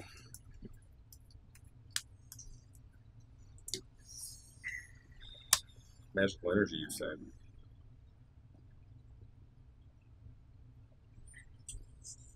She does not close it behind her, similarly.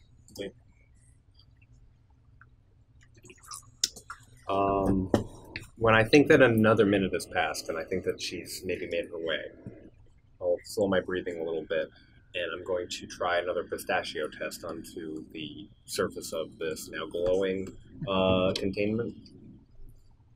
Yeah. You do that, and so you make your way and you throw the pistachio, and it rolls off. All right, I'll pick it up and put it back in my pocket. I'm going to attempt to open it just through what little strength Caprice would have, just to see if it's unlocked. You attempt to grab it, you pull it, and it's very clearly locked tight. And suddenly, as you're attempting to pull it up, you see a flash of golden light as it almost floods the chamber. As from the door on the other side, it fills the room, bursting, radiating in golden light despite the hour of the evening. As blasting and radiating, what do you do? I still feel like I'm invisibly protected and sealed. You look down and you feel like you're invisible. And I'm flying. When I see that golden light occur, I think to...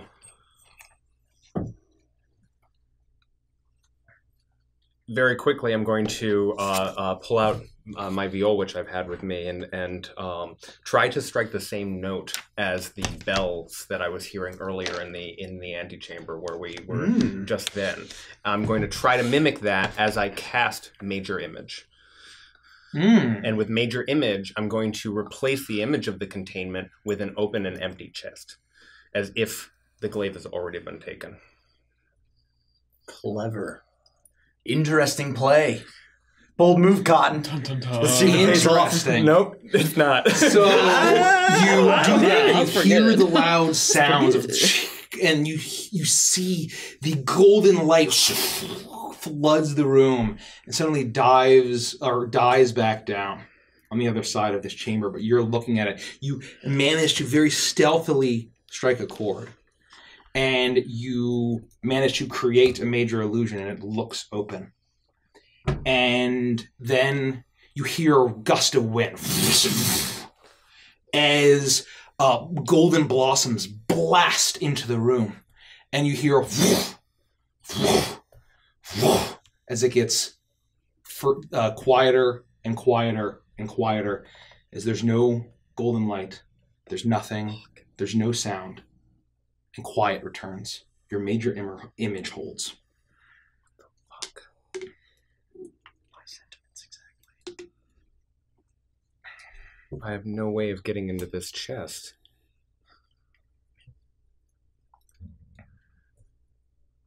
Glacia? Little help? Last hurdle right here, and I got my hand on it. You say to the night air,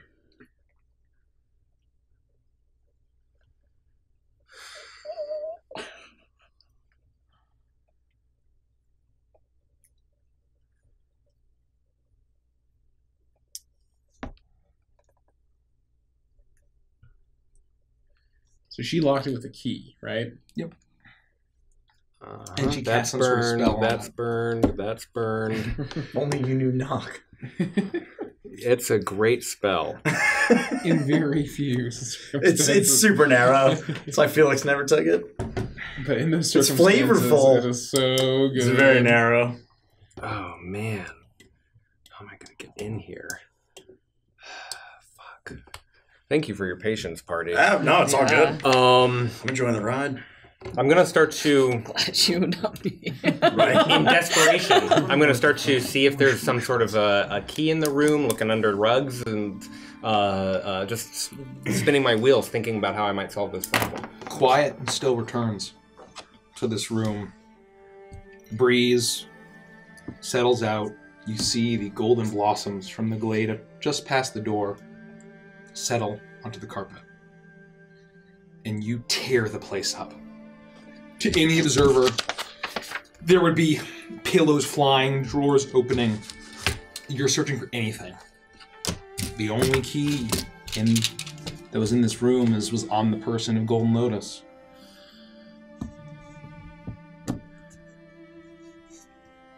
Do I have a sense that she's close or that she would have gone far from this room? All you have is that light and the sound that you heard.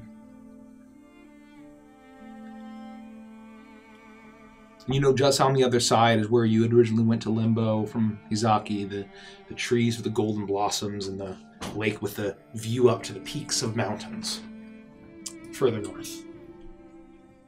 I will attempt a minute or two of contemplation, knowing that my time is of fly and potentially my invisibility could run out soon.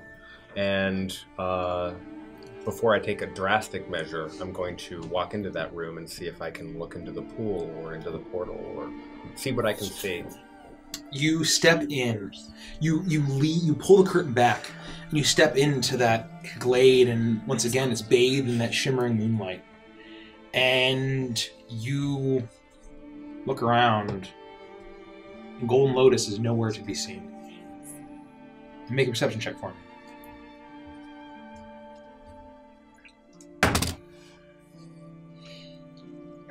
12. You look into the night sky. You look to the water. You look to this small little enclave. You are wholly alone.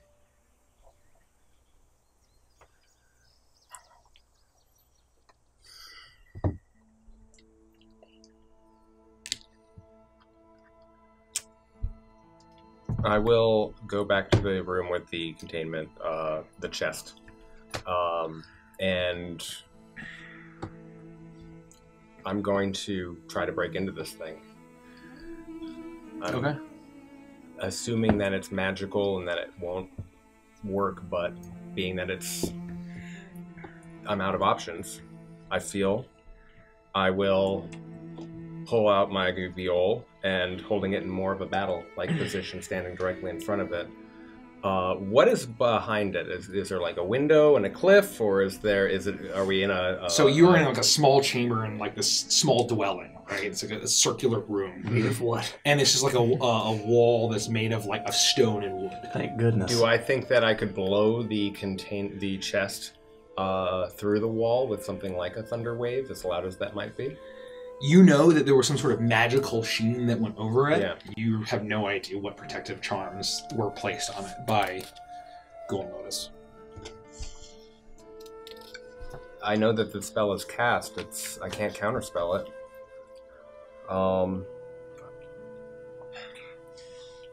I think I might be completely fucked. I have no tools to solve this problem.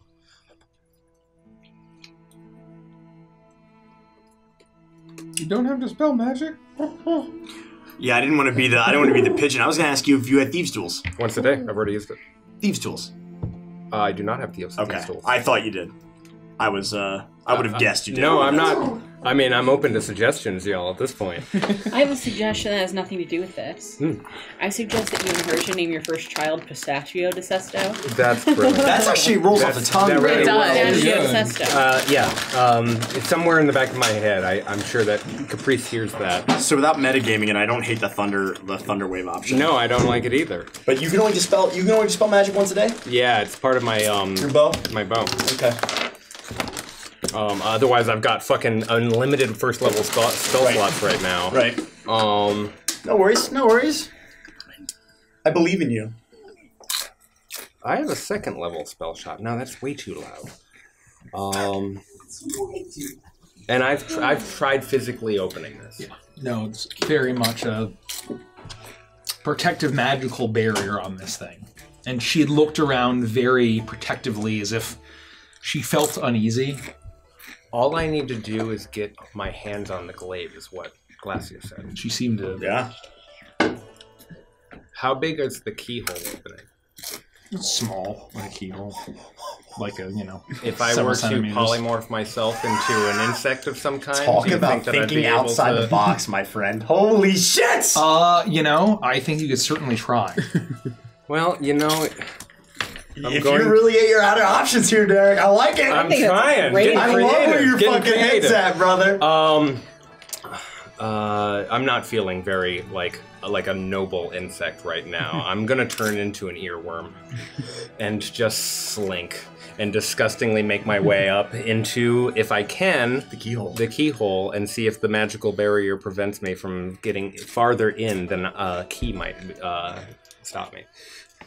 You do that as you polymorph yourself into an earworm, and you kind of slink your way, and you make your way into the keyhole as you manage to get through that initial instance of the keyhole, and you get to the point of where you would be able to get through to the other side. You see the mechanism. You see there's a little tiny gap that you could potentially squeeze your way through. As you manage to squeeze through, and you make a Constitution saving throw for me. Come on, brother. We might be twisting this one. Why are you helping me? We might not. Because I want absolute chaos to pursue. 23. Let's fucking go. What's he doing? 23. He turned into a worm to try to get through the keyhole. love that. True Caprice fashion, he's out of options. I love this shit. Love that. As you manage to make your way through, and you feel a zap try to sear your wormy flesh, and you manage to resist, but you are repelled by a barrier that seems to be fucking hell. You take no damage, but you're able to resist it. If I did, then I would no longer be an earworm, and Caprice would shoot out the keyhole like a ketchup laser beam. My new band name, Ketchup Laser Beam. It's like one of those like hydraulic press videos on YouTube. That's the name of the band in Feywild, because during the Yeah, Ketchup that's Laser Beam, old so they have like art throwback. and shit. It's really stupid. Okay. In a good way. In a good way. Damn, dude, that was a good option. Hey, boomers, I'm totally fucked. If only you brought your old friend Felix along. I mean, yeah, you would have helped me. Absolutely. Totally. Just watch the sunrise, Caprice. Just watch the sunrise. Oh my god. Shit. Okay, can't polymorph into it. Can't. I squirm out and I earworm myself.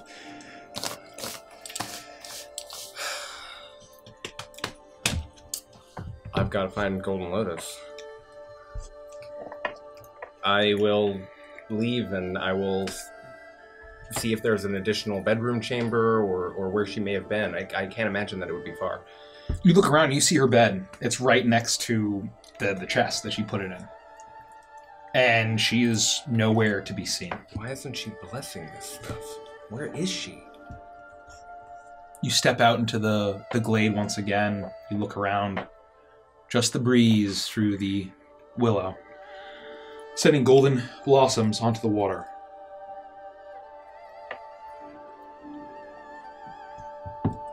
If this is some sort of riddle, I'm fucked, buddy. Home plate. I have an idea, but I'm not gonna be metagaming. Yeah, no, let's just let it ride. Come on, give him his moment. There's no answer to any of this. Bullshit. It's not a riddle. No, I know, but or a puzzle or something like, oh, I can't lift the chest, can I? I mean, it's embedded into this chamber. Okay. Oh, I know. I think I know. I know. It's not a puzzle or anything. I think I just figured out the story, the plot element. Yeah. Well, I won't say anything. That's devastating. I'm probably wrong, but I think I know. Okay. But I always think I know things that I don't. About how much time do I have left in my state? Do you think? Do I suspect? I mean, it's probably, sorry. it's probably about like Allergies. 20 minutes. Took a while to get You here. don't think so? Give me any ideas. I didn't hear you. I didn't either. I didn't understand what you said. No, let's just let it ride. Is that what you're thinking? Give him time. Give him time. Give him time. I want to see what happens here. Derek, don't worry. I have no idea what's happening either. You can either take solace in that or let that give you further dread. I never know what's think going dread. on. I think primarily dread. I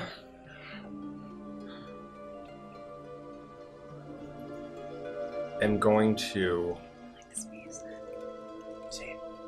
feel a wave of defeat wash over me.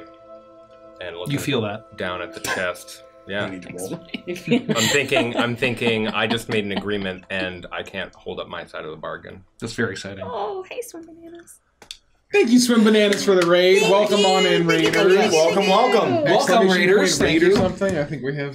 We do have an exclamation point, Raiders. Love you, Raiders. Thank you very much, Mel. We love you. Thank you. We're in the middle Love of a your very face. tense situation in D&D, and Our poor bard is racking his brain. We're He made a deal with the devil, and now he's got to figure out what he's going to do.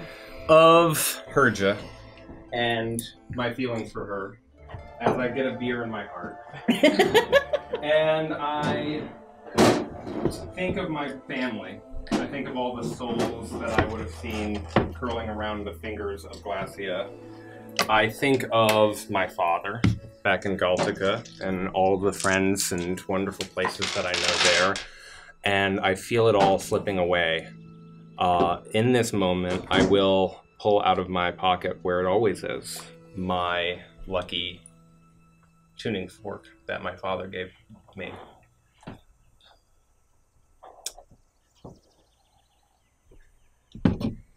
Does it look like it would fit in the keyhole? you get the sense of a tuning fork. Probably, yeah, it's big enough. It could probably.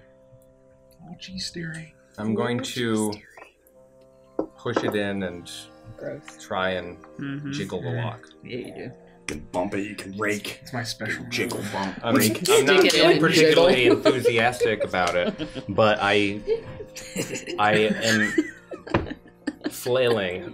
You know when an animal is being killed and it stops, it's like alive but it's being eaten? That's where I am emotionally.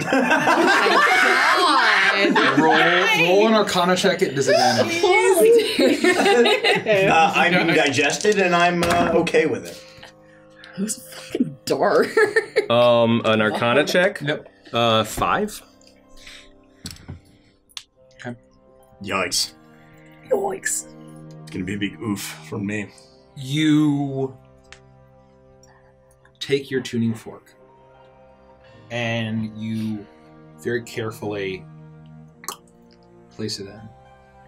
And you jiggle it around, and suddenly you feel a presence behind you and hot breath on your neck, and you hear your tuning fork let out a horrible resonant wail.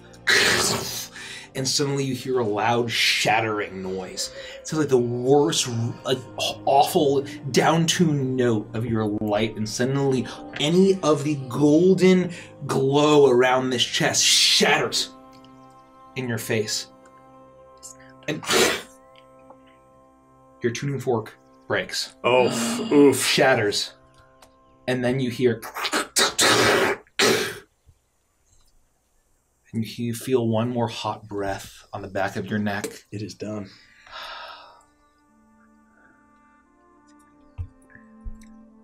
Suddenly quiet returns. And you see quarter of an inch. This chest has been propped open.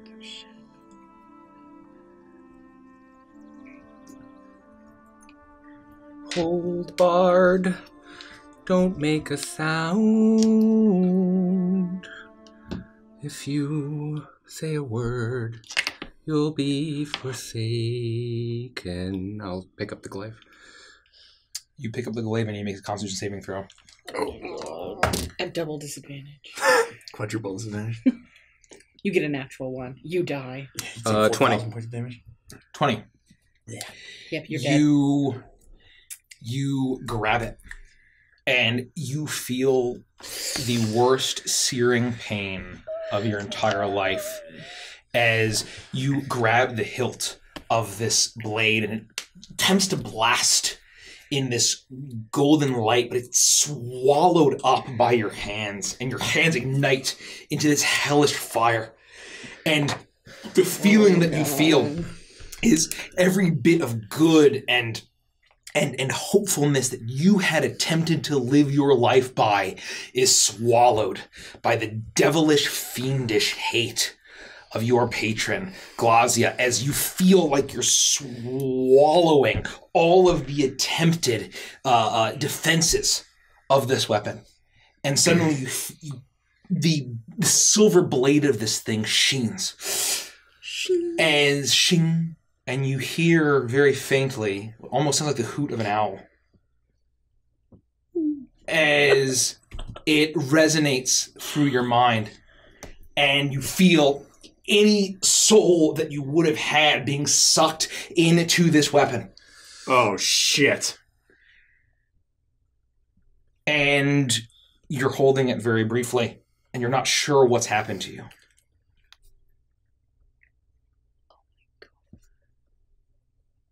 Then you hear something.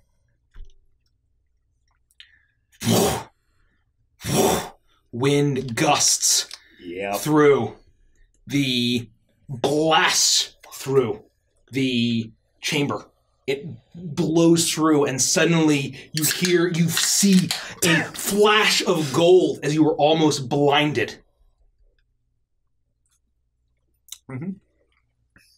What do you do? It's coming through the on the other side of into the glade. Of the other side of the glade. On the door outside. I will walk up to it. What is the portal doing? I'll immediately start to approach. I'm still holding as tight as I can onto this glaive.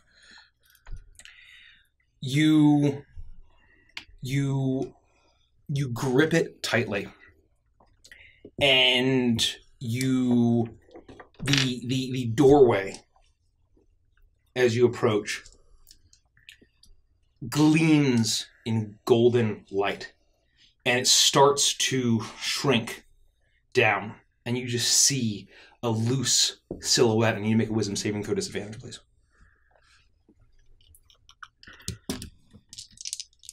What the hell? Wisdom saving throw disadvantage. Give me a 9. As the sound dissipates, the wind is blasting your hair back. You're trying to see through the curtain as you see a dark shape emerge into a somewhat humanoid figure, silhouette, and suddenly your consciousness fades.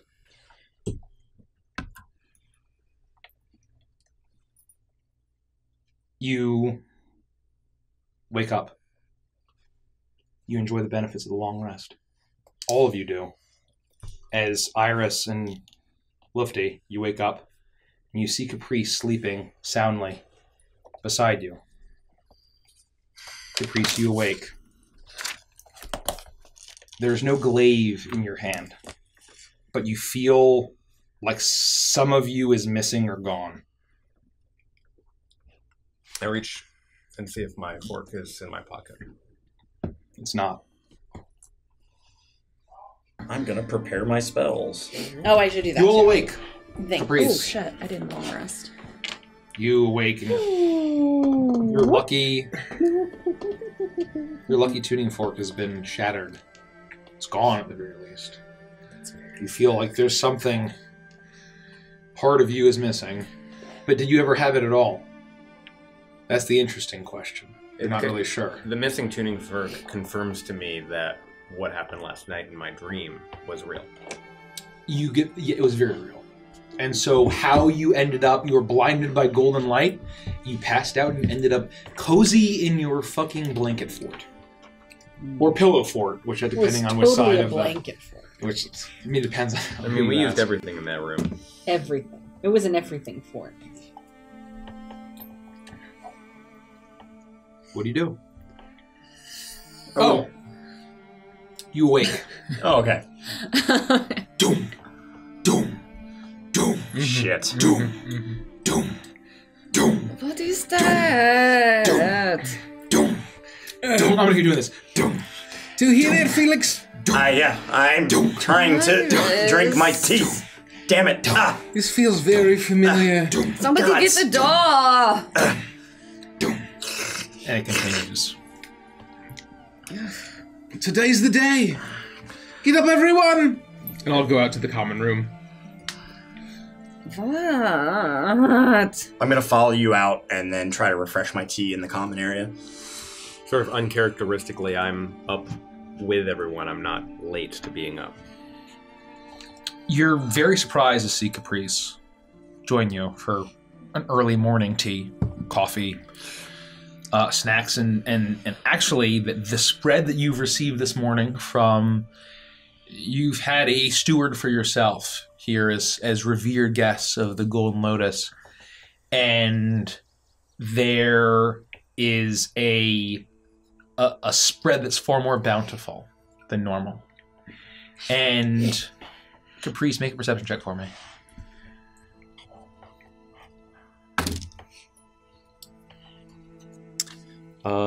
It's a 23. It would be a 24 if I had my tuning fork.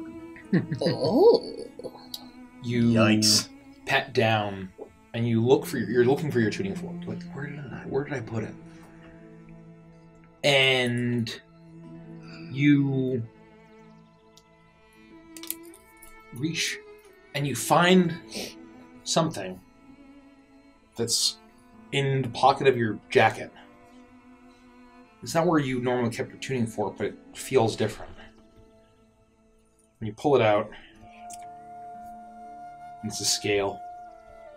Single golden scale.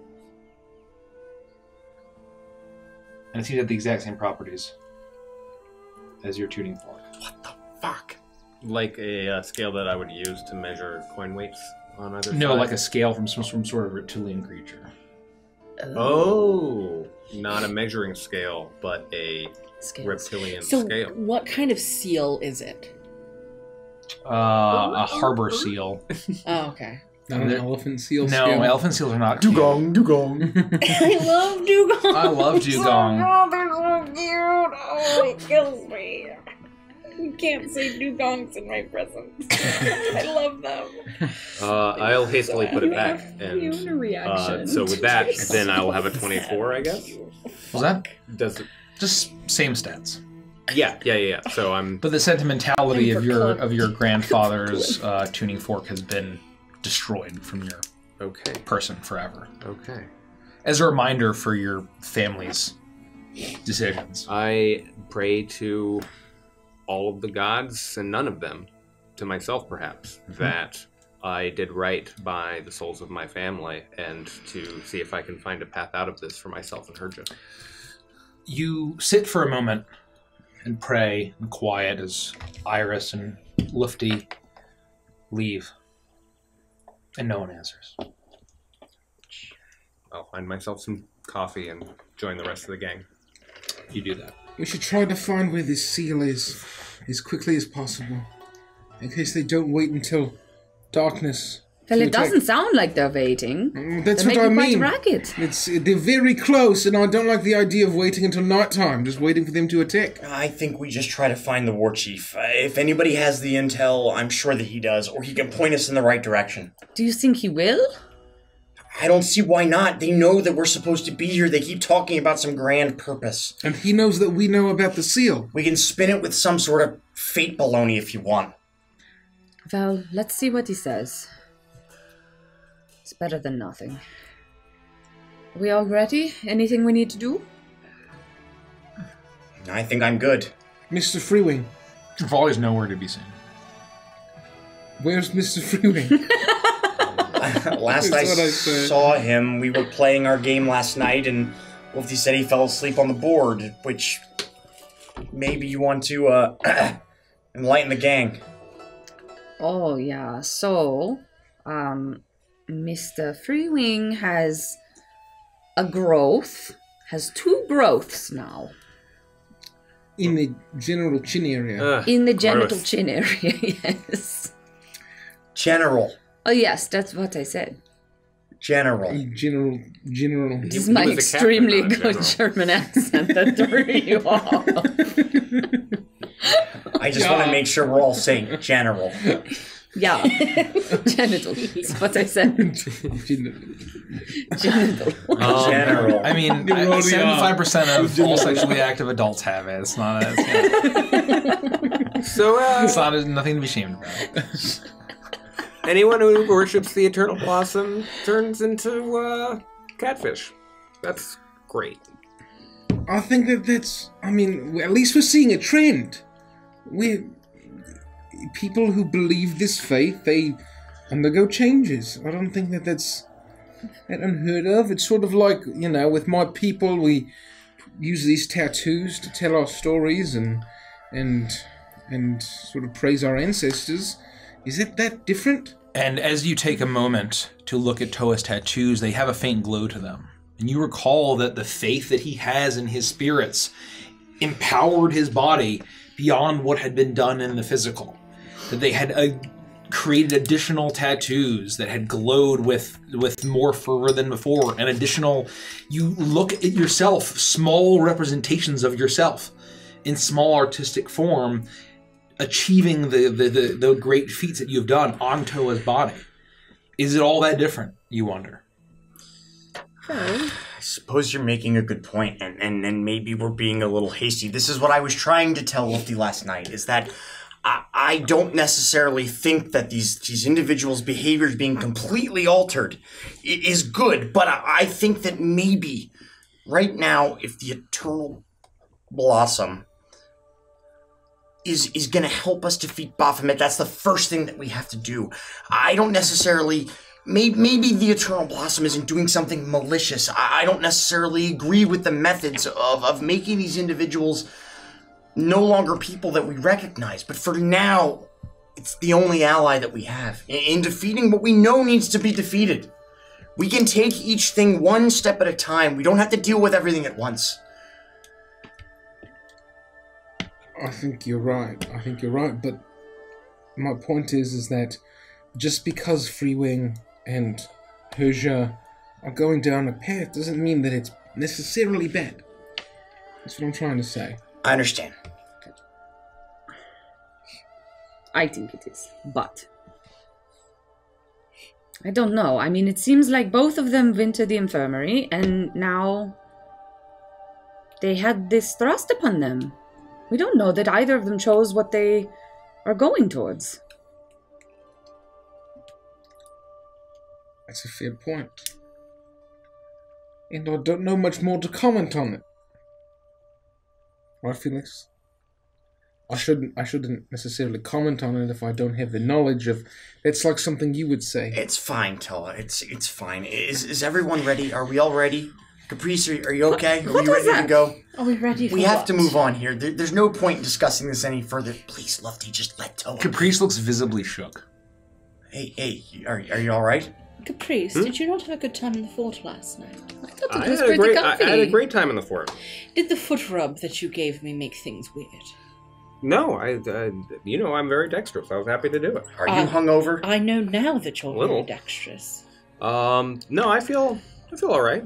I don't know what we're gonna do with our day. We just have to wait till evening until this army, I guess. We can't wait. We have to get the seal. We need you on top of things. Are you going to be okay today? Yeah. We all got to let me have another cup of coffee and... Sure. How many hours do we think we have until all this is about to go down? Probably a good 10 to 12 hours. It's a long time until sunset. Assuming Kargash is correct. Assuming Kargash is correct. But you got to remember, he's been piecing together Abyssal, which he hasn't learned, like you have, and Orcish. And so he's trying to piece together the remnants of Orcish from the turned Orc beastmen of what they've said. But his understanding is that the plan is to attack it at dusk. I think that if we can all just take a few minutes and let's give Caprice some time to wake up, then we can go find the war chief and we go from there. And I think we just have to ask the questions that we need to ask and try to get some answers. Does that sound okay? Will you be ready? Sounds like a plan. In like 10 minutes. You look a little shitty. I'm actively making another cup of tea, seeing him like make coffee. Why don't you sing yourself a little tune or something? That's what you do. This is the morning song. It isn't very long, hey? Yeah. See, there you go. I'm good as rain. Right as rain. Right as look. Good I'm weather. great, and I know that sucked. So come on. I didn't have the most restful sleep. Fort time was fun, but I'm here, and I think that once the adrenaline kicks in and we're doing our thing, everything will be rocking and rolling, all right? Some people are just not cut out the fort. I do blame myself. I did not warn him He that I'd like wasn't to ready. extend my claws. He wasn't ready. Very Well, I sleep and I thrash about. Lufty knows. Which is why she floats. I can only do that for an hour. Are you sure there's nothing you want to tell us, Caprice? I told you before that you could tell us anything. I believe you. Yes, I know that's true. Yeah, let's go. We got a full day. We shouldn't be sitting here drinking coffee. I'm sorry to have slowed us down. Let's move. He's right. Where do we go first? We go to the chief, and we try to station ourselves at wherever the seal is. We know it's somewhere around here or near here. We need to go there if that's what their target is. Then let's find the chief. Agreed. Do we know where he would be? I will, yeah. You enjoy your breakfast, and you feel as rejuvenated as you can be. And your personal steward arrives. And they guide you through the city.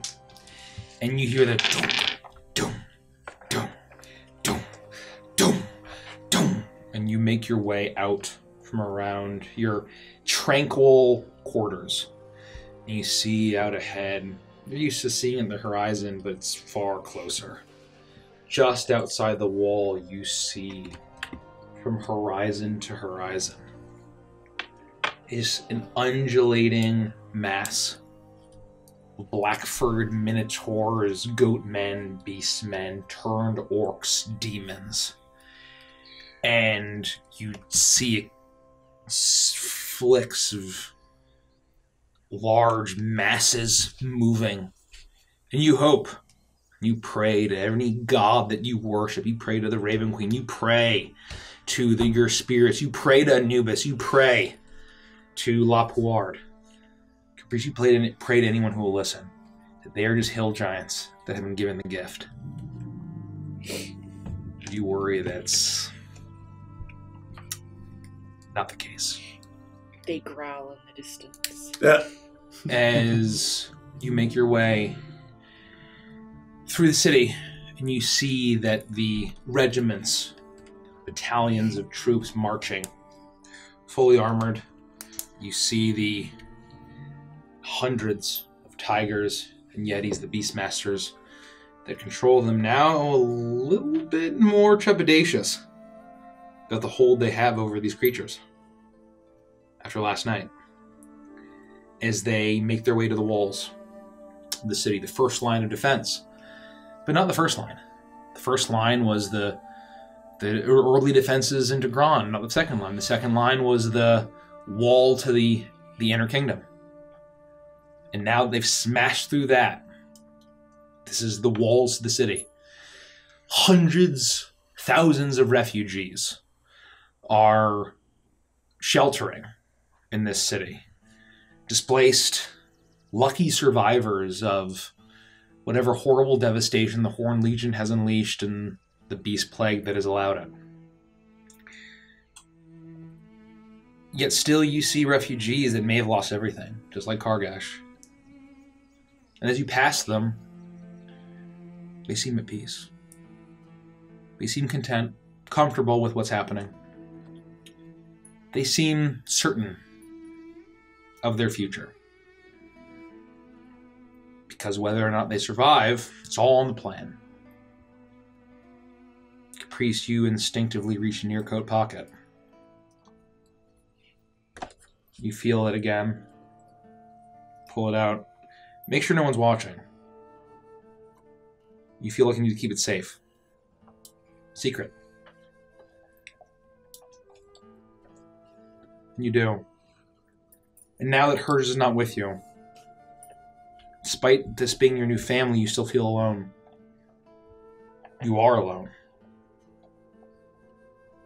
You feel a hot bit of wind on the back of your neck. You turn around. No one's there. But you still feel presence. Something pulling at your back as your friends drive you forward. I'm sort of tailing behind them. If I can pull out some parchment, I'm scribbling down notation for music, notes, just things that are occurring to me in this moment as I'm trying to distract myself perhaps from those thoughts. You do that. Your eyes glance, cast themselves over to the infirmary where you know where Herja, perhaps her father as well, are currently stationed. You have no idea how they'll handle it. You know that Herja's not well enough to help you in the coming battle. And that where there were 6, there are now 5, and you've dealt with far weaker threats than what you deal with now. Doubt starts to creep into all of your minds. Least of all Iris, who has resolute confidence in her god, but still, there's something that eats away at all of you. Is that, objectively, this feels like the odds have been most stacked against you at this point, despite all the horrors you faced. As you see the massive, undulating mass of forces at the gates. And the constant drumming that booms and booms and booms and booms. You eventually find yourself amidst the royal guard out front of the citadel of Mogr Kai. You see the war chief adorning his full armor, almost crackling lightning in his helm. But it's not actually lightning.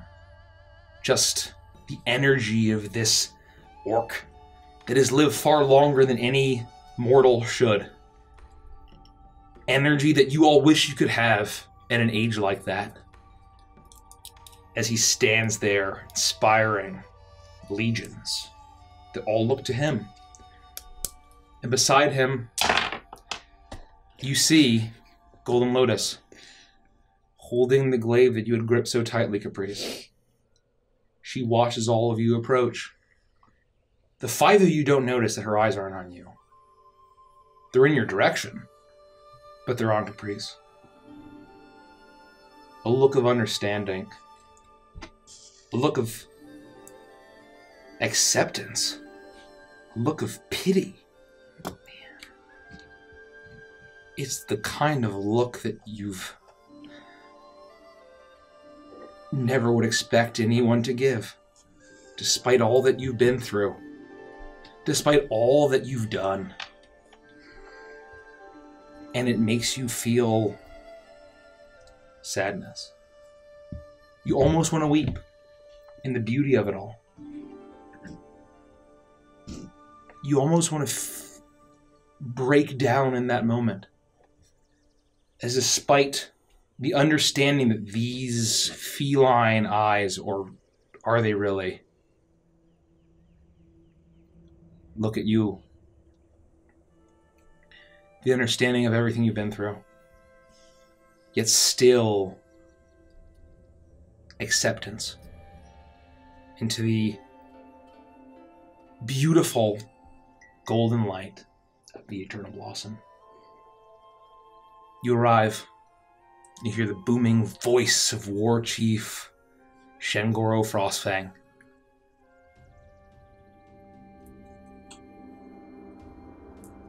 Foretold ones, you arrive at Judgment Day, the day of my destiny and yours. Are you ready? Yes, I am. So ready as I'm going to be. I'll pull out my viol and ding ding ding. You tune it. Start to tune it, keeping my eyes half and half split between him and Golden Lotus. You do that, and as you tune it, you look back and forth. You feel pulled out of the moment. You feel presence behind you, and you feel a warm breath. And as you tune, you hold a fret, and you hear a voice in your mind. Don't fret!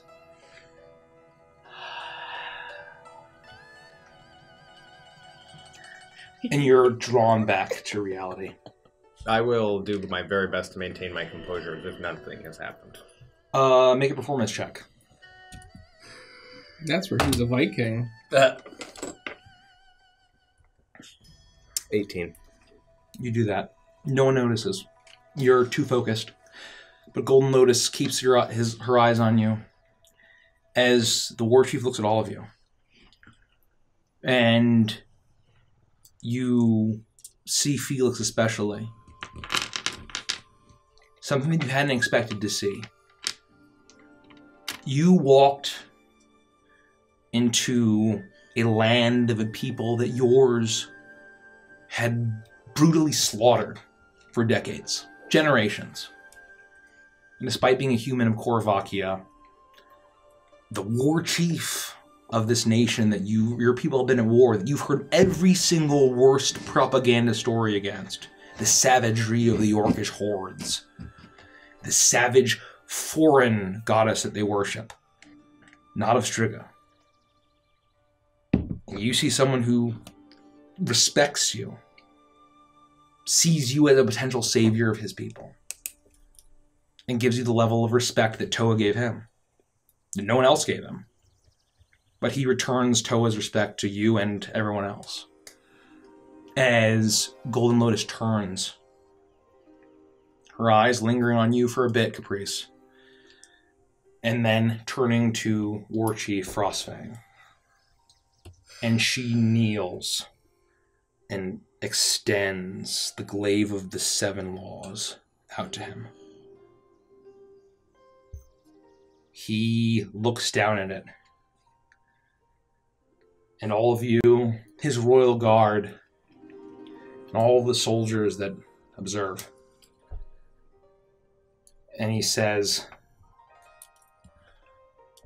"This is the day of reckoning, the day of our destiny, the day we save our people, the day we live, not for ourselves, but for the eternal blossom." And he reaches out and grabs the blade, the glaive. As soon as his hands grab it, you see him wince in pain as he struggles, his teeth grit, his face shrinks back and almost ages 100 years. And then returns back to its current state. His deep blue skin undulating back and forth, and you see him almost gasp as a wispy silver emerges from his mouth and slinks to the silver of the blade of the glaive. I'll say it louder. This is not good. As he grips it, the pole of it shimmering gold. I have trained my whole life for this! And he grabs it and he feels, you can see that he feels the power that he holds. Holy shit. And he raises it in the air. And every single orc, hundreds, perhaps thousands, let out as a cheer.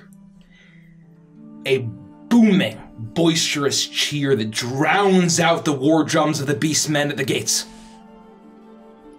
And it almost fills you all with hope.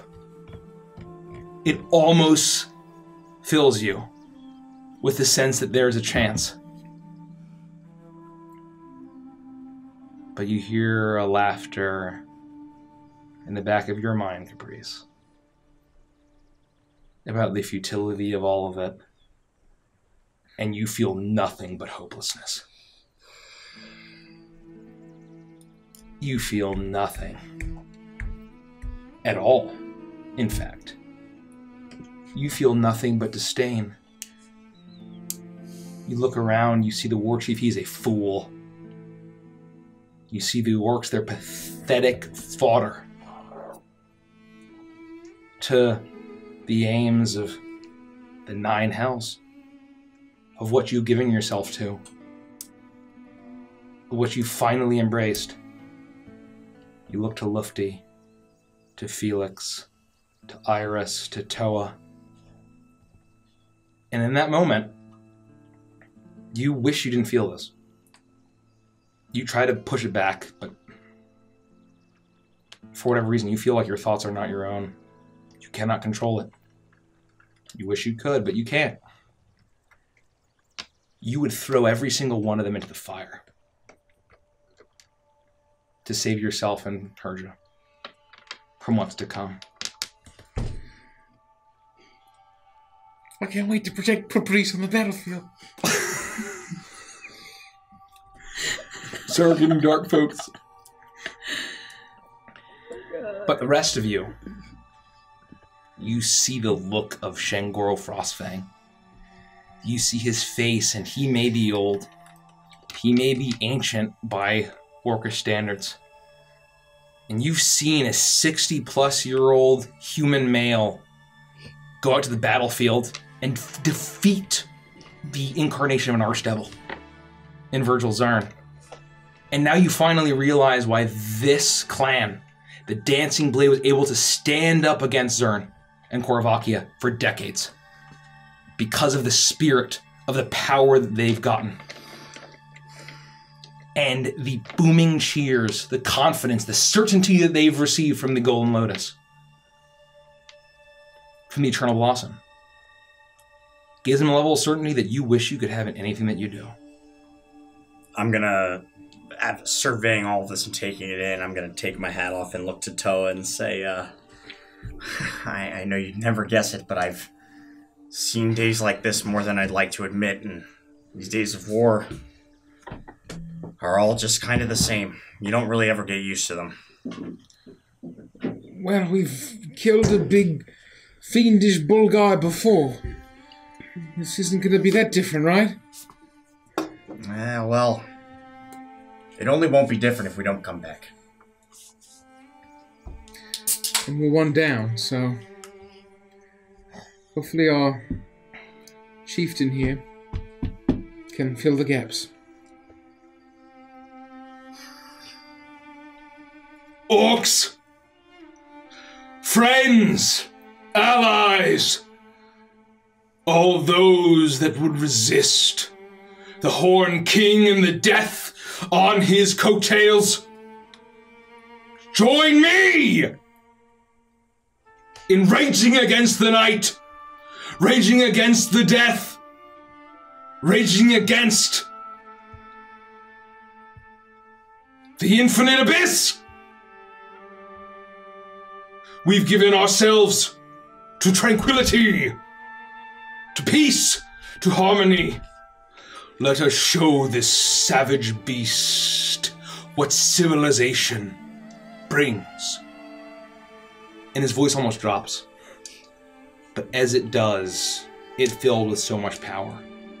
As almost thunder cracks as he raises the glaive of the seven walls. And every single orc in unison roars and cheers. And you feel for a moment like you are one of them. You're all the same.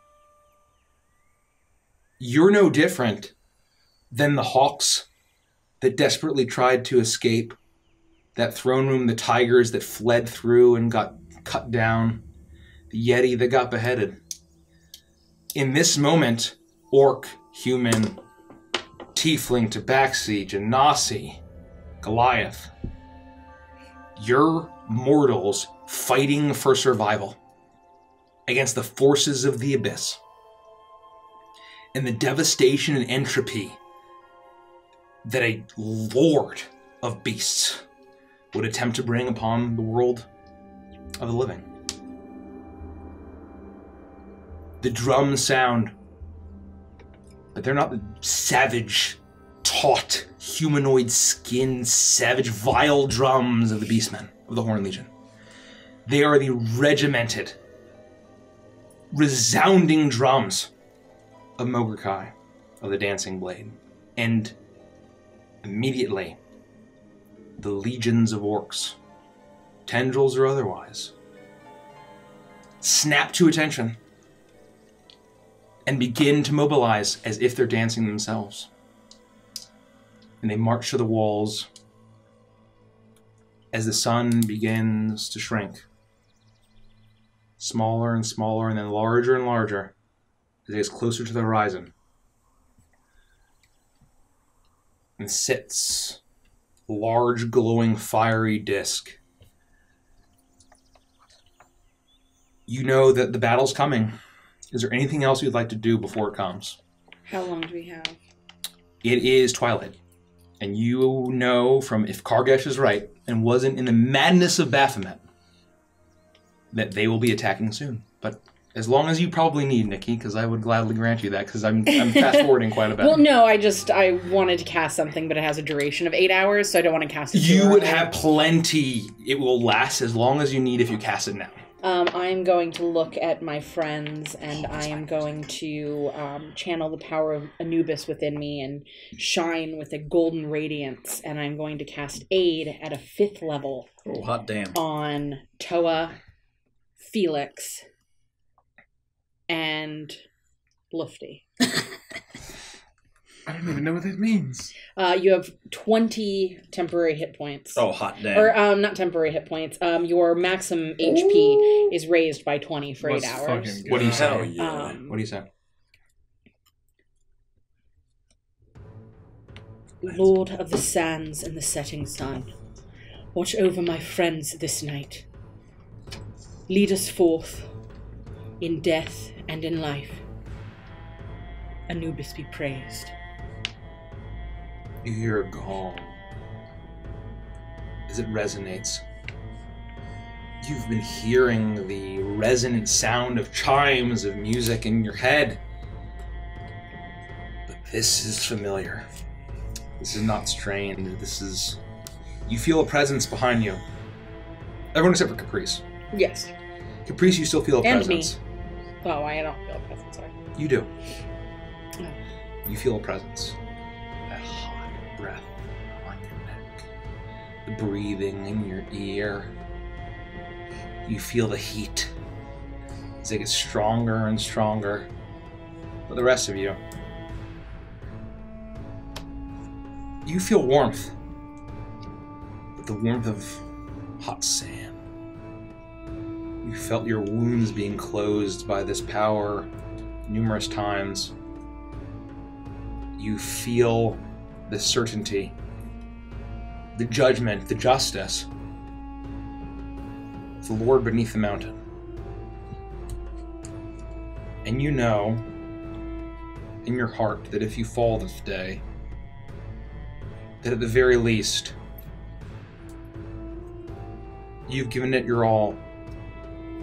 And you hope that your heart on that scale, the weighted scale, measured up against the feather that falls. And you all feel his blessing as Anubis watches over you. And whatever effects that happens. Yes, so you just raise your maximum hit points by 20, those that are affected. Bingo bango. And it's that way for 8 hours. Let's go. I would like to, if we have a little bit of time You do. there. You do. You see the sun as it does, as it shrinks and then gets larger. As it gets closer to the horizon, the illusion as it does. As you hear the war drums of the dancing blade. I would like to reach into my pack, kneel down, and having sort of freed the wind spirits that I lost connection to, I'd like to take out my carved figurines of the shark, the moa, the turtle, and the boar, and place them and try to kind of figure out north, south, east, and west.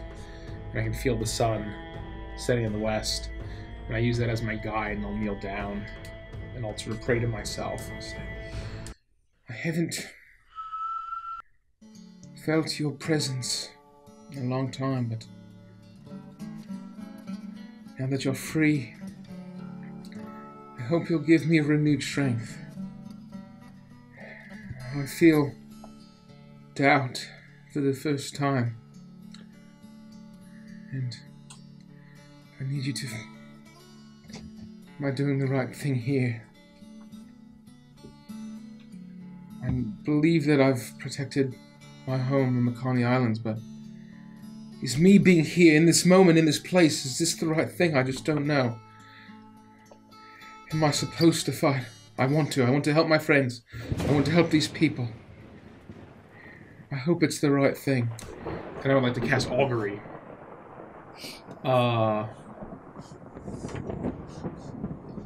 As I consult the spirits. Wheel or woe? So Augury is Woe, I think. Basically, to my question, the DM chooses the following possible omens: wheel, woe, wheel and woe, or nothing, for results that aren't especially good or bad. You act like Mikey doesn't know what this stuff. I'm just laying it out for our audience and everyone for else. everyone. Mike probably forgot. Mike doesn't know how to play D&D. Yeah, right. You I think he's a DM. focus, and as all of the orcs chant,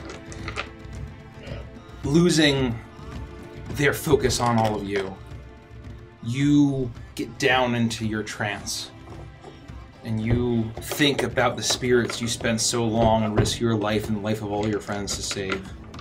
And you feel the wind whip up all around you, from the north, the south, the east, the west.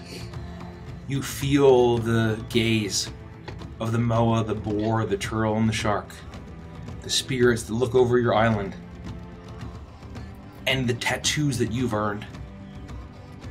And all you feel is wheel. Oh, baby. All you feel is that you have been at peace. Let's fucking that go. you have been the calm and steady current for your friends on this sea, no matter the storm that has come. But now is the time to fight. Now is the time to channel the storm, to wield it in your hands. Wield the sea, the power of the sea, the power of the wind, the power of your islands, the power of family. And to use it to protect the people that you love. Not just the people back home, not your family that you have, that you had, but the family that you've gained.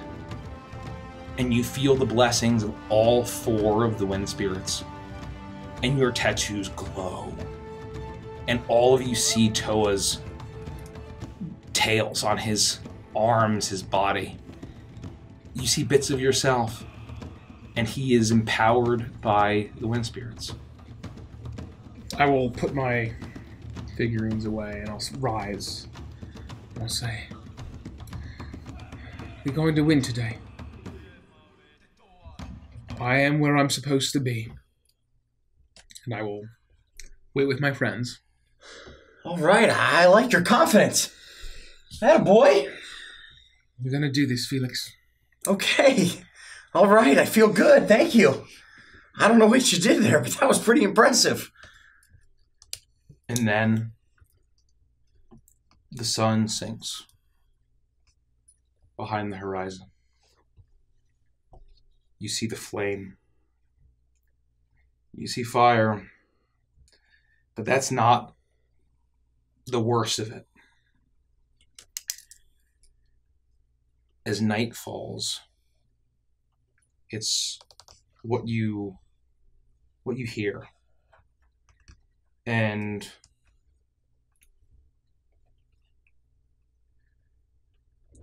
you hear a horrific, guttural roar.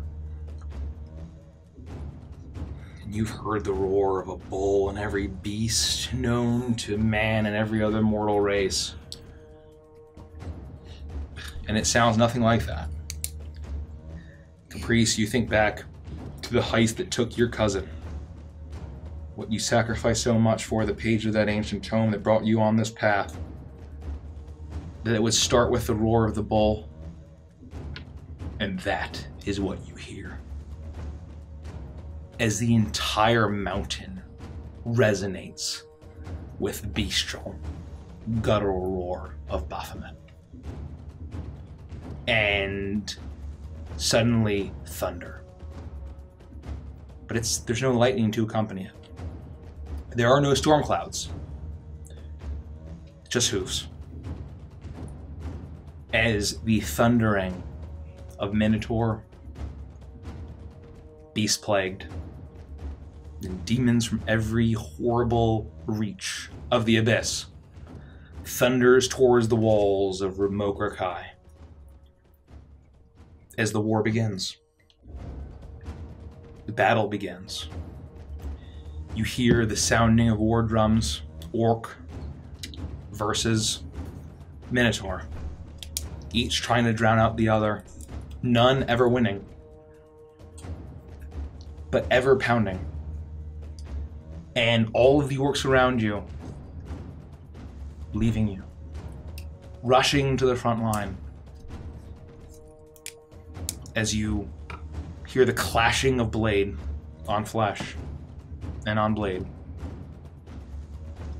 And you want to go down into the fray and help on the front line, but you know better. And soon, just you five, War Chief Shangoro Frostfang and Golden Lotus remain. And you see, all spread out, the bloodshed that is occurring. Waves, a tide of bodies in black fur, crashing against the orcs' civilization. And they're gaining ground. What do you do? Are we still up towards the top of the You're city? up towards the citadel. Who did you say's gaining ground? Sorry. The beasts The are? beasts. Or the orcs are? Okay, beasts. the beasts are gaining ground. They throw body after body, and although you see the formations of the orcs and the way that they move in combat, you understand why they're called the Dancing Blade Clan. The way that they move as if they are dancing. And they are masters of the blade, whether it be sword, or axe, or glaive, or spear. They are masters of their craft. But the sheer numbers and savagery of the beasts that crash against them continues to batter and batter and batter. And you see the calm resolution on her face, Golden Lotus's face, as if this is all meant to be. But the war chief is getting to the point where he cannot abide as he watches his people get slaughtered. Is he...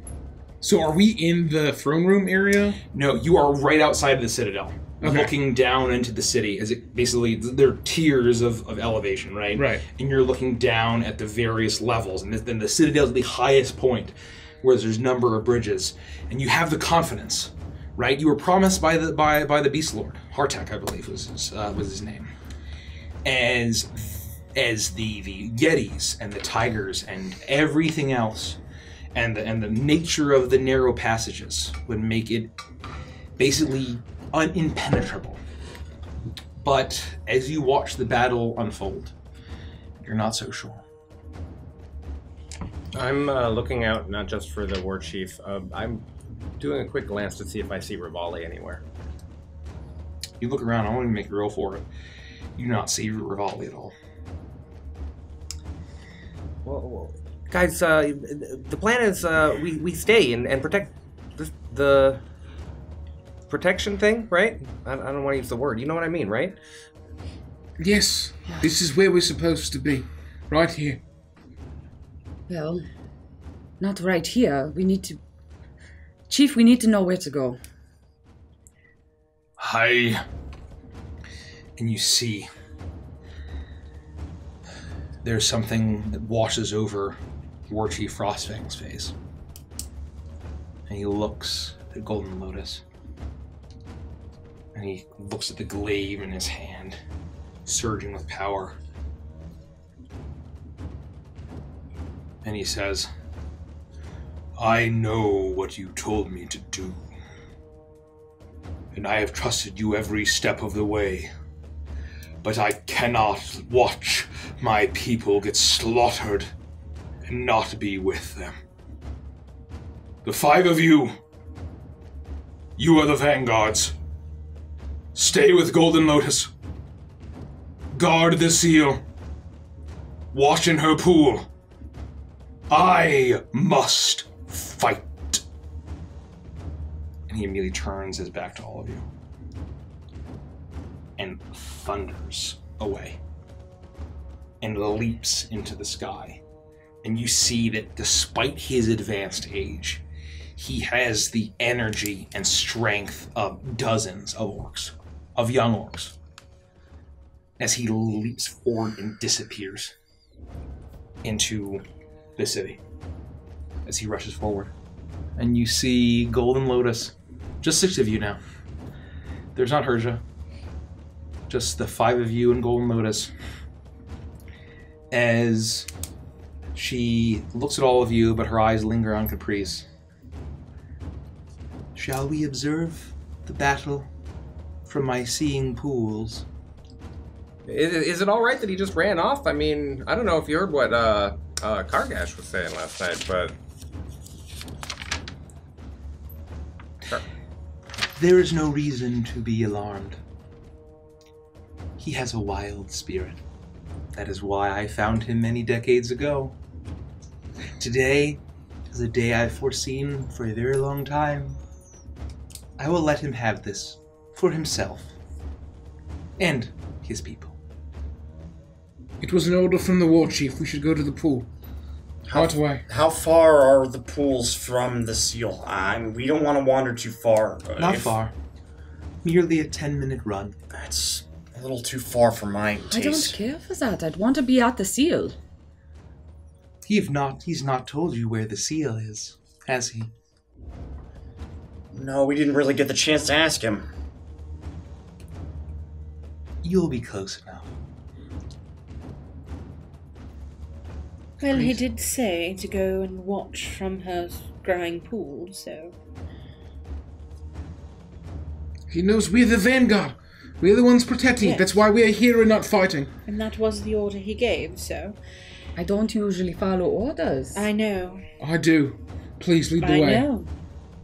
We don't really have any other choice. I don't like it either. If you foretold this, did you see him running off? I knew he had the spirit of a young orc, full of bloodlust and a fervor for battle in his clan. He would not be our war chief if he did not have that, would he? What do you foresee happening to him? Fulfilling his destiny, as all of us do. And the level of certainty and almost grimness comes over her face, a little bit surprising. I don't like this, Iris. What choice do we have, Lufty? I will start to, I guess, walk towards Golden Lotus in the pools. Yep. Try to follow her. Insinuating that I'm going to follow. I'll be behind Felix. I'll narrow my eyes at her and then follow. You will know what to do. She guides you to the city, up the winding path to her sanctum, the priest where you were just last night, through her private chambers, the chest that had the glaive now empty, open, and guides you through to the golden blossoms of the glaive. And she waves her paw, and once again, the golden blossoms fall onto the water and swirl around and around and around. And suddenly, you see a bird's eye view of the battle as you all stare into this pool from a hawk's eye view, as you see beastmen, hordes, the Horn Legion, crashing a wave of flesh and black fur against the walls and weapons of Mogurkai. And through the battle, you see the fodder. Orcs turned into beasts. Lesser demons. Lower minotaurs.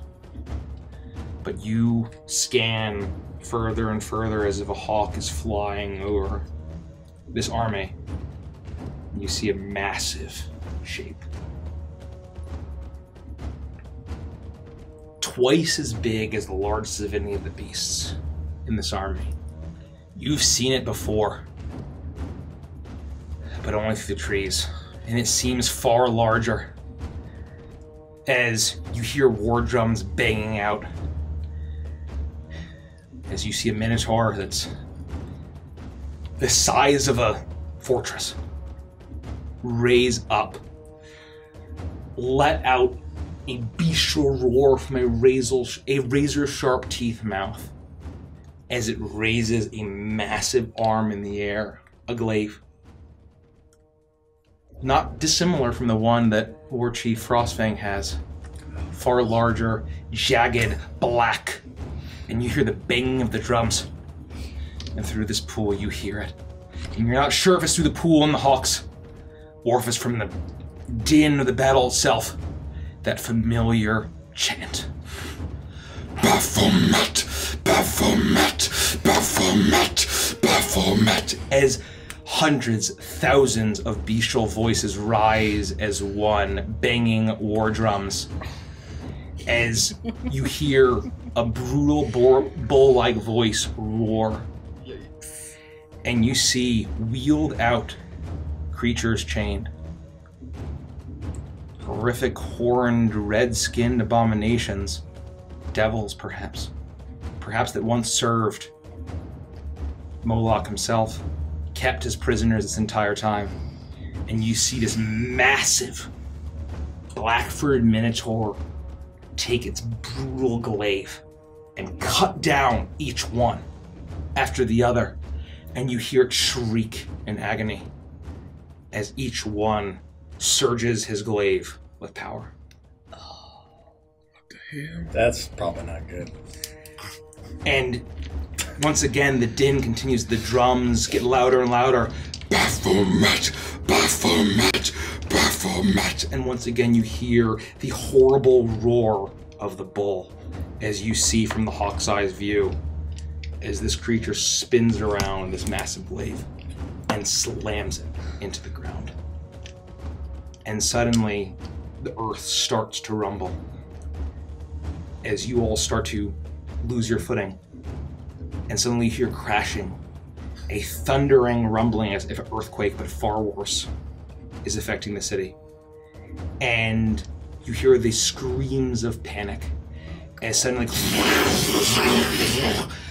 as you look all around you, and massive charred black walls of stone start erupting out of the earth as a massive labyrinth of ancient demonic stone son of a bitch from the ground, toppling all of the buildings, ancient orcish constructions, destroying Mogurkai in an instant. Well done. As a massive labyrinth erupts out of the ground, all from the energy of the Heart Cleaver. Did you say labyrinth? The black glaive of Baphomet. Oh my god, is that Phil from Collins? sacrificing the devils. From Maze. As you hear the shrieks and the screams as walls all erupt around you, and all of you make a dexterity saving throw. This is only the second die I've rolled this session. I have to look at my skills because I don't even know. I can't believe Nikki Williams is probably sure on the planet. You said dex, like straight up dex? Dex, you say? That's not what I'm good at on this character. Oh, Did you say disadvantage or just straight? Straight. What is it? Skills, features and traits, abilities? 11. I got 18. 19. 27. Wow. Not out of my game. I rolled at 11. Whew. Doesn't matter. 5. You see, as the roar bellows out, and whatever camera you have over the battlefield, you see starts to turn and plummet and spiral downward and downward and downward. Oh no. As it crashes into the ground, there's a splatter of blood before it goes out from the pool. Oh. As you hear the roars of tigers and yetis and hawks and all of their beasts as they lose their minds, terrified, shrieking, and you hear the screams of Beastmasters as their own beast turns against them, tearing them apart. As the king of beasts, the Horn King, enacts his final plan. And Iris and Caprice, you notice far too late as a massive wall of stone erupts in between the 5 of you and Golden Lotus. And you are smashed as it rockets skyward from the ground beneath you. Iris! 16, 26, 27, 29 points of bludgeoning damage. I'm resistant to bludgeoning for no reason. 29 points of bludgeoning damage. Ooh, as it smashes up and walls 30 feet surround you. And the 5 of you, where you had just been in a beautiful glade, you see the crumbling of towers, of ruins all collapsing as a horrible, charred, black labyrinth emerges all around you, destroying Mogr Kai in an instant. Fuck. Did you foretell this? Did you see this happening? Golden Lotus has been separated from you by a massive wall. You've all been separated, and Iris and Caprice, unfortunately. I would rush to one of their aid, whoever's closer, and try to help them up if they've fallen over. You've also been knocked prone. Okay, then yeah, I'm gonna try to help them up. Together. The 5 of you are together. Golden Lotus has been knocked to the side. Hey, this massive wall has been. Are you all right? Are you all right? Here, take my hand. Come on. Are you okay? Yes, as I cough up blood. I'm fine. Ah, the wall hit me right on that knob on the back of your head. What? This is a lot worse than I was expecting. You should not have listened to her. Caprice, stand up. Can you all right. walk? Yes, but I think I may have a latex allergy. I'm gonna. That's not what you said last night. Oh dear lord. These are 100% lambskin. While they're discussing, I'm gonna take a look around and whisper to Beatrice to try to fly up and get a sight of what's going on above us. You can see it through her eyes, right? I believe so. Let me double check. But yeah, I believe that I can. So you whistle 100 feet. Yeah, give her a little. And suddenly you hear the flapping of wings, and a cute little bluebird lands on your shoulder, and looks around like, "What the fuck is all this?" Yeah. And she immediately flies up. You see Felix's eyes glaze over as she flaps up, and from your point of view, Felix, you see where once was a city. You see a massive maze of ancient demonic stone that's risen up. You see the crumbling remains of all of the buildings that you had become so familiar with. They're all destroyed. And you see down at the very bottom, you see the massive form of Baphomet, the Horn King, grab its glaive, one end of a labyrinth, and you see 2 massive razor-sharp teeth demons that are almost grotesque minotaur abominations, like generals, lead the way through the labyrinth as they begin to charge into the city, as if they have some knowledge of where they're going. All 3 of them running as fast as they possibly can in a charge. And they disappear into the labyrinth. Oh, this is there's bad. absolute chaos on the front line. This is bad. The whole city's gone in an instant. It's just gone. There's nothing left of the city. It's just a giant. Perception check with Beatrice's perception, please. And Golden Lotus is gone. Oh, perception. Oh, you know, I don't think I have her stats. It would be his perception, right? Because he's through his eyes, right? Or no? Oh, yeah. I forget. I think I'm supposed to. She has use advantage over certain perception. things. That's fine. While I he's rolled doing that, I'd pretty like to do well. something as well. Yeah, that one's better. I apologize. Perception is going to be a 22. 22? What are you doing lifting while that happens? I am going to, using my... Haha! I can't remember what it's called. Oh, unarmored movement. I'm going to run up the wall 30 feet. Perception check, please, for you. Okay. Do we know how tall the walls are? 30 feet. Oh, okay. Oh, well, there you go. So Beatrice flies up 18. and looks around. She's flapping around. She just immediately notices Baphomet and 2 massive demonic generals charge forward into this labyrinth. seemingly knowing where they're going. Through these walls. Lufty. I am particularly trying to run up the wall walls separated us and from Lotus. you see from the corner of your eye, as you run over the wall, a flash of gold on the other side. It dims down. You run up and you look down on the other side. Where you expected to see Golden Lotus, it's gone. And nothing. Beatrice sees where the citadel had once stood. Ruins and ancient, demonic, charred black stone. But you see, illuminating deep from the earth, a glowing, pulsing blue that looks so familiar from so many months ago. All right, this is bad. The city's gone. There's nothing left. The whole city's gone. Golden Lotus is gone. Baphomet and some sort of generals that he's with, some sort of creatures are entering this maze, and they're moving with purpose. It's as if they know where they need to go, and we're in a race for time. I mean, from what I could see, from what I was looking through Beatrice, I saw the glow of what has to be the seal. And it's gotta be at the center of whatever the hell this is. Well, lead us there. We have to go. We have to beat Baphomet there. I don't know if I can lead. We can do the best that we can. I can only see so far. Put him on your back and Beatrice would guide us, yes? Does that work? Throw him up in the air and make sure that he lands on my shoulders. Does this help at all, Felix? Okay, hold steady. Do I feel like I'm gonna be able to hold on to Toa and like try to look through Beatrice's eyes? I would say you could look through Beatrice's eyes and use Toa's hair as like a rein I'm now to like guide him for his new groove. I would be able to just verbally like say things, right? Like I can only see one at the. Okay, then I'm gonna basically hold on to Toa with all my might. Not be able to see except out of Beatrice's eyes and try to give us an advantage to try to get through the maze. Okay, I want you to make an Arcana check at advantage with Beatrice's help. I'm gonna pull out my spoon and stand in front of you guys. Arcana? Why does my skill list look so small? You ain't got no skills. Oh, +9. There it is. That's gonna be a 21. 21.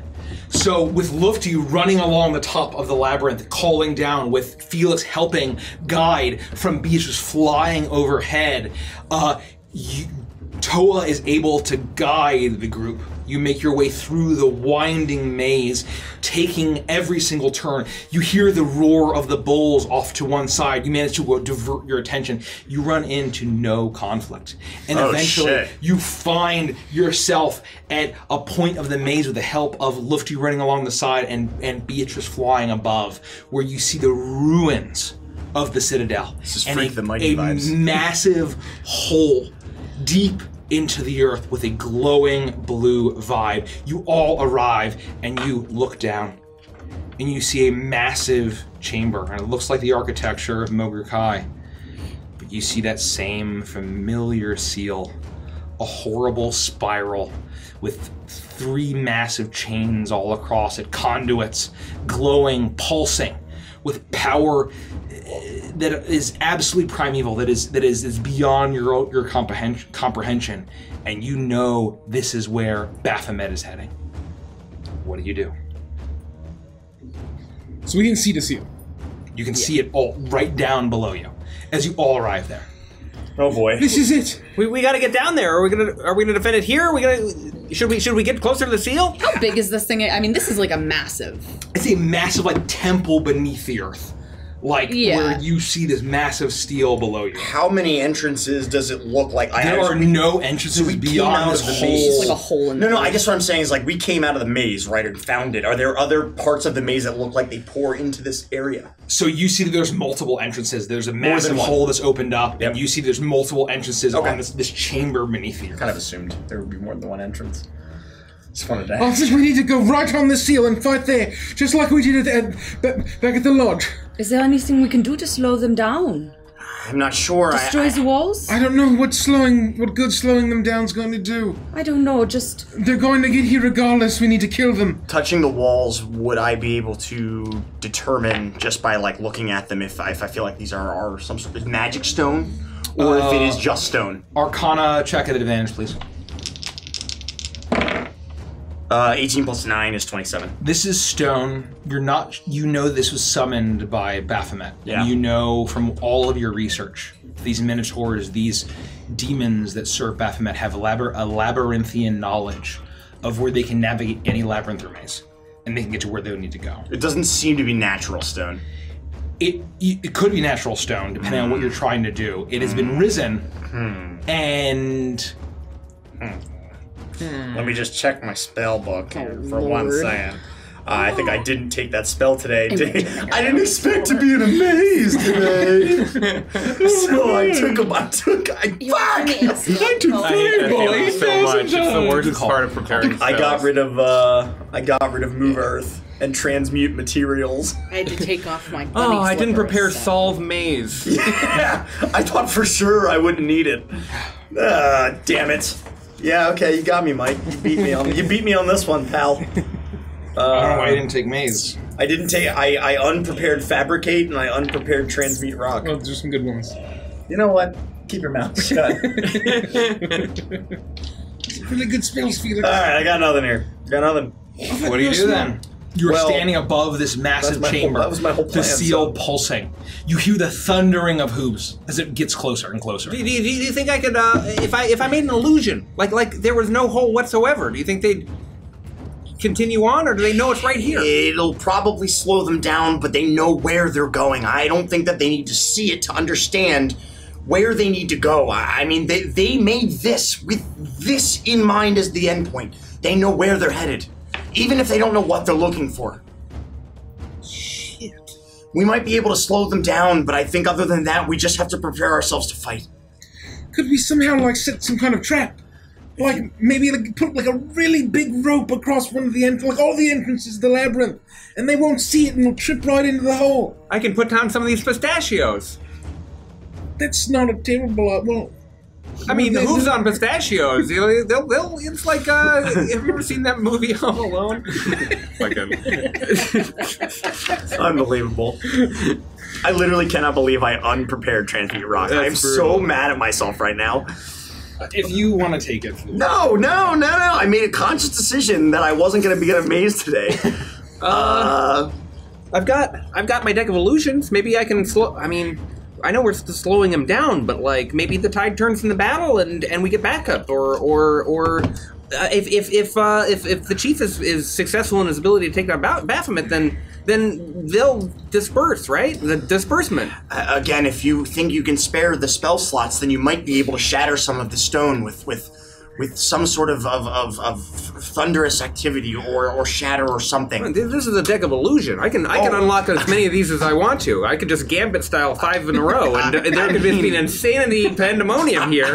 I was going for a more physical approach, but either way, I think we're only going to slow them down. I don't think we're going to stop them permanently. I think an illusion might be a good idea. We know that he has 2 big generals with him, I think the DM said. Yeah, there's 2 giant demon minotaur. That is what was monster relayed to me, atrocities. and I've relayed to you. If we can somehow confuse them and split them up, maybe we fight one at a time.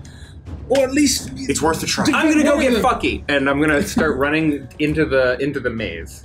Okay, you run away from the hole. Away from the hole into the maze. I'm gonna take like 1 or 2 turns until I feel like the hooves are right upon me.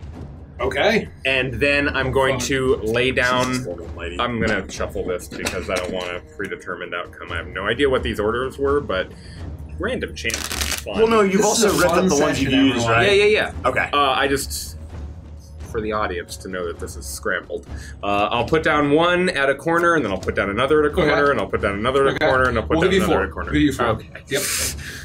Okay. Thank you, Chaotic. Can we pause for a second? Yeah. Whoa! We've got a few things to... Thank you so much for the raid. We've got a few things to read here. Thank you. Yeah, we're gonna take a quick break. Thank you so much for the raid, Chaotic Tiefling. What are we doing right now, Mike? So About to get the all party nasty. has been defending a city where Baphomet and his horned legion of horrible minotaurs and horrible Garistros are going to assault the city and attack, and the party is trying to protect a seal, sealing Thara's due in the Chain God. It's a lot. It's very high stakes. Fortunately, they have a very trustworthy bard friend who is going to save the day for everyone. Yeah, okay. I love that. Welcome, Mickey Raiders. I'm sure that's what they're gonna do. So They're about to fight Baphomet. we tried to silently thank you guys as we were doing some, RP and whatnot. But Dice Priority hosted and rated us with 9 viewers, so thank you so much. Fox Fanato is resubbed to tier 1 for 9 months and said, "Look at these delightful people." Chaotic Tiefling has rated the channel with 32 and hosted with 41. Thank you so much. Thank you so much, which is obviously and give them a follow. Give Dice Priority a follow. Yeah. Friends of the stream. Please share the love. Please share the love with the people who have rated and hosted They're us. important to us, so love them. Yes, absolutely. Yeah, exactly right. All right. Well, I'm excited to see what Caprice does here. You see Caprice disappear behind you. You see the winding path, and so it's technically not a labyrinth because a labyrinth has one entrance and one exit. That's not the case. This is a maze. Very different. But a labyrinth is. Exactly. Labyrinth. Nikki wore the appropriate shirt without realizing it on her birthday. I saw that and I'm like, there is no fucking way she did it. She had Daytime Dracula, a brunch with Dracula, 80,000 years before there was a Dracula in our other campaign, and she knew it. Anyway, she just has a sixth sense. So I would like to. I see Caprice go and do his plan. Yeah. Felix is still on my shoulders. All right, Felix. He's got the mace. We have the seal. I'm gonna just jump on her. Beatrice flies down to her shoulder.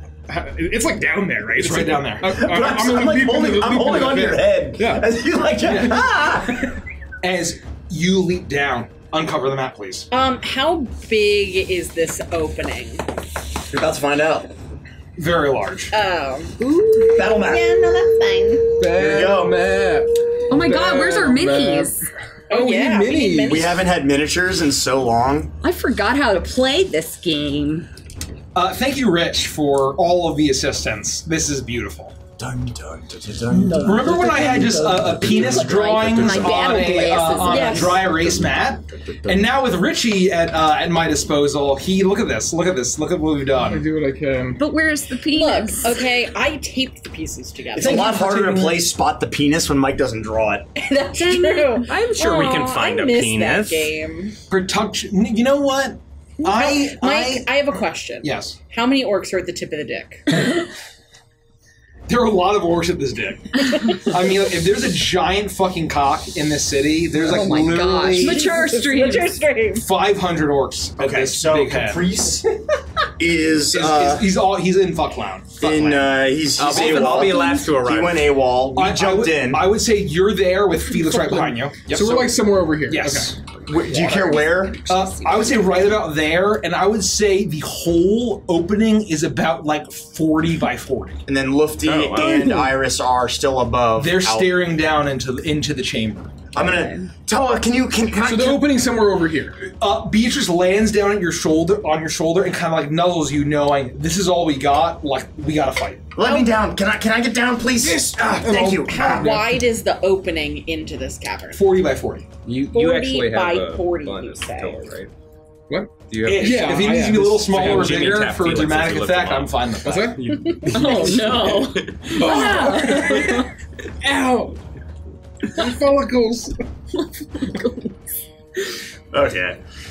Yeah, so... Yeah, I'm gonna use my staff.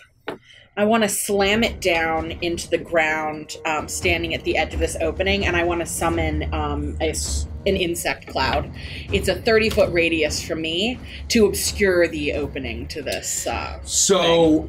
As you land, you hear a buzzing behind you as you hear Iris chanting in a language that gets more and more grave.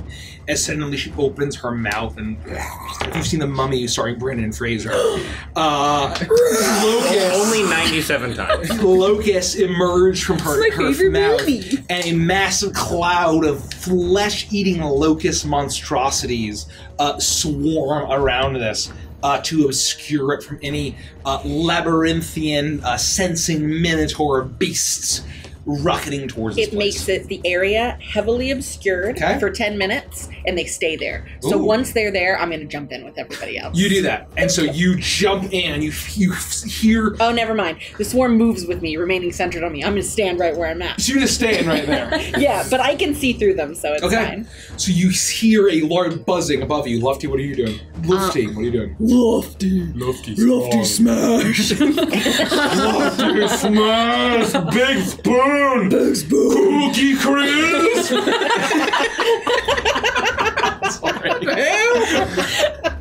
Oh my god. What the hell? What in the hell? I am going to... I'm still up on the wall, so follow in the direction that I saw Caprice run. Try to, like, track him, like, looking down along the wall. Perception check. Perception check, please. 15. You are able to follow Caprice every step of the way, leaping back and forth like Naruto, if you care to.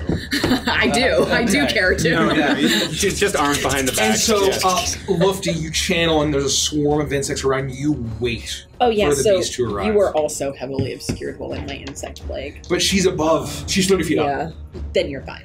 So she looks down at the wall and is like, keep your bug fuck no, I ain't dealing with this shit. I'm going to follow Caprice. Oh, hell no. And so Caprice, you find 4 different, the only entrances, I'll just say for the sake of this cool ass shit, for the sake of this, you find the 4 entrances that Baphomet and his Greastro generals will find. And I would say that make an Arcana check at advantage, please. Oh. I mean, I'm definitely good at Arcana. I don't even need a Not today. That's gonna add advantage. That's gonna be a 9. You know that there are big scary Minotaur bitches coming. So good luck in revealing your cards. I just want to literally get to the point where I think I can turn around and get away from them, and then throw the first card, and then as I am running back, throw the second card. You're throwing one after the other. Suck a dick! Suck a dick! And the first thing they'll encounter is a veteran of some kind. The second thing that they encounter is a gnoll. Yeah, okay, the third thing that they'll encounter is a hobgoblin. Okay, they get smashed instantly. And then a fire giant. Oh! Wow! That actually matters! And I see Lufty, and I'm like, come on, let's get back, let's get back! Okay. Looks to me like we're on the wrong side of the labyrinth! And then we continue. You run back, and so you see Caprice throwing out, and you see just like an old, scraggy, bearded, like veteran who pulls out a sword and is like, "Oh, I want you this." He's kind of swinging a sword around, and you see a gnoll like this hyena. He does like a flail, and then you see a hobgoblin. Imagine appear, crack when his from and the it's tail. like. I'm a hobgoblin. That's a really good impression, Thanks, Mike. Mike. You didn't have to say the old line because we all knew. And then This is why suddenly, you DM. you see this massive, just red-maned, black, armored, gigantic hulk of a man wielding a massive sword, and you're like, okay, that's pretty good. I was a little worried. You pulled it out last second. No, look at the draw. I don't know what to tell you. And this is the last one right above the insect swarm. And so you realize they'll have to go through this this fire giant to get to the insect swarm, to get to the hole. And you both leap down, if you care to join your compatriots as Iris stands there. Here we go! Anything else you're doing before this all fucking goes down?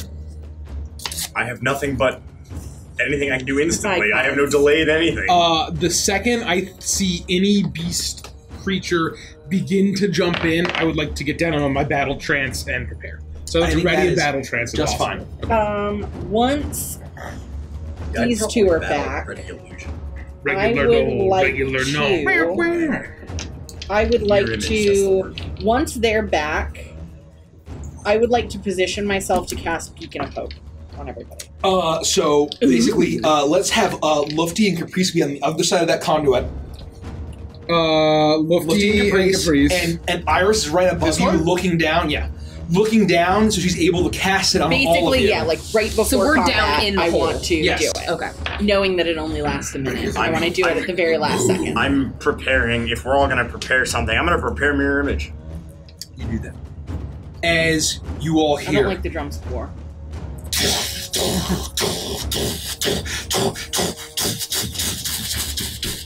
As you hear the massive stomping of footprints, all of you see rubble strewn across this temple, as you all see now a spiral sigil, a seal with chains across it.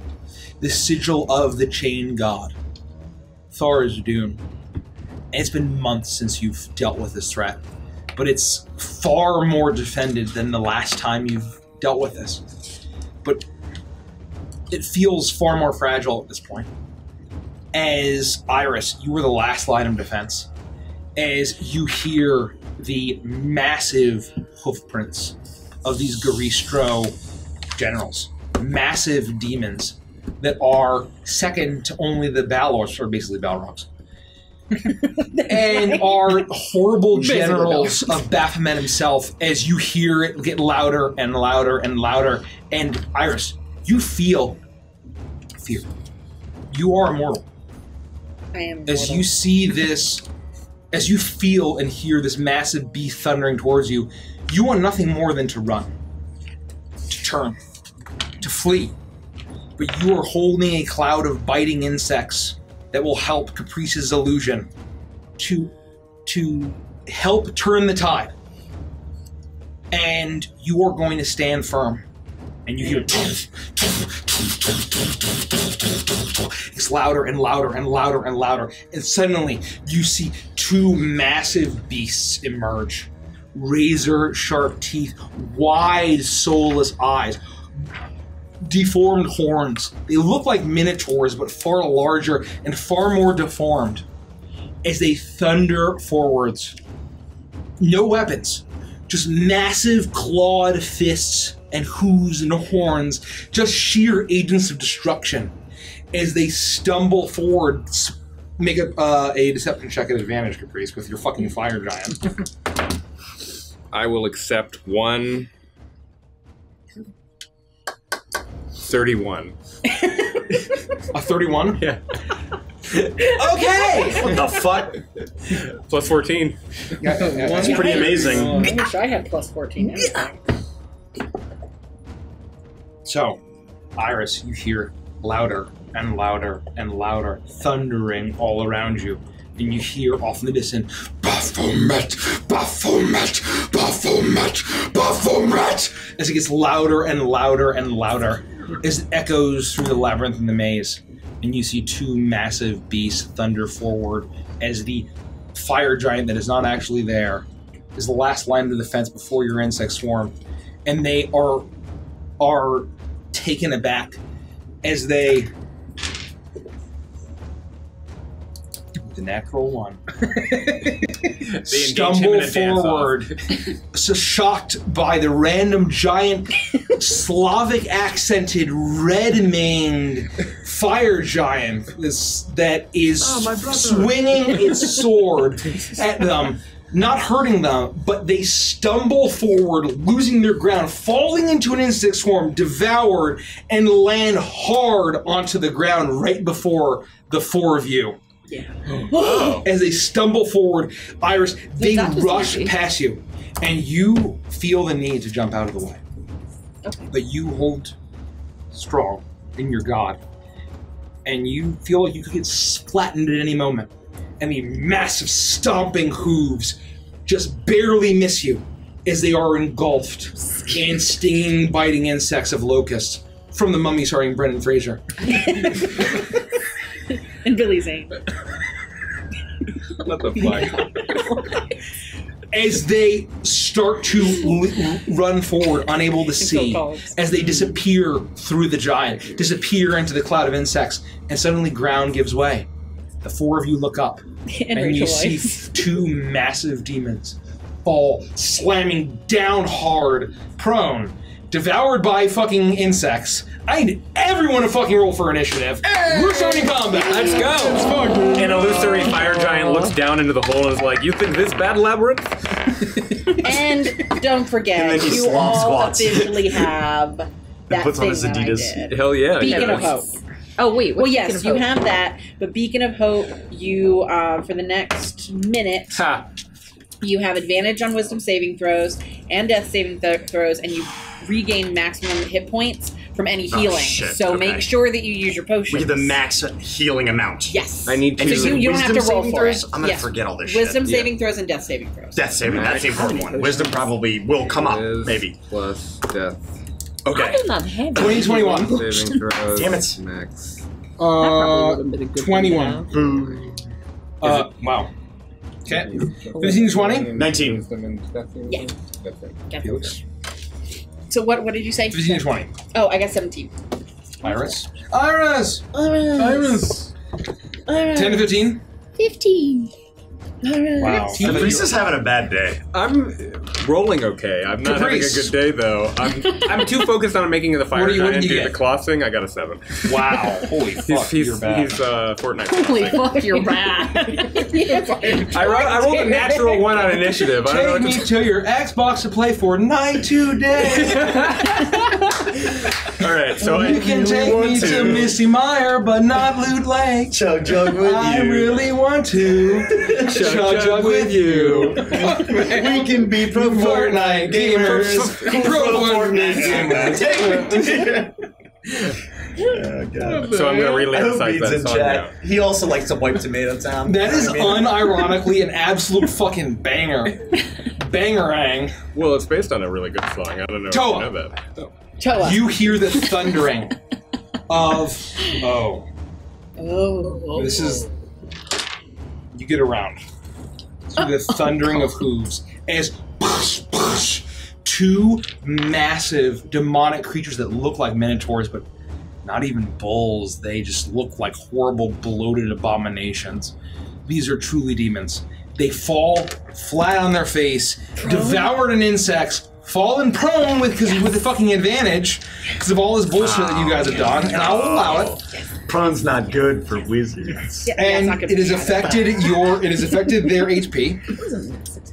And they slam down, but you all hear, in Iris, you hear a thundering of hooves that's far more menacing, far more deliberate, far more horrifying, that is thundering your way, that is coming very, very soon. And you realize the entire plague of insects is surrounding you, but it won't fool Baphomet, the Corn King. The fire giant will not fool the Horn King. So, Toa, what do you do? Seeing this Goristro, presumably, fall straight in front of me, and he's prone, and I take my chance, and I was ready, so I'm already battle tranced, ready to go, and I'm just going to use my 2 attacks right on his head, if I can, to end it as quickly as possible. Number 2? Number 2, yeah. You got it. These for 1 attack, this for another, and then I'll roll for Wind Fury. Proc. Damn, dude. Which I fail on my Wind Fury proc. And a Great Weapon Master attack. You got it. So it is set. Sorry, there's a lot. Matt, you know me far too well, buddy. Good to see you. Oh What does boy. prone give you advantage? Yes, On melee as long attacks. as you're doing melee. Cool. Disadvantaged if you're Andy. That's why I'm gonna not worry about 23 and 20 to hit. The 20 does not hit. What? 23 does hit. What the fuck? Barely. Goodbye, friend. No, both hit. Sorry. I was looking at a different stat block. That's terrifying. My bad. Oh, I'm sorry. I was looking at a different stat block. My bad. What the fuck? I gotta go, guys. Pro Yeah, it's Fortnite late. gamers. Let's call it. Take me to your Xbox to play Fortnite today. Okay. Welcome to the Drunk Saturday stream. Hey, Mike, you want to tell me about the heat miser? So the funny thing about the Heat Miser, I'm Mr. Sun. Save for Avengers. I'm Mr. Green Christmas, I'm Mr. Sun. Oh. I'm Mr. Heat Blister, I'm Mr. 101. Anyway, continue. Great Sorry. What am I gonna do? Big Bad Voodoo Daddy, look it up. Great jazz So band. the ideal. Let me make sure that this is correct. 57 points of damage To number 2. with my 2 attacks. That's pretty good. And that's magical damage. That is magical damage. These are, you see these demons slam down face first, teeth shattering, horns chipping, covered in locusts, and it almost looks comical, but you don't question it. As you know that Caprice and Iris have done whatever they've done, you get one smash and then a second, and you don't hesitate for a second. In your maul, you feel your tattoos glowing. You feel the power of the north, the south, the east, the west winds empowering your maul as you bash into these demons. They chose the wrong city to attack. Wrong and with that, it is the layer action. And I would just adjust a little bit. Oh, hell. But you hear a rumbling. Nothing yet. Felix, what's up? Oh, God. Oh, well, that's not ominous. So as soon as these creatures kind of like, we hear them thunder off the cliff, right, into the pit. They smash into it. Yes, they fall into the pit. Starring Brendan Fraser. Anyone who happens to be looking in my general direction, the outline of my body kind of gets fuzzy and starts to shift and move, and the next thing you know, 4 Felix heads peek out from behind Toa and is like, what in the hells? And the voices are slightly off from each other, and Nice. 4 Felixes stumble away from Toa. So there are 4 Felixes trying to my green Christmas. We're not a barber quartet yet. We haven't practiced that yet. We're getting there. All 4 Felixes, images of Felix, kind of run to the edge of this pit, and is like, "Nice shot, Toa!" And then with all 4 daggers in unison, a yellow and fiery red bead launches from the dagger to land right about there, and I'm going to need them both to make a DC 17 Dex check. And they are prone, so. Oh, no. Oh, that is disadvantage. Correct. Fuck! I get to reroll 1s and 2s. Fuck, a natural 1. God damn it. Fuck, a natural 1. God damn it. That's what you get. Hold on. 15. Dex. Yeah, 7 Dex. for both of them. Okay, they both fail. Great. So they're going to take 5, 10, 15, 25, 30, 101. 34 fire damage from the fireball. Holy shit. 34, you said? Yeah, I think so. So that's 91 versus 34. And so it's firebolt? Fireball. Fireball. That's why I dropped it like you see Toa there. smash and smash as they land, and your card of the Djinn ignores fire resistance, doesn't it? I don't think so. I will double check. I believe I gave that to you. I get +2 attack bonus rolls in addition to cover spells and deal damage. No. Oh. The only thing it lets me do, it lets me reroll 1s and 2s, which I did. Okay. And it gives me, it ignores half cover. There's nothing about nothing about fire resistance. Halved is 17. Yes. 17. So I you believe so. you extend your dagger. You see Toa still running take- in, they and take it half damage. blasts in as it explodes on them. They are not able Sorry. to. They are not able to dodge. However, you see their flesh starts to. Let me see if they are resistant to it. The demons would probably yes. You gotta take elemental adept like Sarnax. Yeah, I thought about taking it, but it wasn't. There was just other better Felix Oh, things. yeah, of course. It was tough. It was a tough choice. And so it explodes. Their flesh singes, but not as much as you'd hope, but it still does damage. You're unable to dodge it, so 17. Yeah, 17 points of damage. That's not bad to both of them. Oh yeah, 17, okay. It explodes and they take the full damage. Yikes. Still prone. Iris, you are standing. The insect swarm around you. Now they've taken the damage as they've been devoured by Brendan Fraser and They Rachel don't Weisz. take damage from this. From insect swarm, yeah, they do. No, it says that they're harmless. It just they're. Well, I've already they can't they see take damage. anything. It's for the Okay. flavor. They took damage when they fell Well, in the pit. when they That's fell in the what it pit. was. Well, they fell in the took pit. Yeah, damage. exactly right. So the insect swarm is swirling around you. All of your friends are down in this chamber, the temple. It looks like a temple of true reverence. And you see the spectral chains over the swirling seal of entropy and destruction and hatred. What do you do? Well, it's my birthday, so can I kill them immediately? No, you don't get that. You can, if you say, Damn. Good try. I use Brendan Fraser to do X, Y, or Z, I'll probably give it to you. if I do raise dead, can I raise Brendan Fraser from the dead? Well, remember from Anime Because USA, we had Brendan the skeleton. He was in our game, In the words of- and he met my grandmother, so... In the words of Derek, you can cast a level 9 spell with gun. It's level 10. Sorry, it's level 10. Prepare to be God. It's level 10 spell gun. You're allowed to do that. I am going to Call an cast... ambulance for you. Somebody call an ambulance. I'm For gonna, you. I'm gonna cast Spiritual Weapon at a 4th level. Got it. Right on top of the two of them. It's advantaged. On whichever one you care to summon. Yeah. Give me a little token What? of yours, stupid little talker. token. Do you want to use this? Yeah, oh, that's perfect. Look at that. It's like a little obelisk. Ooh, that's very cool. Is that Yeah. On number 2, because it's It the came most with wood. my it came with my iris on my cat's eye dice. It looks like a little. We got all these Miser. Where, whatever I touch And then yeah, because that's a bonus action. starts to melt from my A clutch. bonus action. So I'm gonna And do you swing that. and you attack it as a bow part of it. Yeah, to number Advantaged. are both of them. Number 2 is the most damage. You're I'm gonna gonna want go attack to that. number 2. Yeah, he got walloped by our By boy Toa. Toa. Yeah. And only slightly singed by me. Natural 20. Let's fucking Welcome go! to Beneath Dark Wings, where all of my monsters get cucked, sucked and cucked by King K. Rool. Also known as the party. Fuck. Oh my god. Also a Combat brings mouse. out the best I'm in like us. I'm moving a mouse around with my mouse pad, but I know that there's no laptop or anything. I'm presuming that it's doing something. Oh, can we get a Maya? We did. You just did it. Not. I don't believe it. The heart limiter only does so much. If you wear it out, it gets tired and stops working.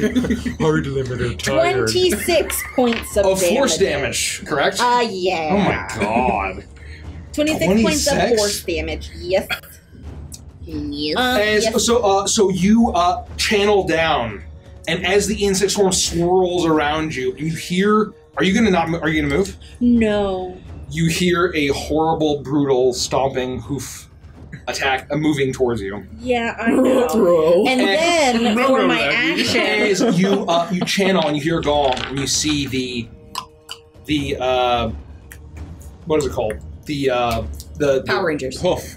No, what is the blank and the blank for any of us? The crook and and flail. and flail. The crook and flail appears magically glowing in that shimmering was the teal hammer and and gold, sickle. I was way and off. smashes. And you see where it has fallen, distracted by the locusts, and Brendan Fraser gets smashed in the face. And you see his horn, one of his horns literally gets smashed off by the spiritual I weapon. love him. And locusts. I love him. I hate monkey bar. And then for my action, I want to look at that one again and cast Toll the Dead on him. You do that. The and gong so rings again. He has to make a wisdom saving throw or get damaged. He actually might succeed this. Wiz? Yeah. Good night, Grim. Let's go on 25. the list. That's what we're watching.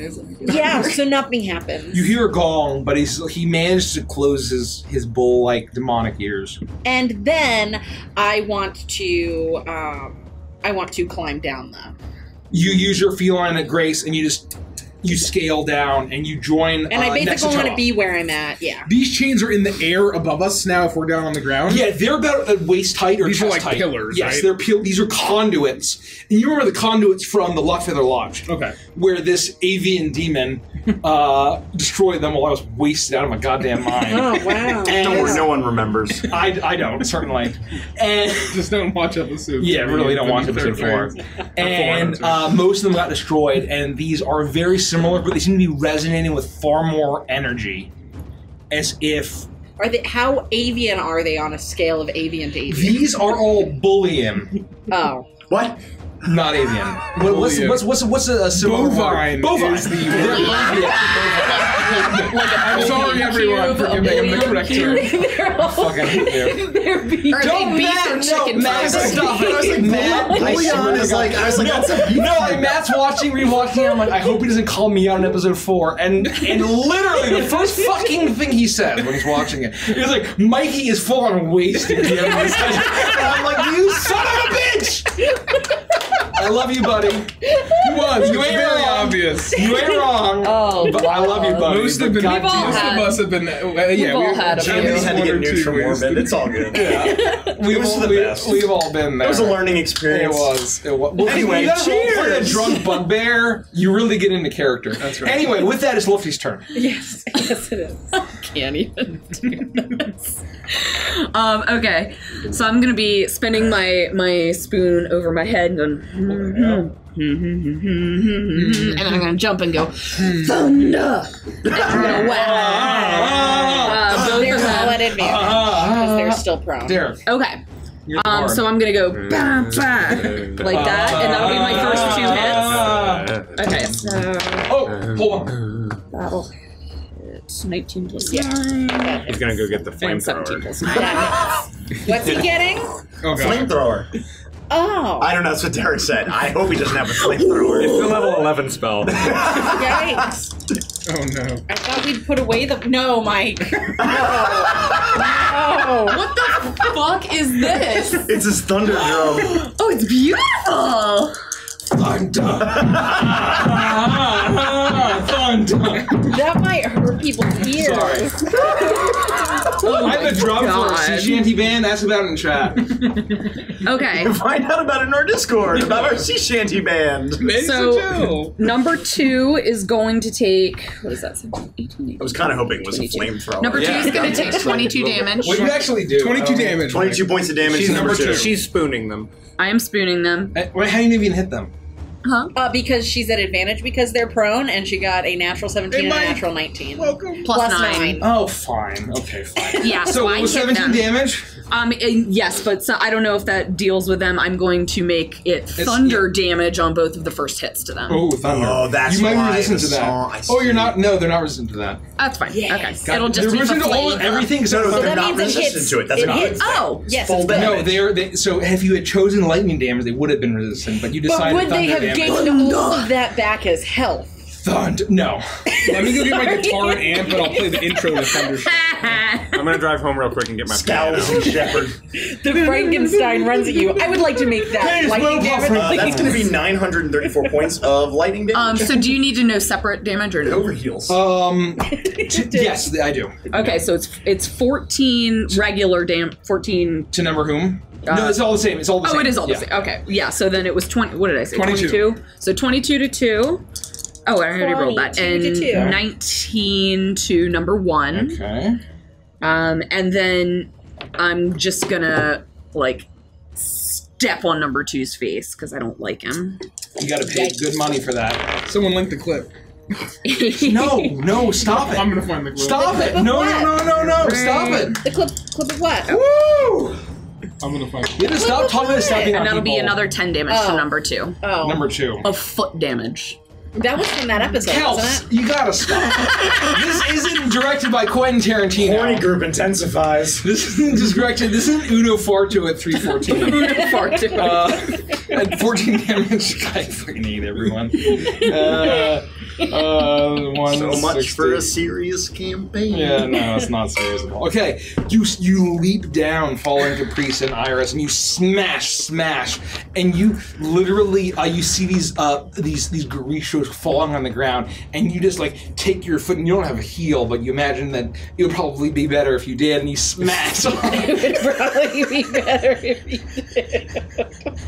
Yeah, you take your foot and you smash on this bull's face. You feel terrible body and the shame other as bull, you- the other Garisha looks and thinks, God, I wish that were me.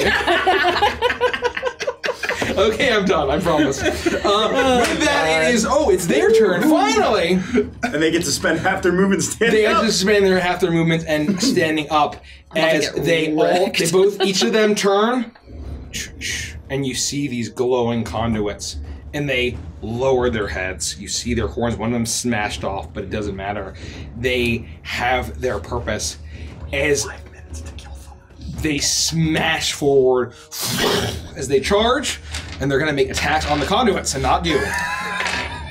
Hey, it's like you know what I'm doing here. It's a DPS check. Would they be disadvantaged because of my ancestral business? Because they're not attacking me? I hate you. That's a yes, by the way. Oh. But, yes, but their AC is now 30. On any attack that isn't against you. Yeah.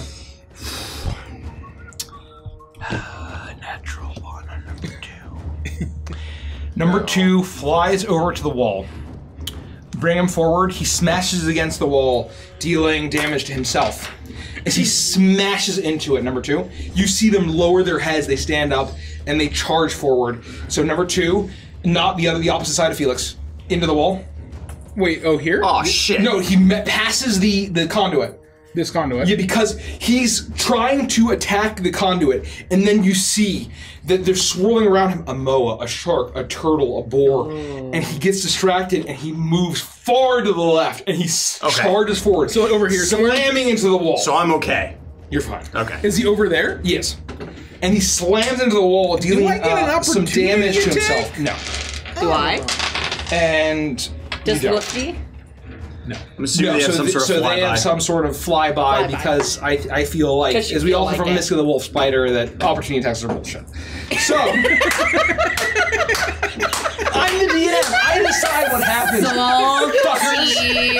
Sea dog. I hate all of you. All of these flavors, and you choose to be salty. Yes, I do. I do. Starring Brendan Fraser and Rachel Weisz. He smashes into the wall. You hear a loud crack as he does not fall prone, but he is hitting. The other attack, however, does smash into it. You see him smash into it, and a burst of energy bursts out. So where is he right now, currently? He's against the wall.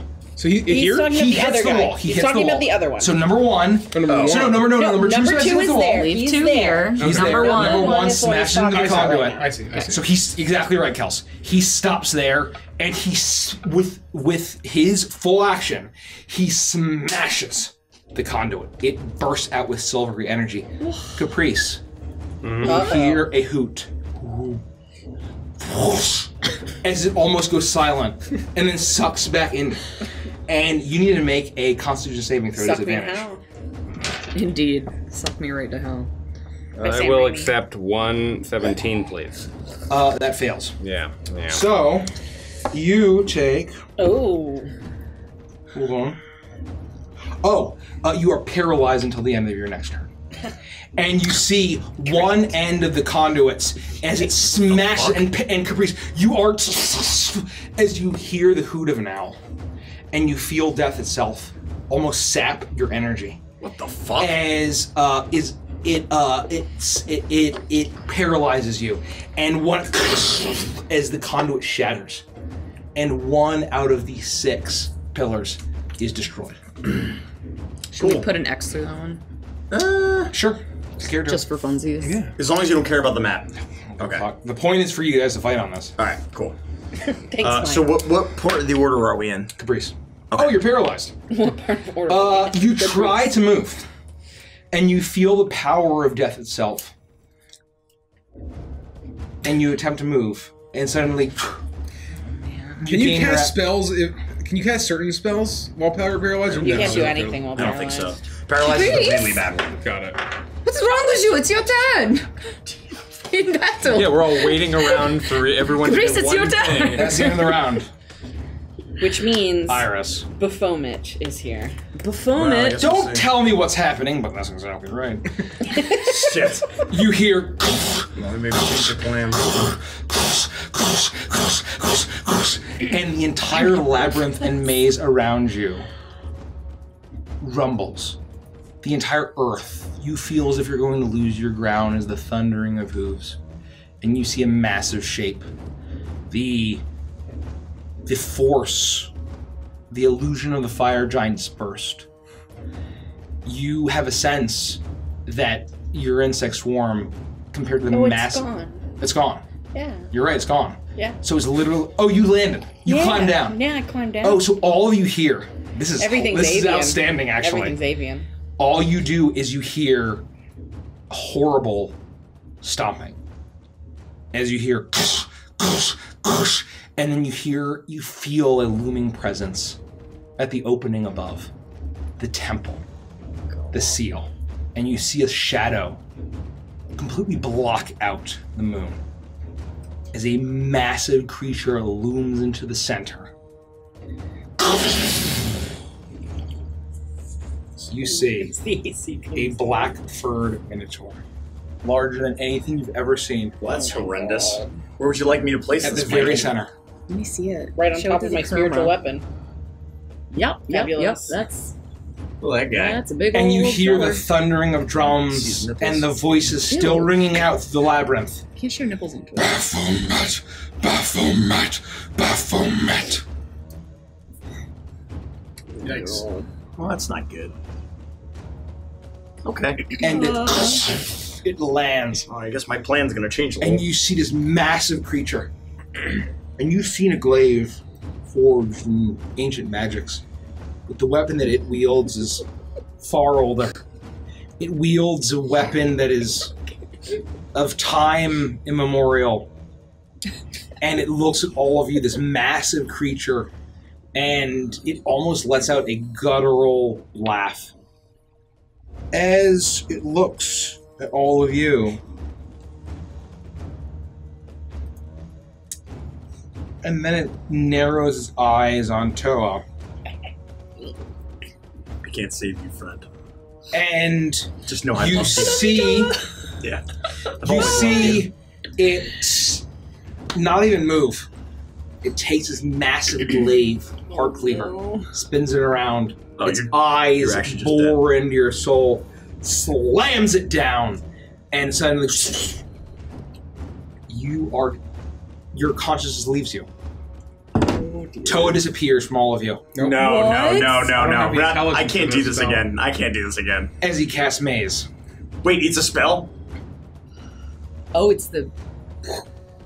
If No, I he if, I teleports am Toa no out of longer existence paralyzed, right? into a maze. Correct. Oh no! So he On casts a different plane Maze of existence. on Toa, the Where barbarian. he could be lost for as literally you ever. feel yourself losing yourself. I'm going. If I know this is a spell, I'm going to attempt to You counterspell it. as a Korova, as both of you as classes would know that it. I'm going to attempt to cast counterspell. Roll at fourth for level. it, Felix.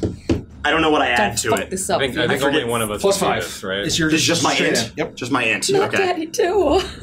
Come on, baby. It's my birthday. Not good. That's an 8. Twist it. Yeah, we got Plus Twist five? it. Twist We got it. Twist With a it. plus Twist it. 5 is an 8. Do you have the twisticles? Thank you. Thank you, Jack. That's going to be a 21. Better. Okay. You're very fortunate. As Toa, you feel Thank you, yourself Jack. getting Very pulled, intelligent. leaving your body into a demi-plane of an infinite maze that your pitiful brain can never understand or escape. That's not very nice. Felix, No, you see the Does he wild feel eyes demoralized? of the Horn King himself. Your best friend, putting him out of the fight, and you realize this is no pathetic monster. Kargesh was right. They were all wrong. The cunning that this creature has is far beyond everything.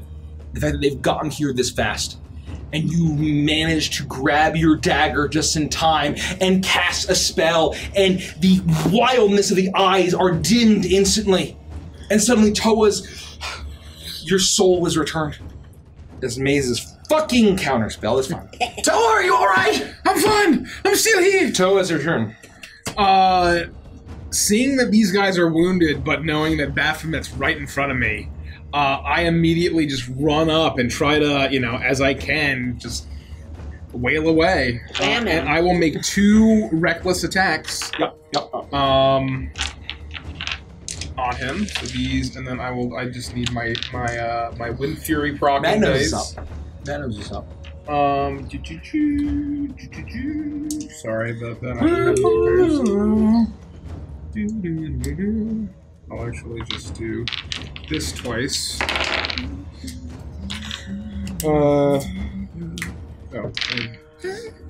Okay. Nope. One's an actual 20. Yay. Gotta give it up. No. And the other one is a 22. The second one barely hits. They both hit. Holy shit. So.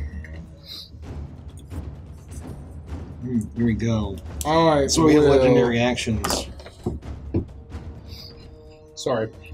Actions. I'm not using power attacks, I'm just using that.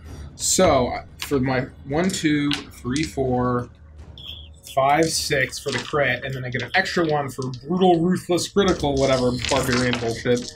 And I'm gonna roll them all. That's good. Roll them all. This is very fun. 10, 20, 26, 27, 28, 38, 48, 49, 50, 51, 52, 53, 54, 54, there's nothing else, 54 damage. 54 points of damage to Baphomet. And then I will use a bonus action. Okay, go ahead. Having crit, I will use my Great Weapon Master bonus action to attack again. Hey, you're welcome to Get him. At advantage. Get him. Yep. You lost it. I crushed it. I get a 20-something. That's fine. That's and fine. Then that is a 5, 6, 7, 8. 8 plus 10 is 18. It is. 19, 20, 21 more damage. So 70 something. Yeah. Okay, as you run up, you see this Blackford Minotaur looming over you. You're hitting its shit.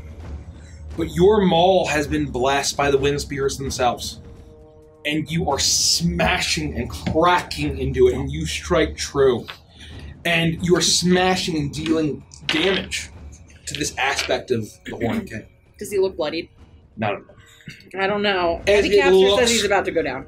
As it looks down at you and you see wild eyes, and you see a slavering bull-like maw, razor-sharp teeth, and you see it start to drool more and more and more, just a glob on you, Toa. This horrible necrotic, and then as it bursts, a horrible cone of unholy slobber. What the hell? Everyone except for Felix needs to make a dexterity saving throw. Yeah, I'm not in that. I was Jack's like, I'm not in there. Oh, advantage. No, I lied. Are you still paralyzed or are you not That's a paralyzed? layer I'm action. paralyzed. No, it's a You should be able legendary to make action, the check, fucker. Yeah. 20. Or at least I can roll for it. That's a Unholy legendary slobber. Oh my action. god, he's a slobbler! Oh, shit. 20. Dex, you say? Yeah. 18. 18? Dex, you say. 18 fails. 20. 20 succeeds barely. 20. Succeeds barely. Holy hell. No, I can't. Guys. Fails. So if you succeeded barely, you I get one. slobbered on? I don't care You do. for it. I need one more d12. Peach slobbler. Can't eat that anymore.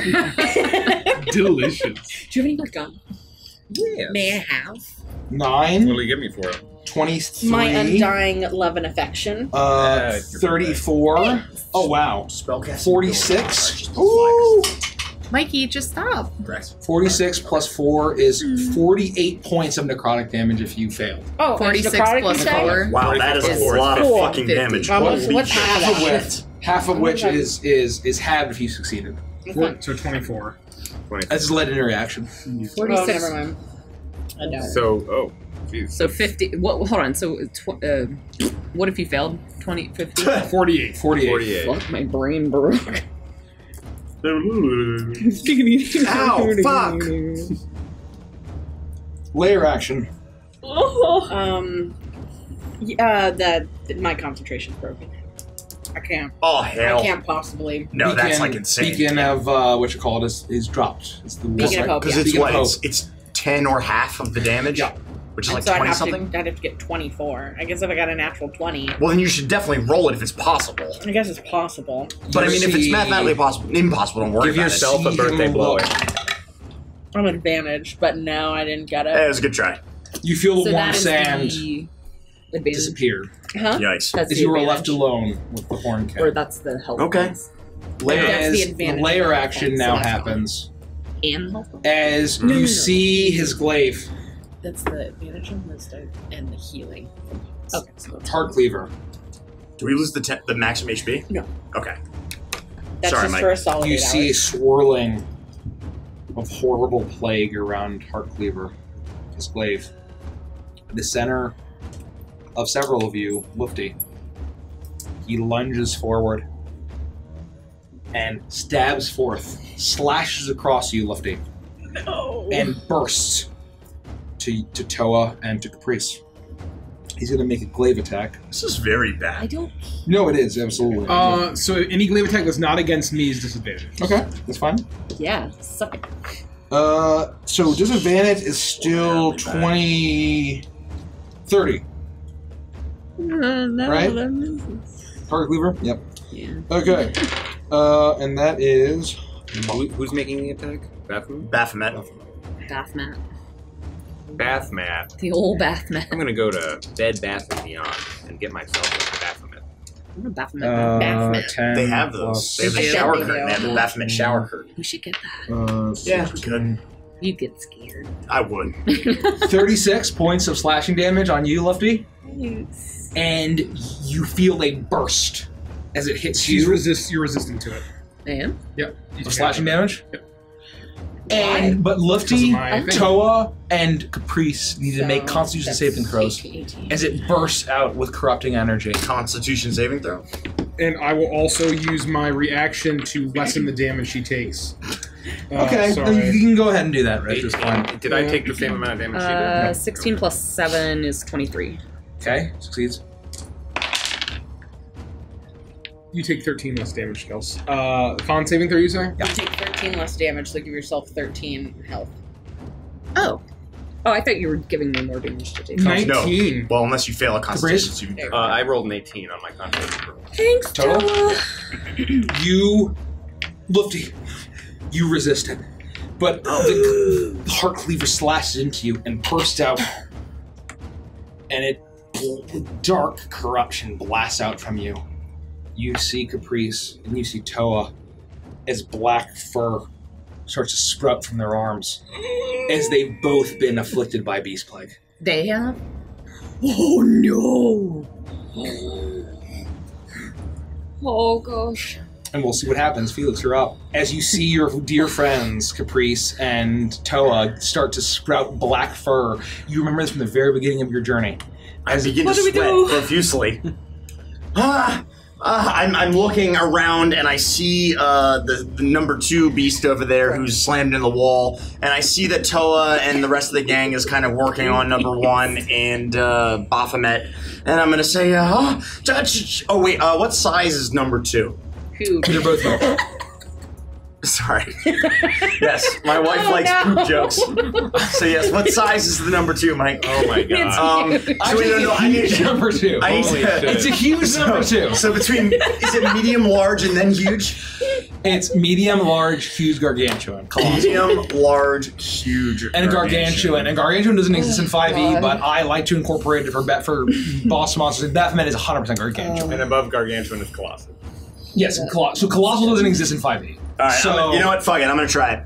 So I say, so I'm sorry. Change of plans, and I wind up again, like I'm gonna throw a punch, and with all 4 Felixes at the same time do this. And the dagger begins to glow blue and then orange. As I swing forward with my arm, I cast Arcane Hand, and it flies out as a fist. And at the last minute before it hits number 2, it opens up and attempts to grapple him. Okay. And can that grapple a huge creature? It can. I only it doesn't say there's any disadvantage at a higher level. It just says that if it's medium or smaller, I have advantage on the check. So it's a strength check. Okay, strength check. So the hand strength is 26, so I get +8. Okay, I get +7. Oh boy. Oh boy. I got a 15. 20. Twist it. I would like to twist if I may. I have a 20. You know exactly what you need to roll. 21. Oh, I got a natural 20. So that's gonna be a 20. Yes! So the hand will grapple the beast, and I'm using my dagger and forcing, and with my bonus action, I will crush the hand. You think about your brother and the revenge and everything else that's happened, and you think about Milo as you channel all of your rage, all of your anger, all of your hatred into this fist that materializes out of silver, just like you've been trained, as a weapon of war, as a boy, as a living weapon by the government of Korvakia. You smash into this creature, grabbing it with this silver fist, thinking of Milo the entire time. And it will just, unfortunately, only take 9 points of some sort of damage. Still bludgeoning damage. It's still looking rough. So the hand squeezes tight and grips hard and deals 9 points of bludgeoning. But I guess it's technically magic. It's an arcane hand. Oh. How about that? Number 2? Yes. How do you want to do that? Oh yeah. Oh yeah. It's taking a lot of damage. I would say the hand would kind of be around its torso and neck, and as it squeezes, its head would just like jelly, Pop like a pimple. Yeah, its head would like the silver hand grab and squeezes the head. Yeah, and you see the wild eyes get wilder and wilder and wilder, and it bulges out of his head. And every single thing you look and you see Felix, who's normally so calm and collected, and he's filled with hatred and anger and rage, and he's screaming as he's grabbing his dagger, and this massive silver hand squeezes, and you're all covered in the gore and brain and gray matter of this demon, and it is slain. And then I'll just like turn and be like, "So I'm coming!" And that's my turn. Okay. You kill it. Number 2 is dead. Remove him from the field. Fuck. Okay.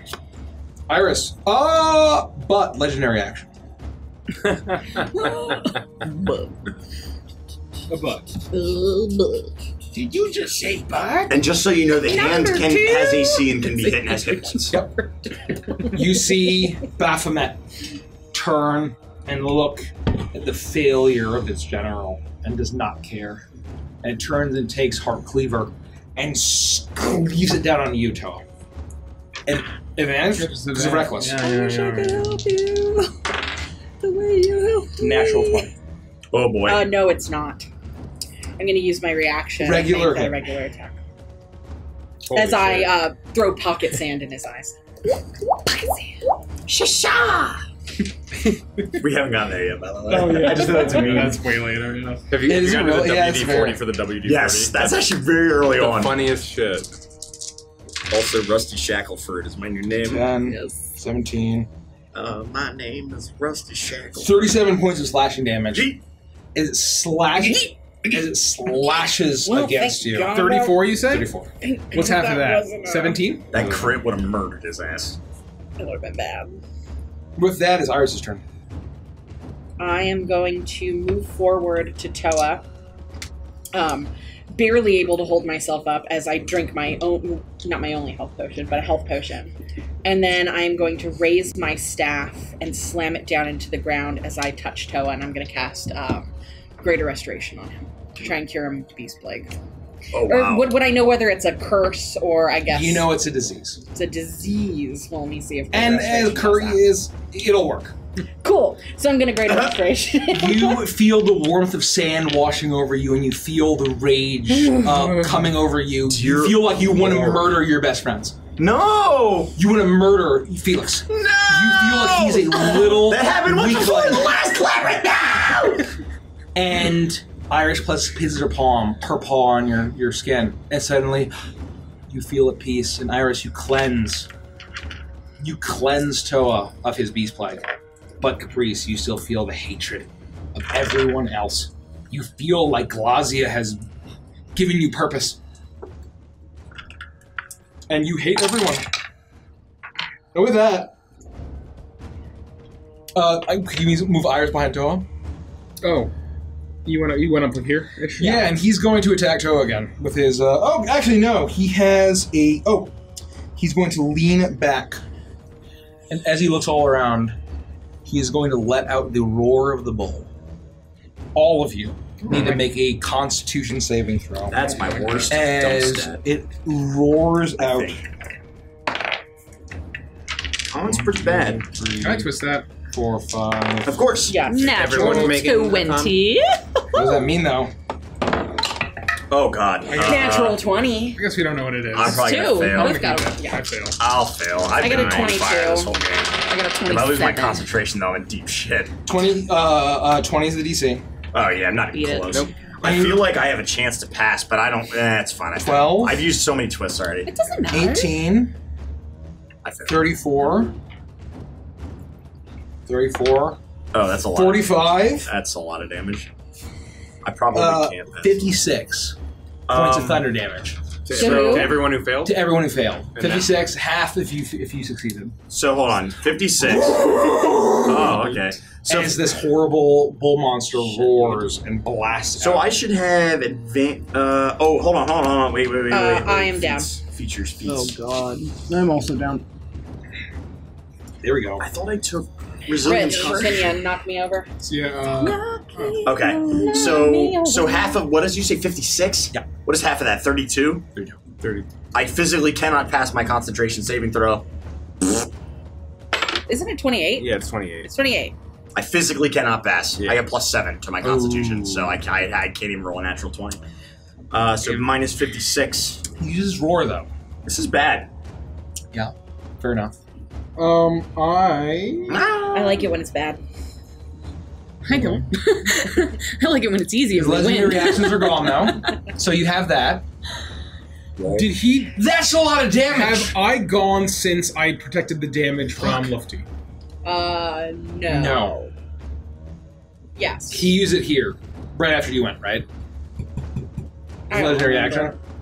To attack with the glaive. Yeah, he used it after right here. Because his legendary action was here. Felix, and he didn't do anything after Felix, and then he did it over the show. Got it. Yeah. He just didn't even. He just. So 56 damage. Sorry. Yeah. No, I have no way to stop that. Lufty. Neither do I. Because it doesn't target me. Lufty, you're up. Oh my god. This is bad news, bears. I'm gonna see all the people dropping like flies around me and just run towards the thing that's not terrifying the pants off of me.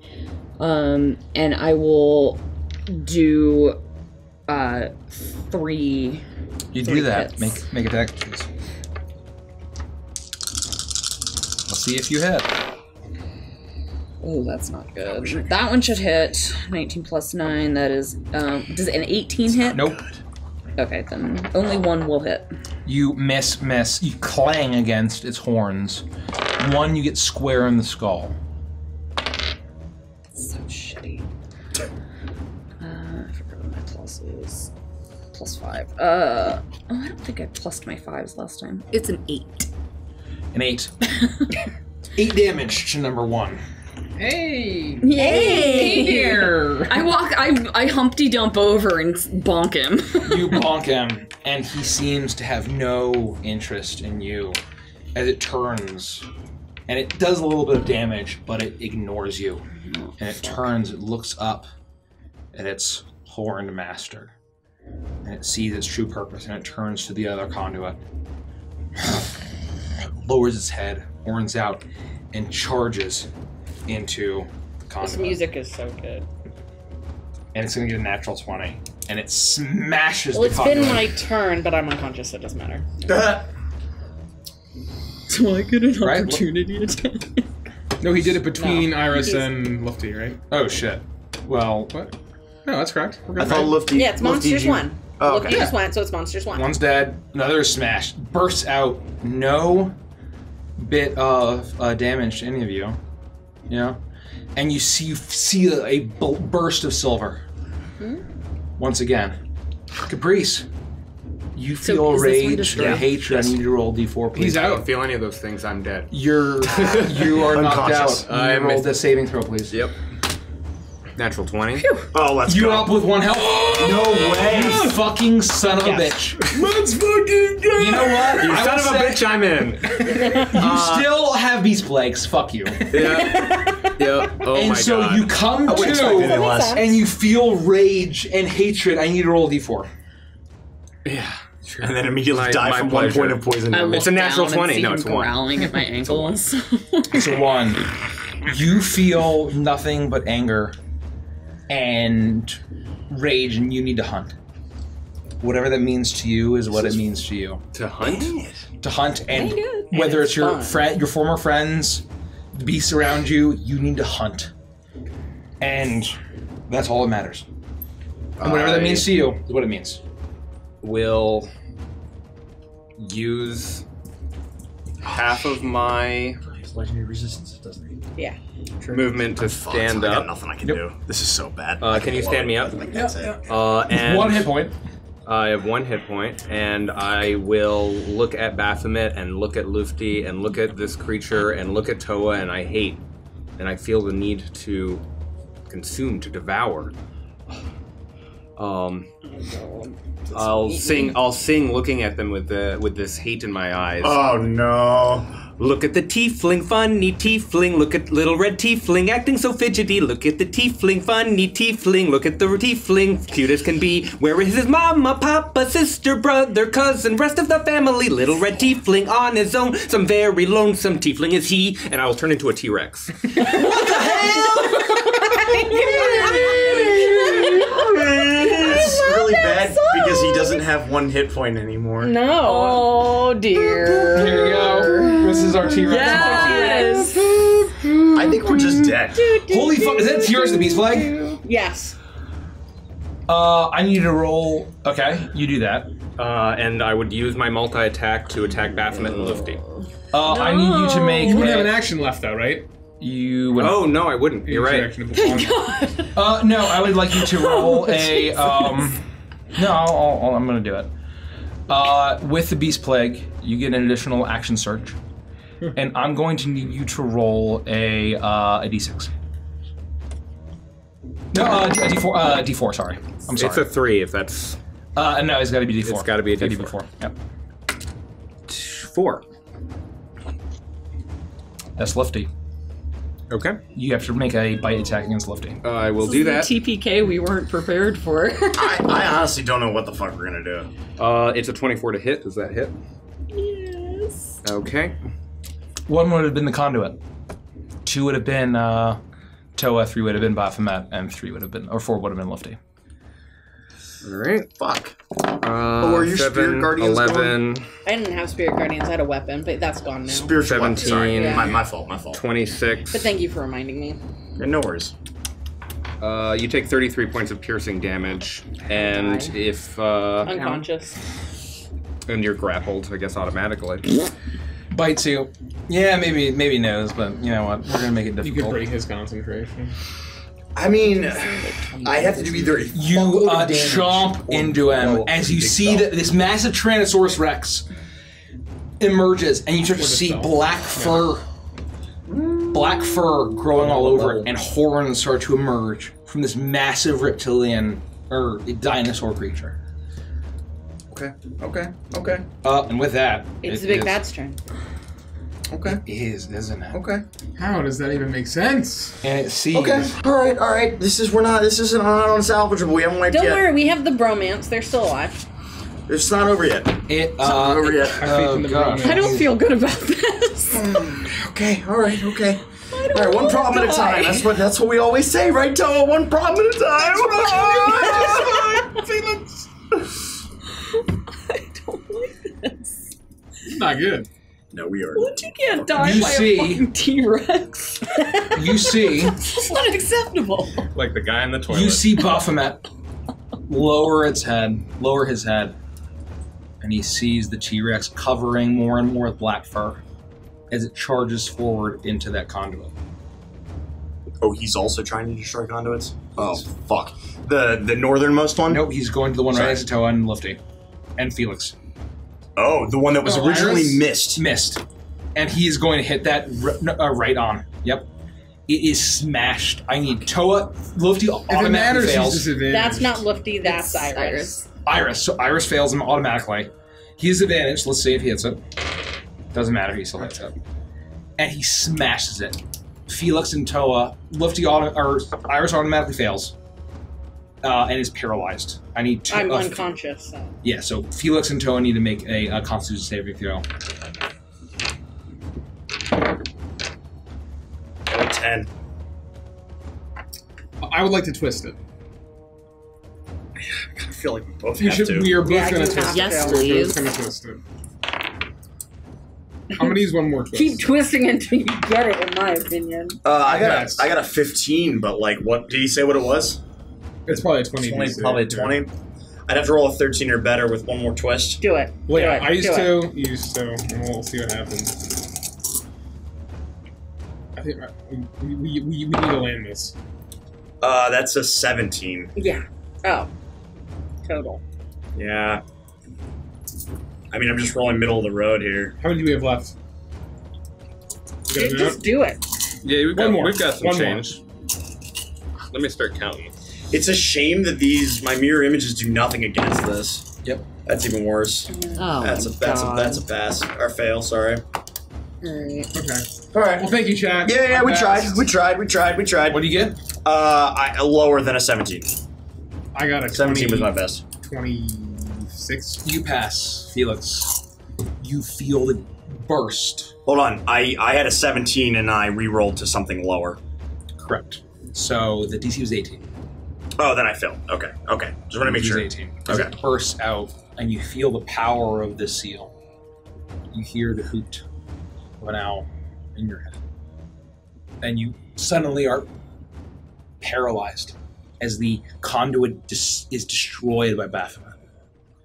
And you are paralyzed. And it turns to Toa's turn. And he goes. He has one of the attacks. He has 3 attacks. He's going to attack Felix at advantage. Goodbye, Felix. Is paralyzed an auto crit? Yes. Oh shit! Even with my mirror images? No, it's not with a mirror image. So you can still roll. It could be an auto crit on one of your mirror. Yeah. Yes. Okay. All right. So it's a roll to hit. All right. So yeah, you got to roll to hit. He's disadvantaged. Oh no, it's an auto. No, it's auto crit. Fuck. It's an auto crit, but he still needs to land the hit, right? And that's true. So mirror image is the only thing that can deal with the paralyze, I believe. So if he hits, it's going to be a crit. Right, yes, you still have to roll. I need to roll. So And you need to roll to see if I hit one of your mirror images or you. Only if you hit me first. Yes. I get disadvantaged. I get 20. Oh, then 26. Then you're. Oh, well, you did it. So am I going to Actually, make sure we're they're doing the regular math hits right? because you would be advantaged because of paralyzed, but then my disadvantage. disadvantage bounces it out. So I'm going to do 2 attacks on Felix. So both of them hit. Okay, so we're going the to see first if one. they mirror image. If I roll a 6 or higher, the first one will be good. I managed to pop. One of my mirror images goes pop. Slices into your. Now the next one I need an 8 or higher. Pop. Another mirror image goes. They smash into you. Thank God you cast mirror image. You guys, as they smash into your mirror images, 3 now conduits are shattered. There's only 2 Felixes left. There are 2 Felixes left, and now there are 3 conduits that are keeping the seal going. We're deep fucked. There's no way we can. Well, I mean, Toa, you're up. To clarify, drinking a potion for ourselves is a bonus action, no matter what the potion is. Okay. Full action to administer on someone else. Felix is a lucky son of a bitch. I will immediately. I'll see Felix paralyzed. After use the potty. Okay. Hold on. You can do. I'm scared. I don't want even if I get out of the paralyzed, I basically lose my turn, right? You're fucked, Dino Boy. Oh, I have a great idea. If I get up, I'm coming for you. Are you unconscious? What I will do is first, I will rustle around in my pack and pull out 2 potions.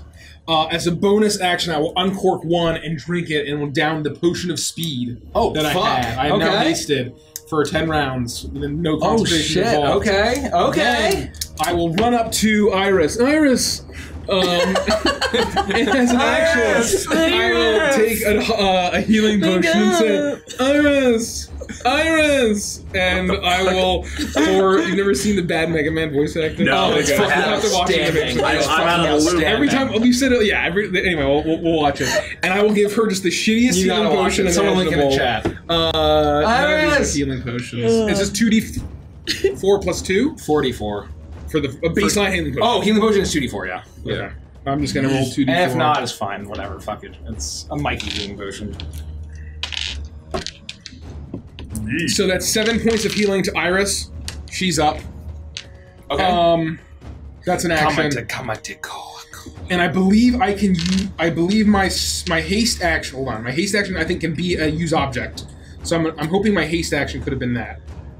Should be able to be. Let me. Because the only thing with haste is that you can only make 2 attacks if your first action is an attack. The items go. Other than Someone that, tell you're me like in good to chat, go. quick.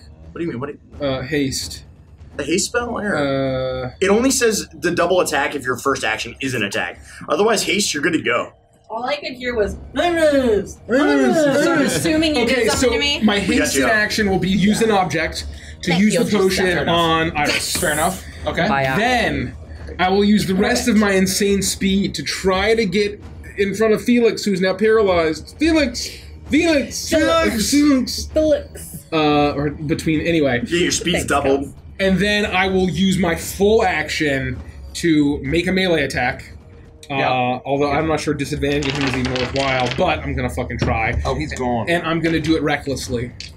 Okay. Oh shit. Fuck. And then that will be all I have. Oh god. I dropped the dot. Well, I'll find that later. I don't think you will. Probably not. Never again.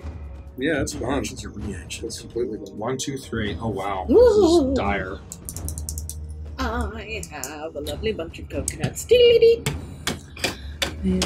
How about that? Dun, dun, dun. Do they all miss? Do I have to hit to do... I feel so impotent. I never, like... Can I twist one of these? Yeah. You can do whatever. Yeah. Absolutely. Yeah, we've got 9 left. Use them. Just because we need to hit one of them. We're deep fucked. Yeah. Let's use one of them. There we go. That'll hit. That's a 22 to hit. Hope it hits. Barely hits. Yikes. Barely hits. Yikes. Yikes. His AC is 22. I'll give you that.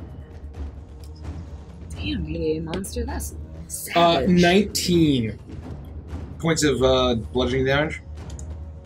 Yeah, magical bludgeoning. Thank you, Matt. You smash into it with your maul, blessed by your wind spirits. What do you do, Toa? Real orgasm and ecstasy because we got another twist.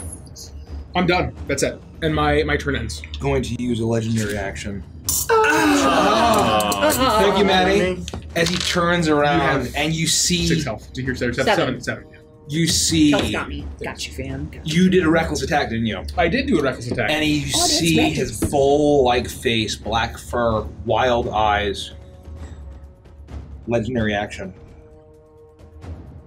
His eyes start to spiral into circles as he casts Maze. I can't help you, brother. I'm paralyzed. Caprice, you're the only one. He's also enraged. You're a T-Rex? He's a horrible enraged. I'm a beast man. He's mad. And I'm like horribly evil. I need to make a saving throw, right? Nope. Mazes, there's no saving throw. You're immediately banished to a realm. You see Baphomet's eyes go wild, spiraling, and suddenly your consciousness leaves you. And suddenly, we don't win this. You hear, Baphomet, and you are in a maze. You are in a labyrinthian demiplane. Gone. Toa blinks out of existence for all of you. Toa gone. On the bright side, you'll be able to move really fast through the maze. Felix! You call out, and you are in a horrible nightmare-fueled scenario of a maze where you are wandering endlessly for eternity until Baphomet drops that concentration. Alright, who pissed Mikey off before this fight?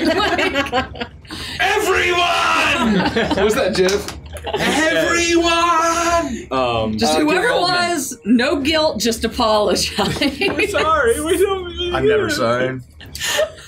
Okay, how do I break paralysis? What's the? That's layer action. This was a legendary action, not layer action. Oh, my fault. Okay, now continue. He's going to turn and look at the other conduit and turn his head and charge into it. Easy advantage though. He still hits. Yep. He charges, and you see this massive black fur minotaur smash into it, bursting with energy. One more. 2 conduits remain of this seal. We have not done a good job here. This one over here. Only 100 rounds. LOL. With that, it is Felix's turn. Okay, I'm paralyzed. How do I break it? At the end of your turn, you make a Constitution saving throw. That's not very good. So I just lose my turn? I think just at the end of your turn it goes away. Yeah, mine just went away. Oh, it does. It goes away. Well, then that's it. I lose my turn. You are paralyzed by this conduit, and you... I dropped 1 knee. And you hear the hoot of an owl, and that you feel the power of death locking you up. What was the saving throw on it? What was the saving throw on it? 6 billion?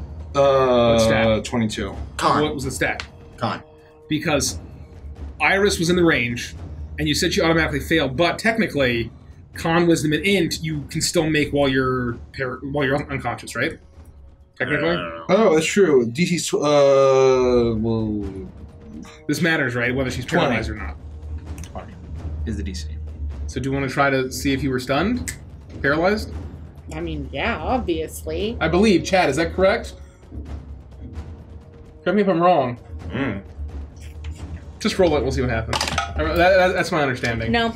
All right. She's also lost her turn, but you're alive. Oh, Yeah. well, the Yeah, if it's con, no. Don't listen to me. Do you want to Almost.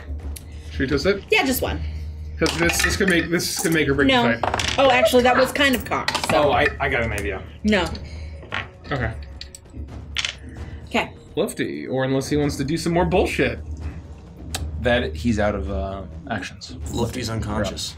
Yeah, so Death I'll just saving make a throw. death save. Yeah. Bro. What do you? I don't do this So often. you roll. Just a d20. Just a d20. Just roll a d20. It's a Christ, roll a d20. goddamn You want to D20. get 10 or higher. No, so you get a failed save. Okay. I deserve that. There you go. Yikes. I deserve that. That's what I get for being You a see bitch. Monsters 1. That is what you get from me. I never have to do that. I'm sorry, guys. I just don't do this often.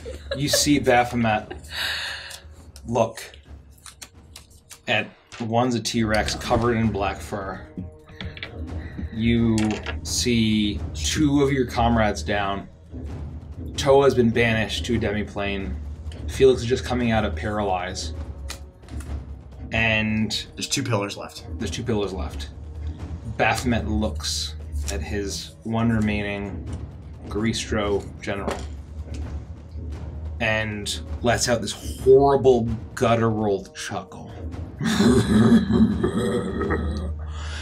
And raises Heartseeker and channels into it, and a black beam of energy shoots into it, and it lets out a horrific roar as it bursts into gore and viscera. But it washes over all of you. Oh, less sweet. As if Except you were, me? except Well, for you're you. not there. As you are all, except for Toa, overcome with the power of Beast Plague. You all need to make a Constitution saving throw at disadvantage. Well, Me too. bye. Hello, darkness, my old friend. Priest already did. Yep. Do I make one I got if a I'm down? 14. And it's 20? No, you fail. I just fail. It's 20. 17. Yeah, I fail too. Yeah, we all fail. It bursts into gore and viscera as he channels. He grips his glaive, and he lets out a roar of victory as the ruined remains, the corpse of his Garistro generals, shoots over you, and all of you who fail start to lock into place. And you know that Baphomet has won. He lets out a horrible, victorious roar. And suddenly, out of nowhere, you hear a bleat of a goat. My man. My man. And Come on. out of nowhere, you see a single shadow, and a goat leaps into the arena. Oh, let's go. A single halfling with a massive greatsword lunges forward and slams its blade into its eye, breaking its concentration. Toa, you blip back into existence as Baphomet roars back. All of you, including you, Caprice, are cleansed of Beast Plague as its energy starts to, from the Heart Cleaver, starts to dissipate. As Baphomet lets out a roar of anger and hatred, and you see Kargash's halfling form with his massive greatsword in the eye of the beast look down and say, "Venge me in my village!" As the beast tears him apart in half, his intestines being thrown across the room, as his goat is once again ripped apart, its intestines as well. Devoured. That's not very cash money of you. That is not very casual. As the gore and viscera fills the room, But Toa, you were freed from your labyrinthian prison. Do I blink back where I was? Caprice, you are freed from the beast plague, but you are no longer a Tyrannosaurus Rex. Oh, man. You blink back. Boop, boop, boop, boop, boop. Iris and Lufty, you had been feeling with bestial rage. You are now up at 1 hit point. I have 7 hit points. So Or can I keep whatever that? it is. Well, Lufty's back at 1 hit point. Okay. And you see Kargash as he mouths, "Avenge my village!" as he is devoured. Okay, I need another beer. By the Horn Grab King. one of those His sour. entrails, along with his goat, devoured by the beast. Jesus. Freeing you temporarily. I'm back! And you see the devastation around you, blinking back into existence. 2 of the fucking conduits remain. And with that, I don't even know whose fucking turn it is at that point. It's Toaster. Perfect timing. You're back. So I see everyone conscious, breathing, awake, or their eyes are moving. Not her. No, she's up too. I'm 1 point. I am still down. If you see season I'm 2 still of Attack prone. on Titan, it's literally that. I will immediately rush, trying to basically like block the line between this beast and all of my friends. Oh, Toa. Right here is probably what I'm more concerned about. No offense. No offense. And I will say, you won't get through me. You won't hurt my friends. And I will recklessly attack 3 times. You do that. 22 AC.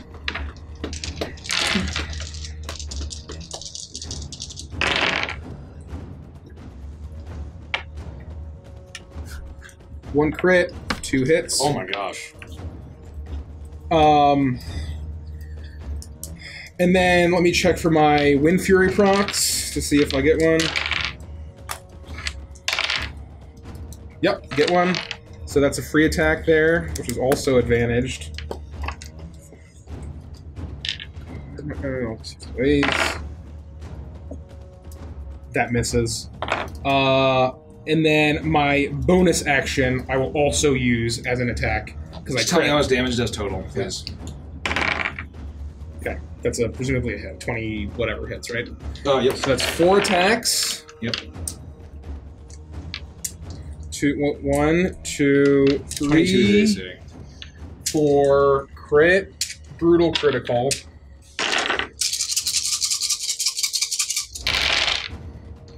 Sounded like you were brushing your teeth for a second there. What a fucking nightmare. 10, 20. Let's see if you get to where you need to get. 30. 36. 40. 41. Sorry, it's not recognizing my fingerprint. So 41. Plus 41. 51. 61. 71. 81. 81 points of damage. Okay. You get blinked back to reality, Toa, as you see Kargash briefly as you're snapped back. Baphomet pulling the greatsword out of his eye. Now wounded, horribly scarred, blood gushing from the demon lord's face. Tearing into the halfling, tearing into the goat, eating, devouring his entrails. You channel the power of the wind spirits. You are one who uses a trance. You don't rage, but now you're fucking pissed. Now you're angry. You charge forward, back from this labyrinthian demiplane of dread, and you charge forward, your tattoos glowing, you leap forward. charging past the bloody intestines of Kargesh and his goat. Oh my. And you leap forward, smashing once, twice, thrice with your massive maul. The gore and viscera from your halfling friend, distracting the king of beasts, giving you enough time to crack the skull of the manifestation of this demon lord. Stumbles back with the fury of your onslaught. You've done a colossal amount of damage to this creature. It stumbles back. And I'm trying to do everything. Like I'm down in a horse stance. Like I'm trying to kind of be as menacing and scary as possible. It is try to get his attention. Brutal. And it's going to use this legendary action to turn towards the last of the fifth of six conduits. And it turns.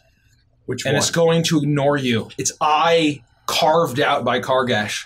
Its skull cracked as it turns and charges, ignoring you, Toa, desperate for its goal, as if it has some sort of goal.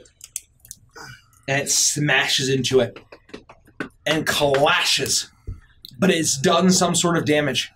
Each burst, you realize now, all of you realize now, that each burst of this, the silvery magic of the conduits, is greatly affecting this manifestation of the demon lord. The insane power that's had on you is also affecting it. And there's one left. And with that... When you say that, do you mean he's being negatively affected? Or Yes. Okay. Absolutely right. It's damaging him. Okay. With what I have seen and the great heart with which my good friend has done everything that he can, I'm going to run 30 feet forward. You do that. 5, 10, 15, 20, and do this sweet tuck and roll because I'm kind of stumbling. Like I came out of being paralyzed, and I run up to my friend Toa, and I'm hobbling, and I do like a tuck and roll, and as I roll next to my friend Toa, I come up with dagger in hand, and I say, "Heads up, Toa! This is all I got!" And I point the dagger at Baphomet, and from it, a molten lava ray jumps from the dagger, and I need him to make a DC 17 Dex saving throw because I cast Disintegrate. Oh my god. That feels good. I like that. It's 12. That's going to be a fail. I would like to borrow 2 D6s, please. You feel just 2. His demonic power success. attempting to automatically succeed. Resist. But then you hear the hoot of the owl. You feel the power of death that washes over him. And you know that death comes for you all. Not just you mortals, but even demon lords. He's unable to resist. And you get your roll. It's force damage, for the record. Come on. To reroll these bad boys. So that's going to be 10, 20, 30, 30 plus 12 is 42, plus 6 is 48, plus 40 is 88 points of force damage. Holy shit. 88 miles per hour. Now you can go back in time and have flirtations with your mom. Thank you. You blast into him. What does that spell feel like? It looks like a ray of molten lava. As lava blast washes over it, its one eye, now its black fur is singed, clearly it lands starting like to can't get it off. It can't get it off, and it's trying to get it. It's trying to pat it out, and you see that everything was bet on this gambit by Baphomet. It was not expecting what it's been experiencing, and it seems to be concerned now. With that, it's Iris' turn. Fuck! I tried so hard! So close. Thank you for your dice. You're welcome. That's all I got. He's got a lot of That's health, it, man. That's it. That's all I got. I am going to Went from nothing to a lot. stand up And where is he at? Yeah, I'm gonna use my feline grace to be able to get to him. Oh wow. And I'm spitting blood all over myself as I reach up and I dig my claws into his fur and I attempt to banish him. Okay. All right. So, charisma saving throw. Charisma. Where the fuck is charisma? 24. Fuck. He succeeds. That's my turn. You run up and your claws glow with the you hear the gong of Anubis as sand washes over him and it starts to constrain him. But he managed to resist. His eyes go more and more wild, and with that, it is Lifty's turn. We should be able to twist of fate that. I have to spend half my movement to get over him. You do. You do. That's such bullshit because I have so much movement, and that's not really fair. No, it should be a flat. Fair. It should be a flat amount. It should be a flat amount because I lose so much more. Oh, that fucking sucks. Yeah. It does suck. You should lose like half of your base movement or something. I lose 50. Yeah. He loses Except 25 that you or get to whatever. move so fast all the time. Well, no, hold on. What's your base movement? Fuck if I know.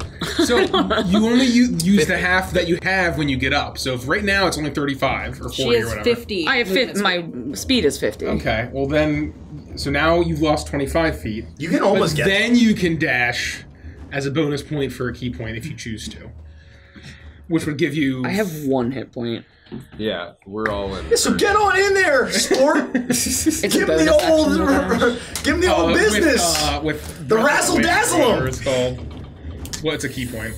You should have a gazillion key points though. I do. I have a ton of them. You get it for a key point. You get the rogue like fleet footwork or whatever. Yeah, you get to use. Cunning action. That's what it is. Yeah, it's sort of like a cunning action. You get to dash, hide, or some other bullshit on your turn as a bonus action. How can? Oh, step of the wind. That's what it is.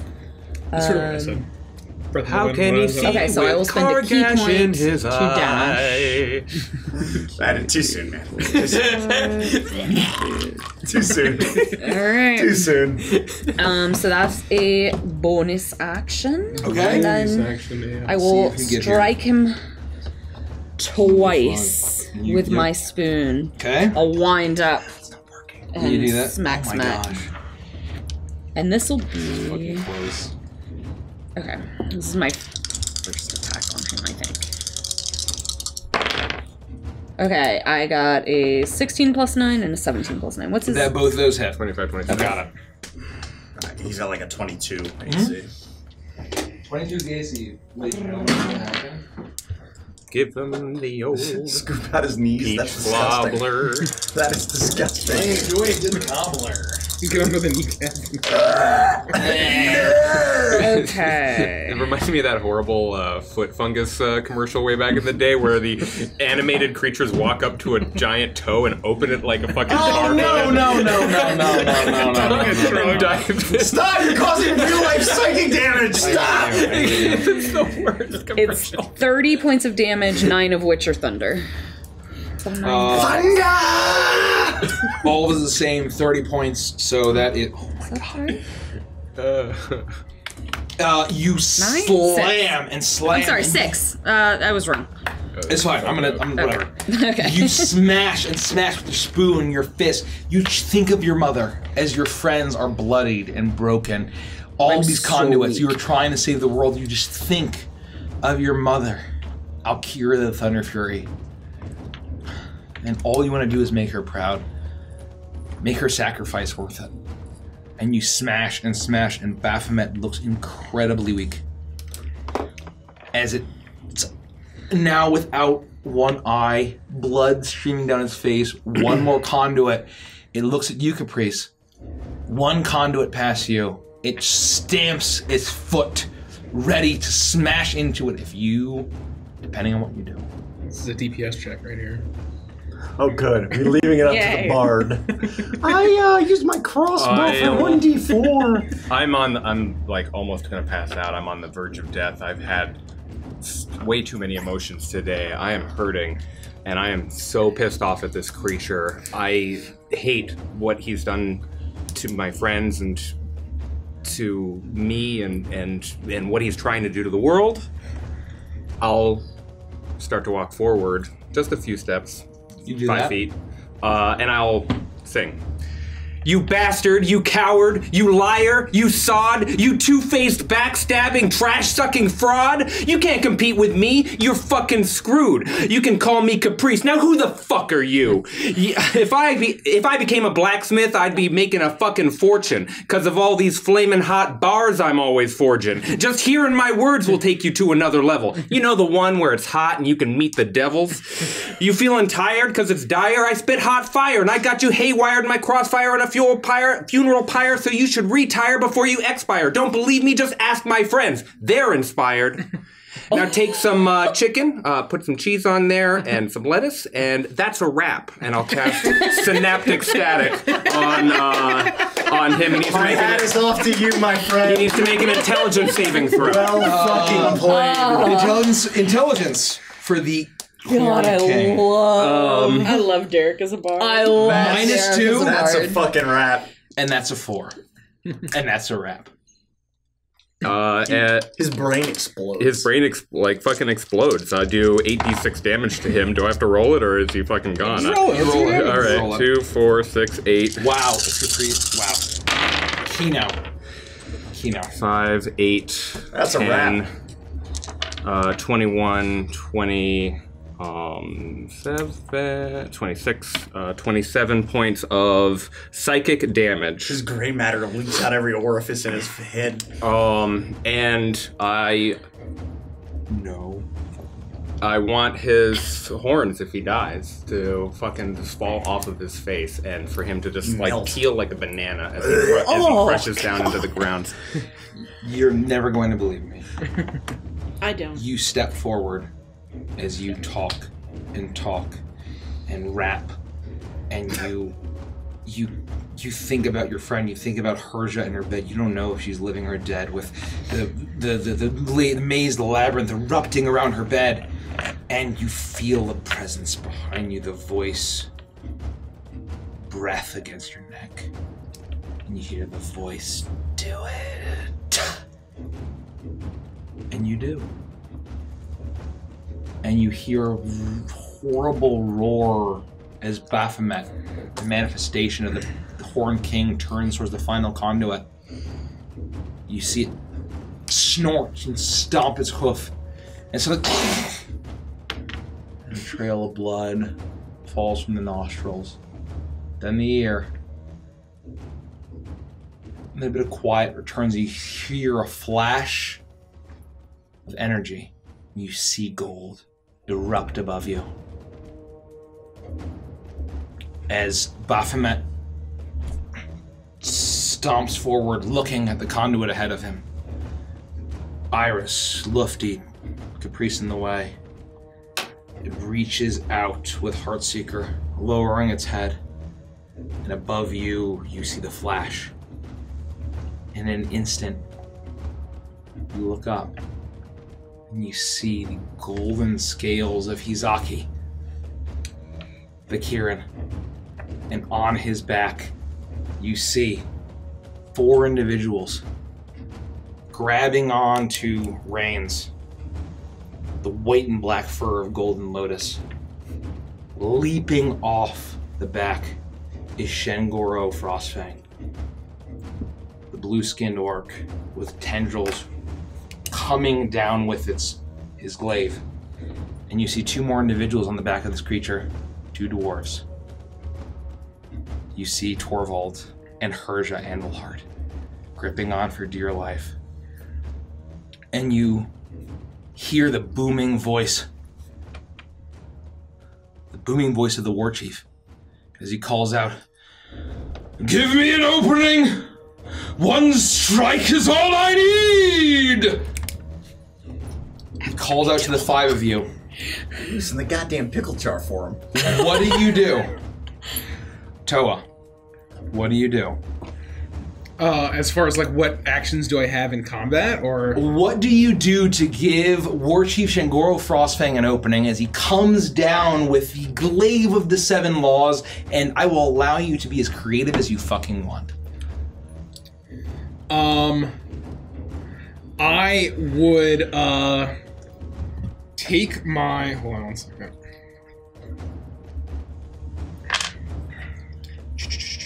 What's it called? Hold on. Sorry. What is Kieran again? It is a celestial being that is almost like a deer, horse, unicorn, I picture it like dragon, that, like never-ending story thing. It's similar. It's a little doggish, but it's mostly kind of a deer, dragon, horse-ish. Okay. And he's very chipper. Okay. Ow, that hurt. Hey, he says, "Hey, everybody." He looks down. I remember him, but I couldn't remember what he was. It's this. This looks fun. So I will, like, wounded, seeing my friends, and he looks, you know, I can see the Baphomet's weekend, but I understand what's happening. And I'll say, I don't have any strength left. But, Maki, do what you can, keep him in place! I think his name was Maki. So there's a little kind of braided bracelet with a shark figurine in it, and my bracelet of this surging shark.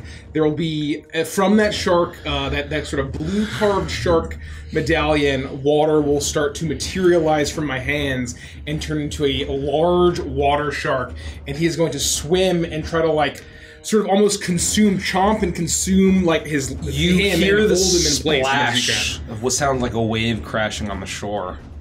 But you see a shark made of seawater splash against this Horn King. And you see a massive shark with the eyes raging of vengeance. The spiritual power of Toa smashing against its massive jaws opening, chomping down. The sacrifice of Kargash. Toa is now called upon as spirits, and you see a swirling shark made of seawater, making it easier for you, Felix. Provide an opening. Seeing my opening, dagger in one hand, open hand in the other, I'll clap my hands together, touch the ground, and a silver transmutation circle will appear around Baphomet. Silver chains will sprout from the transmutation circle as I cast Hold Monster at 5th level on Baphomet. You do that. Normally it would require a... Normally it would, but this is cool it's awesome. ass shit right now. Yeah, so silver chains sprout from the transmutation circle. You and bind understand as Toa's giving you the opening, the one of this 4 spirits clamps down the power of the sea and the wind. Everything he's given his life for swirls around, holding it in place, waiting for you, Felix, his best friend. And you channel it. And 4 massive silver chains connects to the Horn King as it attempts to try to break itself free from the hold of the shark, smashing the final conduit, trying to finish its goal. And it can't. It snorts. It roars. It stomps. And the magic you've learned, the training that you've gotten, the people you've killed, has all been for the power to do this. And you hold the Horn King in place. Iris, you're up. I will use my staff to make a scarab NATO. A what? A scarab NATO. I love that. I won't mention Brendan Fraser or Emily Weiss.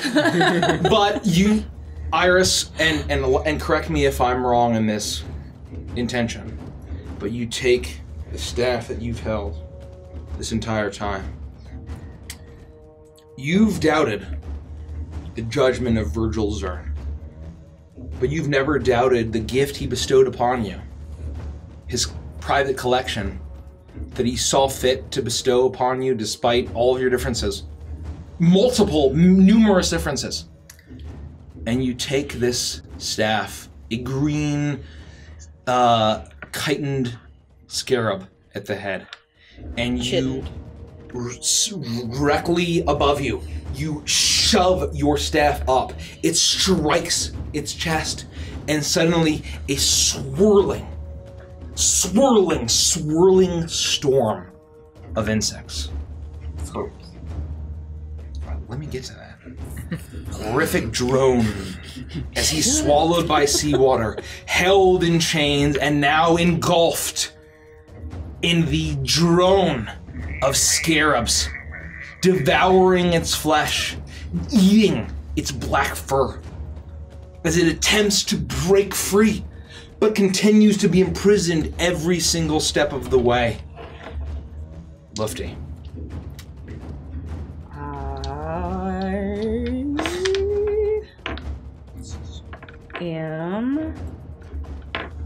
So I am going to, with my very last hit point of health, I am so weak, but I'm still gonna raise my spoon up. And it might look like I'm falling against him, but I am indeed doing it intentionally. I will brace against him with my spoon and try to hold him in place with the last strength that I have. As a shark made of seawater, the chains of the power of Virgil Zern, and a tornado of scarabs swirls around Baphomet, you see that its life is no longer the important thing. Its wild, labyrinthian eyes lock onto the conduit, and it turns, and it lowers its head, it stomps its feet, it snorts, and it attempts to charge forward. You leap up and block against it with your spoon. Holding against it, you slide back only inches. Sliding back, holding it as the scarabs, the shark, the chains hold it back, knowing that above you is the only hope that you have of banishing the Horned King back from whence it came. Caprice, it is up to you. What do you do? I will finish my wrap and be like, you're gonna want some tortilla? With the lettuce and the chicken and the cheese and you're fucked, asshole. Bye. Phantasmal force being what it is. I want the images that I've seen him kill. All the beastmen that I've ever seen in the experiences that I've had in Striga, miniature versions of them are crawling up his fur and tearing out patches of it as they go in vengeance with anger in their eyes so that he can see the victims gain their vengeance against him as he will in hell. Damn.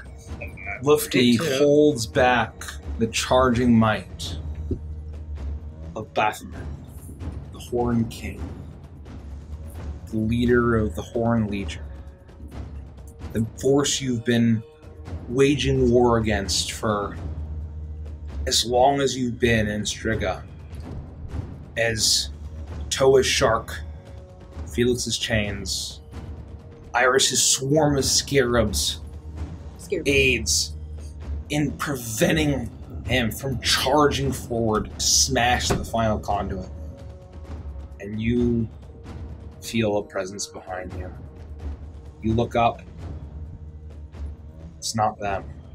You look to your left, to your right, to your friends. It's not them either. You feel the hot breath on your neck. And you hear the voice. The roar of the bull lets you hear. Finish it! And you do. You suddenly strike a resonant chord on your violin. And everything that Baphomet's been doing, all of the rage against the magics of your friends, holds him in place. And suddenly, something in his savage, cunning brain breaks. And his eyes go wide, not with the dispelling magics of the labyrinths of the mazes. His bestial, bull-like ears flow with blood. His eyes flow with blood. His nostrils flow with blood. His mouth fills with blood. His brain truly breaks. And he simply looks upward and attempts one final roar of the bull. but no roar is left. A simple guttural groan as he heaves his head back, and that is the only opening all of you have provided that War Chief Shangoro Frostfang needs. He's leaping from the Kirin mount that he has, the glaive of the 7 laws in his hands. He lunges forward, and he makes his final strike.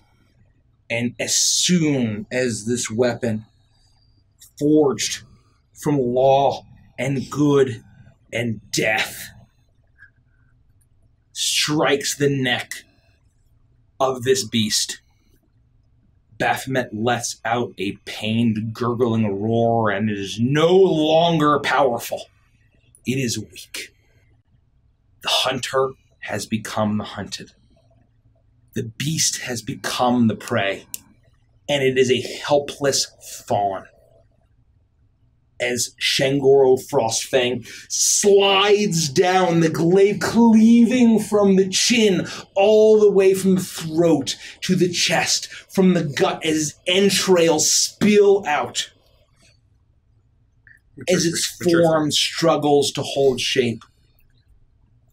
But it is too late. And as you see War Chief Frostfang slicing through the flesh of this beast as if it was nothing, you also see his long life catching up to him. You also see his life force leaving him. You see his strengthened flesh hollowing to a shell as he gives everything, the soul and the silver of the blade, everything he has to give. It bursts in silver and gold and caprice. You feel a pull in yourself as you hear the hoot of an owl. A blade forged from an ancient line, a soul blade, used to defeat foes far more powerful than Baphomet. But in this instance, it'll do.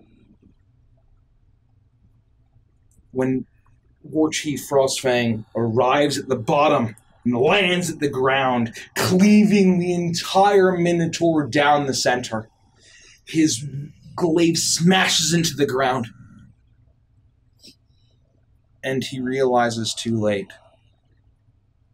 As Baphomet, the Horn King, looks at all 5 of you, all 6 of you, Shangoro Frostfang, with wild, maddened eyes, and explodes into gore. Nothing left. But it's not over.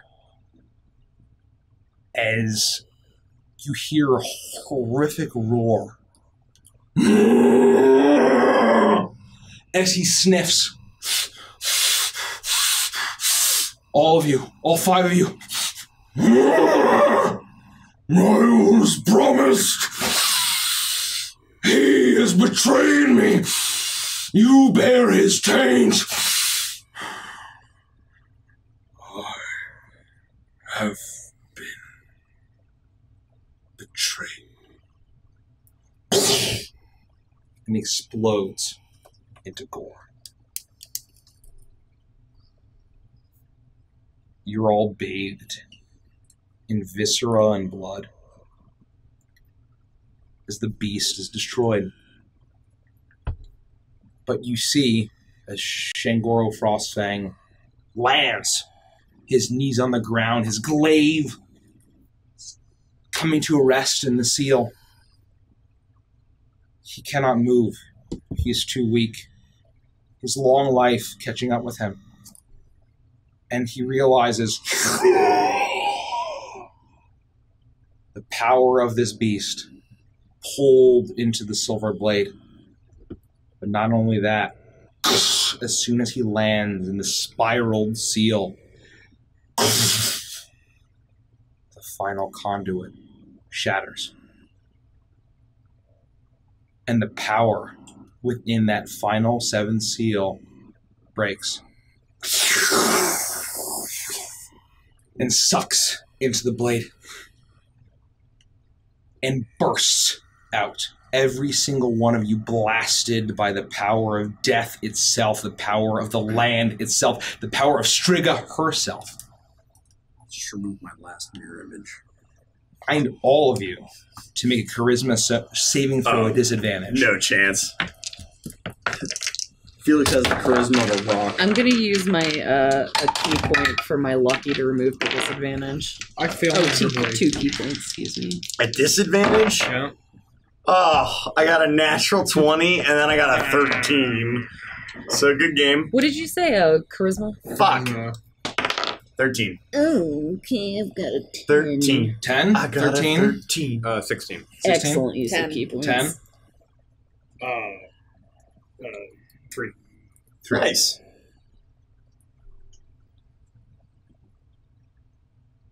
Quiet falls over the chamber. As Baphomet, his avatar at least, explodes into gore. You're all that's left. As War Chief Shingoro Frostfang lands the glaive of 7 laws slamming into the seal. Surprise and anger coming to his face as his age catches up to him.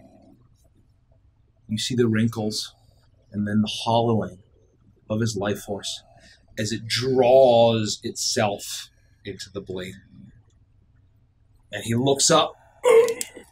You witch! As the final conduit breaks. And you are all slammed. You all got less than a 20, right? Yep. Oh, yeah. You are all paralyzed as you hear the hoot of the owl. Don't. With the power of death. Oh, you witch!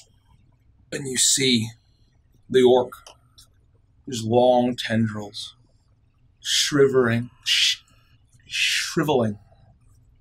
wilting, aging 100, 200 years in an instant. God damn. As his eyes begin to roll back and a single figure lands to the ground. You see a tabaxi. It's not Iris. Golden Lotus. Looks around, surveys the aftermath of the battle, and she reaches down to hold the face of Shangoro Frostfang, whom she's kept alive for so long. And she looks down with love. There is a sense of love and appreciation there in a sick kind of way as you're all held as you hear the hooting. And it reminds you of everything you dealt with in Erios, but far stronger and you don't know why. But the seal has been broken. Sweet. Sucked into the glaive. Fuck. And she looks down at Shingoro Frostfang as he looks.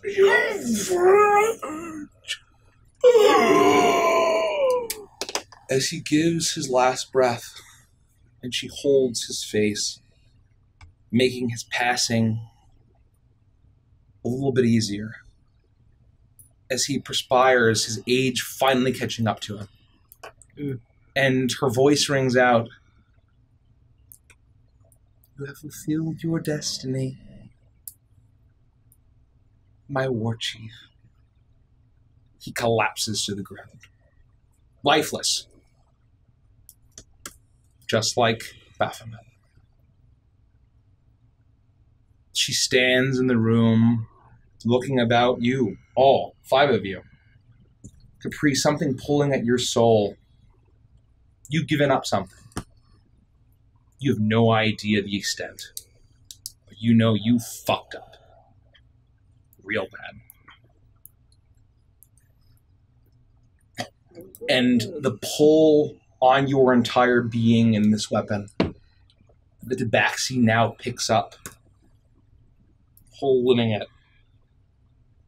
A weapon truly for a humanoid of her size. But then casts her feline eyes towards Heartcleaver. The massive glaive of the Horned King. Far larger, completely unwieldy for any mortal of your size. The power of Beast Plague. And she smiles. I thank you all. You have all performed your duties quite well. Just as it was foretold by the six-eyed hawk. My path, my fate has led me here. And you see, as she looks, attempting to pick up this massive glaive, she starts to grow in size. As her back gets larger. I will not forget your sacrifice. And you start to see, as her eyes, her large feline eyes, a golden feline turns to almost reptilian as they glow into a gold. As her body shifts from white and black fur to scales.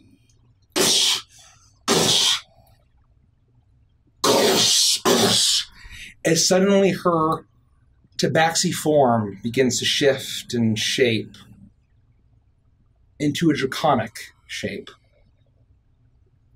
Golden scaled, massive wings, long neck, horns, and brilliant eyes of gold. As she gets larger and larger and larger, as she leans forward, and where you had seen a tabaxi, it's no longer a mere mortal. An ancient golden dragon stands before you. As she reaches forward, one hand gripping a tiny glaive now at this point, but reaching forward and snatching the weapon of the King of Beasts, the Horned King himself, as she reaches up her neck and calls out to Hizaki. Go to my lair now, my love. And Herja and Torvald look down, submissive, as they look at all of you and just simply nod. And Hizaki, the Kirin, says, Of course, my love, my queen, my goddess. We will await your return. In the flash of gold, he's gone, along with Herja and Torvald. Mm-hmm. And the massive dragon surrounding you beats her golden wings as she grabs the glaive of the 7 laws and the Heartcleaver. And she looks at all of you and says, You have all allowed for the ultimate weapon to be forged, allowing the eternal blossom, Rajani, the eternal blossom, my will, to spread across the entire continent. Thank you for fulfilling your destiny and fulfilling mine. And with a single beat of wings, the ancient golden dragon erupts out of the shattered chamber of the 7th seal. Thar's dunes holds weaken as a golden dragon, golden lotus, Rajani, the Eternal Blossom flies off to her own goals. And that is where we'll end the session. You would think we wouldn't get duped by another dragon. It's in our nature. Like, you would think. It's in our nature. Holy shit. Richie knew that it was a dragon almost immediately. No, this episode. This episode is when I finally caught on. So I'll okay. Before that. Well, I've got. We got a Vantress. Save it for Vantress Shell. So what's next? We're not done. We're not done. What's next? So what's next is Adventures in Chill, as I have spouted a few times throughout the course of this stream. The idea is that anybody who subscribes to us, we appreciate your support so much. Everything that you give us goes right back into the stream, and we want to be able to give back to everyone who also subscribes. So one of the ways we do that is after every single live stream that we do, we turn the stream over to a subscribers-only stream, and we talk about the session. Sometimes the DM might pull the curtain back a little and tantalize with some tips and things. We answer your questions. You know, everybody in chat can just drop a million questions, and it's generally just time for our subscribers to spend a little bit more quality time with us. And so we have so many people subbing today. We had so many gifted subs. You don't want to miss it, right? And it's usually a pretty good amount of time, and we talk about our theories. And Mike goes, "Man, you might be right." I have a very fun fact to share. Yeah. Tonight. Ooh, well, there you go. excited. So Mike's got some good stuff. So this is our decompression time. yes, exactly. We're gonna unwind. We're gonna decompress. We're gonna talk about the session. But first, I want to say personally to everyone, thank you so much for being here. This was an absolutely fantastic return, I think. With everything that we accomplished between the website and, you know, updating stream elements and the absolutely colossal effort from everybody here at this table that it took to get this back up and running. I think it was an absolutely successful time back. Goddamn good to be back. It felt really good. It feels so good. So I just wanted to make sure we I gave hope that a you proper enjoyed goodbye. it as much as I did. We did. Thank you, Mike. I'm sorry that I've done this all to you, that I've been planning for a very long time. No, I mean that's the game, right? I feel dirty and used. Good. Yeah. I mean, That's why we play. Never mind. That's my like Fet Life MO.